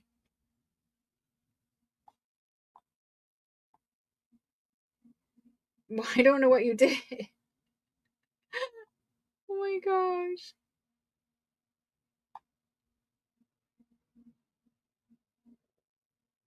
I don't know what you did, Kendall. Oh my gosh. I see it now. I see. I would have not ever seen it, honestly, because I didn't see it when it happened. Oh my gosh. So I'm the queen of like terrible bad autocorrect, where I will try to type something and it will autocorrect to something horrible. And I'm like, why are you choosing to make my words so bad? Anyway, all right. So let's do it. This ephemera pack, it's an illustrated prayer book folio plus, I don't know how else to do it, 1820s French ledger, a page back. I don't know what to say. You get 2 folios of prayer, 1 folio of rag paper ledger. It is rag paper ledger. We're going to do them. I'm going to, yeah, exactly. I'm going to do them for 24. I'm going to do them for 24. There we go. So Christmas, you could use, these, right? They just look great. They have flowers everywhere. They look great. They're just, you cannot look at these and not think antique. They just totally look antique. So I'll show you a couple of the other packs. I mean, they're all the same, but yet different.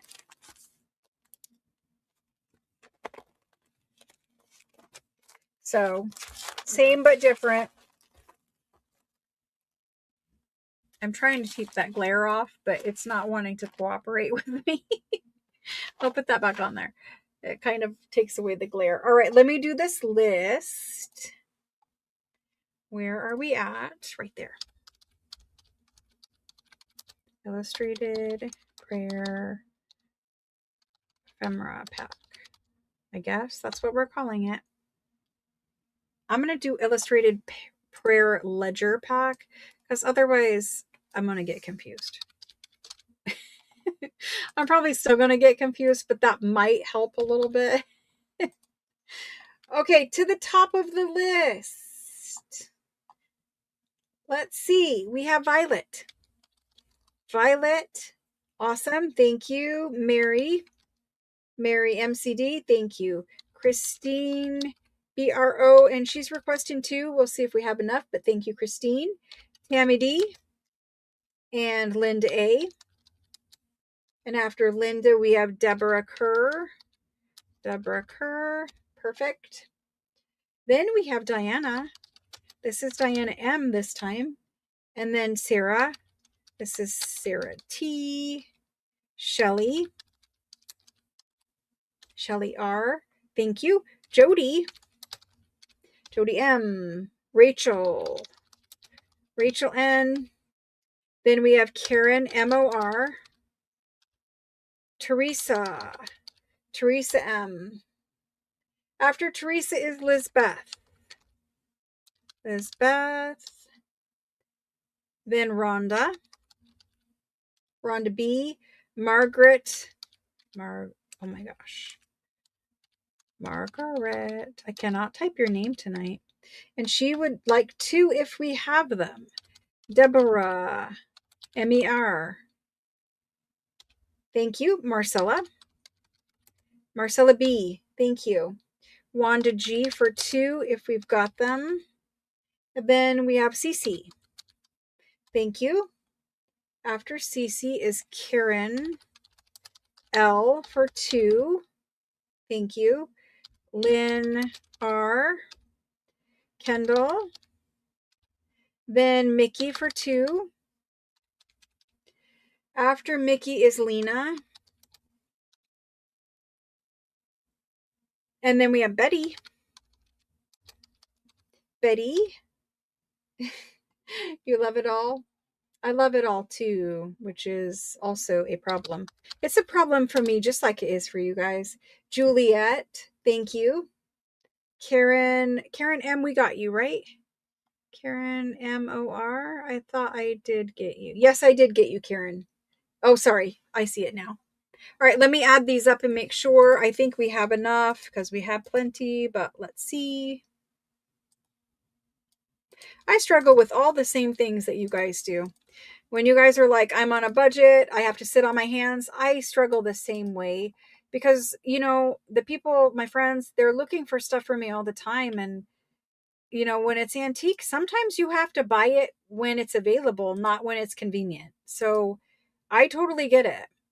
Okay, there's 32 of those sold, and I think we had 64. So we still have another 32 of these.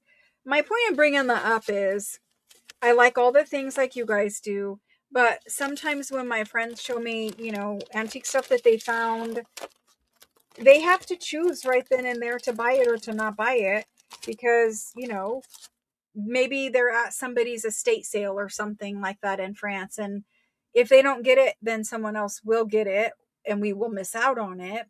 So I have to make the same kinds of decisions. I'm really bad and I'll just be like, well, let's just get it and I'll figure out my finances later. But yeah, I struggle with the same things. I do. I love it all. I love all the paper, but for me, at least I get the joy of finding it when we originally find it. I get the joy when it finally gets here and I get to touch it in my hands. I get the joy of sharing it with all of you guys. And then I get the joy of seeing it in your guys' hands and what you create with it. So really, it makes me so happy in so many different ways. I love it. I just do. All the headaches that do come with what I do, and there are some, right? Well worth it. Well worth it all the way around. Okay. So I think we're good with this. We did it. We did the whole list. I got that. Eva. Eva would like to be added. There's Eva. Thank you, Eva. Kendall says, why waste money on typical and normal things when you can find unique, one of a kind, special parts of our history? I feel exactly the same way. After you buy old paper, you're like, well, I'm really picky now about my new paper too. Eva, I got you. Thank you so much. Teresa M would like to. I don't know. I just became a paper snob. I don't know. And it's not like, I'm being snobby about. I mean, I try not to be, but I just feel like I'm more picky now because like the old paper spoils you. Aw, thank you guys. I am the one who is privileged. By being your friend, by knowing you all, by getting to do what I love every day, I am the one, and I am so thankful. Deborah K would like a second. Deborah K, thank you. Got it. Aw, Kendall. Oh my gosh. You were showing your 13-year-old grandson your treasures. I know, right? It is amazing that we can own things that are that old and that are real. And like, just think about what times were like when those people made those documents. It's crazy. Older than our country is very profound. Exactly, Sarah. Our country is such a baby country, which is, hard for us as Americans because we have great pride to actually really think about that. Okay. So Sherry M would like one. Sherry M, let me get Sherry on that list. Thank you. Thank you. Thank you. Awesome, guys. Awesome. So we did that one. You homeschool your kids and use this as part of their lessons. That's amazing, Michaela. I think you told me that before. It is amazing. Amazing. And like where else can you touch things like that and hold it in your hand? Because museums don't let you touch it. Awesome. Okay. So we did all of those things. I have 2 other things for you in the next 15 minutes.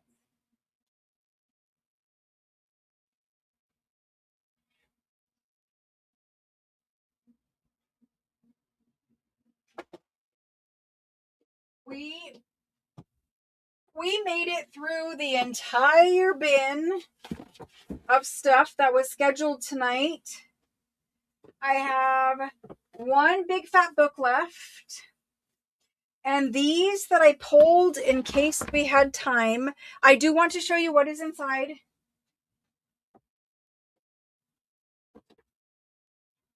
Do you want to show what's inside of these super oldies? Super oldies but goodies.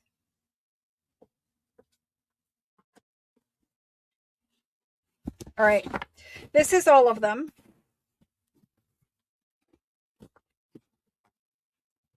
Am I on camera? Kind of, sort of, not really. Okay. Let's try this way. Better, but still not all the way. Whatever. They're not going to fit on the desk. That's where they're at. I am truly honored to know all of you guys and to get to know you better day by day. Let me finish these 2 things. We have leather covered, and I know we see a lot of books here, but I do try to bring you different kinds. We have some that are budget priced coming, possibly Thursday, but if not Thursday, next Tuesday, I have budget priced books. Some of them are rag paper, some of them aren't. But these ones, the marbling on them is crazy. Inside, they're everything that we dream about. Again, of course, they're 1700s. 1700s marble that's rubbed with the agate. See how it's not shiny, but it's just got that little bit of darker color. These ones look like this. We all love when our title pages look like this. This is 1745. These are fabulous. Fabulous rag paper books. There's pretties in here. I have been getting very picky with the books that we're buying for you guys. Just picking better quality paying more for them, but picking better quality books. Very lovely rag paper. Keep trying to find something. Ooh, women. Oh, women that were accused of adultery. Well, that's probably not so great, but there's women that were accused of adultery. Don't ask me. That's what page it came to, and there we go. But they're very beautiful books. We're just going to roughly look at a couple. Oh, it's the Judgments. I see. Well, this one is 1742.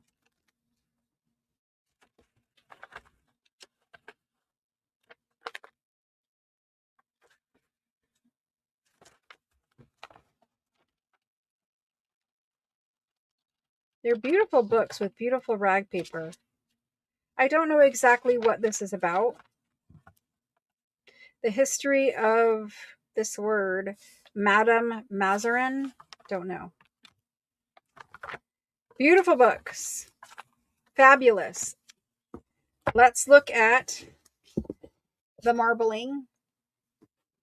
The marbling. They're all the same marble, but this is the top and this is the bottom. And I thought that was really interesting. These ones are all protected. These ones are exposed to air and elements.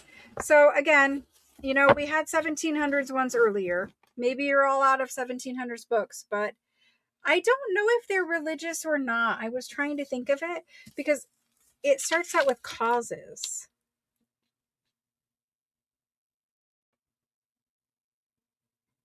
I don't see anything that says religious, but you know, I don't read French. So take that for what it is. I read very little French. Again, it's talking about women. Femme accused women. Don't know. Someone can Google it. But anyway, they do have little plates in them. And I saw a couple of these. It's genealogy. I don't think it's religious. Charles Ferdinand, Marie Abbey. I don't think these are religious. I think it's probably like, I don't even want to guess. I'll be wrong. Court cases for law? Maybe. I mean, it's judgments for sure. Probably Richie books. If they were, I would not own them. But that's just me. Very superstitious about that stuff, if you want to say that. Okay, so there's 2, there's 4, there's 6, there's 8, 10, 12, 14. There's only 16, which again is a large number, but it is what it is. 16. These are about 4 by 6. But really nice. About 4 by 6-ish. Really nice books. I like the red and black title pages. To me, when I find those are usually famous and interesting cases and judgments. Awesome, Rose. Thank you. Thank you. Thank you. When I find really interesting red and black title pages, usually the book is more interesting. The paper is more interesting. 1700s French books. We are going to do them.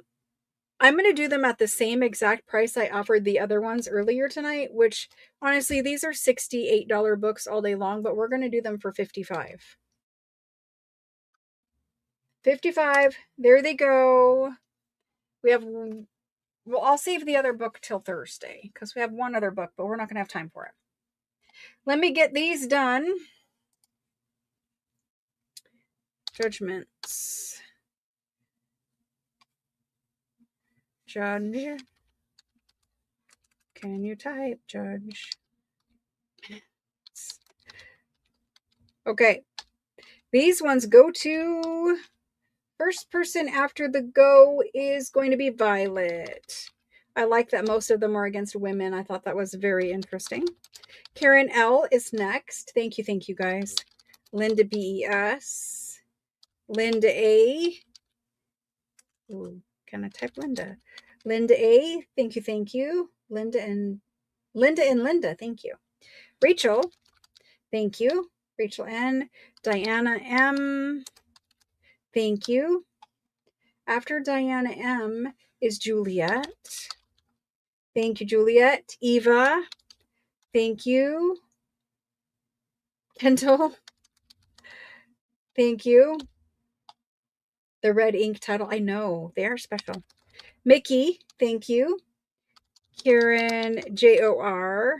Thank you. How many did I say I have? I think we're good. Rosalind. Rosalind. Thank you. Oh my gosh. After Rosalind. Where am I at? Right there. Shelly. I need probably better look at the total of these. We have Violet, Karen, Linda A, Linda B, Rachel, Diana, Juliet, Eva, Kendall, Mickey, Karen, Rosalind, Shelly. I have 3 left.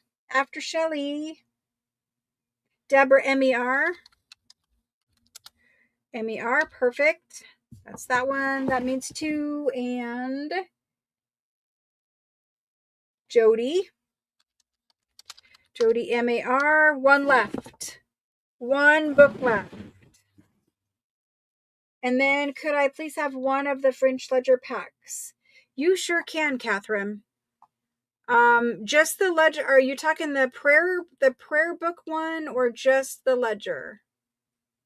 That's dictionary. That's onion skin. Here's ledger. Let's add Catherine to that one. There's Catherine for that pack.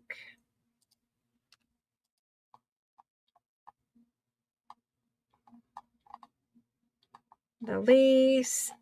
I think you're saying the prayer and the prayer one. Okay, perfect. Let's insert 1 there for Catherine. All right. We're good.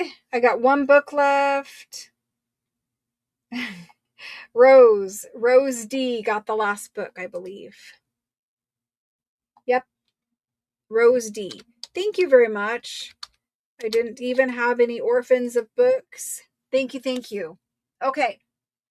Time to flip this camera back around.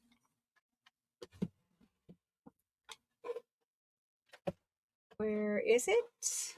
I've hidden my camera. There we go. Okay. So we just did that. We just did all of those things. We just did a ton of stuff. Thank you guys so much for being kind to each other, for being kind to me, for always supporting one another. I love the fact that our group is very tight knit, and I think that's what makes us special. And I'm honored just to be a part of your group. You guys are what makes the group, and I'm just along for the ride, and I'm just honored to be along for that ride with you guys. So thank you. Thank you so much. You guys are amazing. We are family here. Well, family, we have officially purchased a new home. We will have to wait for it to be finished being built, and then we will have to move.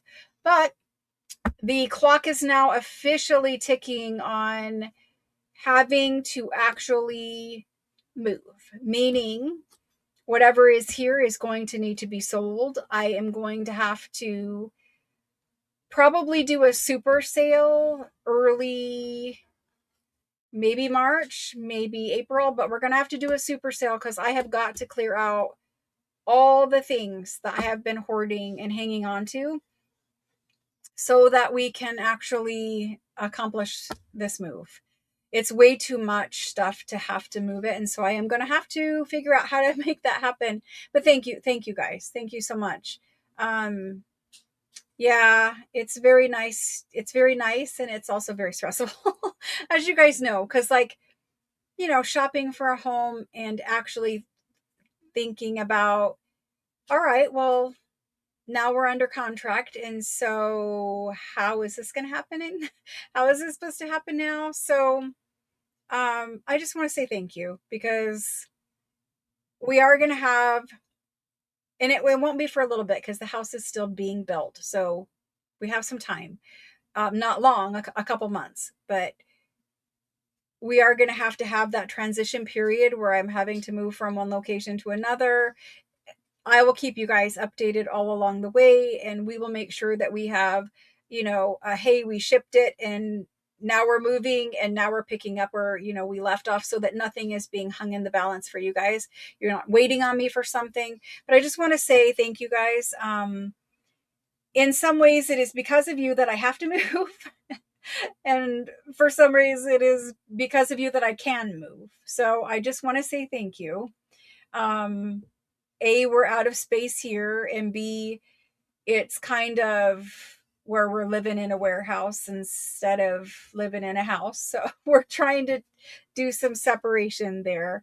But just thank you guys. Honestly, I'm going to thank I'm going to thank you a lot and often as we go through this process, because there's going to be times where I'm going to need some patience. But I just want to say thanks, honestly.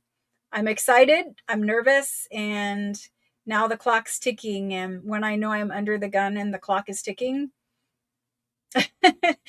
I thought I was in like hyperdrive zero sleep before. I may never sleep until like a month after we move, because when there's a lot of stuff to get done, I don't sleep. So anyway, yeah, it is. It's good. It's good. It's not closer to my daughter, which I mean, it's technically closer, but it's not her side of town. It's still over here on my side of town. And so that is the only thing that I had to sacrifice, was I had to sacrifice being able to move closer to her, which was sad, but she wasn't very happy about it either. It's gonna take me a long time to move. um, a road trip to move me at this stage of my life, with as much pain as I have, there's no way I'm physically moving myself. I hope that we're able to afford movers to move and get it done, because I physically wouldn't be able to do it. It's very painful as it is. So anyway, I hope that we're able to do that, afford movers to do it. Well, it'll be my old bed in a new room. We can't do the whole like new furniture. No, we're lucky. We're very lucky and very blessed to be able to move from one home to another home. Um, like I said, it's a challenge. I'm up for the challenge. We'll figure out how to get it done. And in the end, after we do this move, you guys will see that it is beneficial to you guys also. With more space comes ability to hire more help, to get things done more efficiently for you guys, to get things shipped more efficiently, um, and just be able to do a little bit of different things than what we've been doing in the past is great. But just I want to add something. There's something that's been nagging at me that I want to add for us to do together for years now, and I couldn't do it because I didn't have space to do it. So now we're going to have a little bit more space.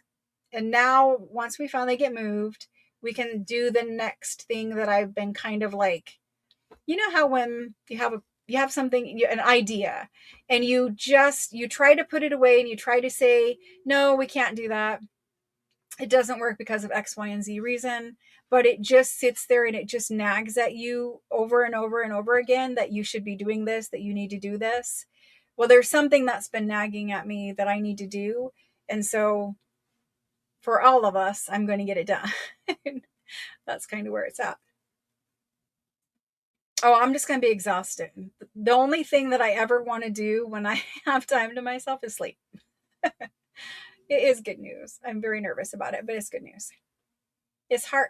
So it's hard being all alone as a woman to have to do things like major, like I don't really notice it anymore, like day to day, because I've been divorced a long time. I don't really notice it day to day. But when you have to make major life decisions and it's all on your shoulders, I definitely feel it. And it kind of like freaks me out a little bit. But anyway, it is what it is. There's only me, so I've got to get it done. Leave you hanging with that? What do you mean, leave you hanging with that?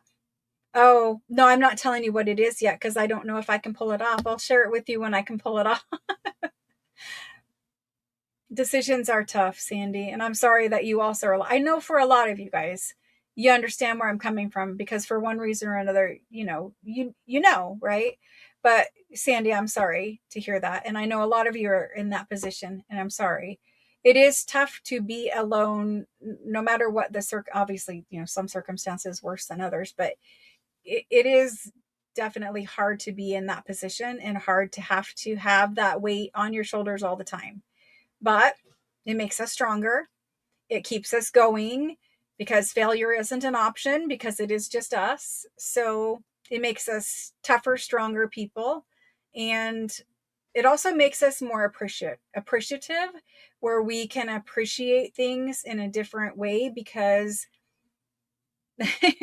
our life experiences are different. So, anyway, yes, exactly. So, thanks, guys. You were literally like the first to know because it happened while I was live tonight. So that was great. That was great. It makes us feral. It definitely can make us feral. Absolutely. Yes, it can. I've never really thought about it making us feral, but maybe. Maybe. Aw. Thank you guys. Thank you. Thank you. All right. So I'm going to let you go. I will be back here on Thursday. Please, if you're not a member of the group, go join the Facebook group. Participate in the challenge if you feel like it. Again, it's a very kind group. You can post your work in there. It's a safe place to do that. And yeah, I'll see you guys Thursday. I have to go. I'm off to make some more things for us for Thursday. Oh my gosh. Oh, wow. Wow, Vicky. Yes, kudos to you. Definitely, Vicky. Yep. You guys, I know you guys are strong, you guys are tough, and you guys are you guys are get it done, do it people too, right? Like, not just you guys know you get it done. I know you do. Thank you guys. I'll see you on Thursday. Good night.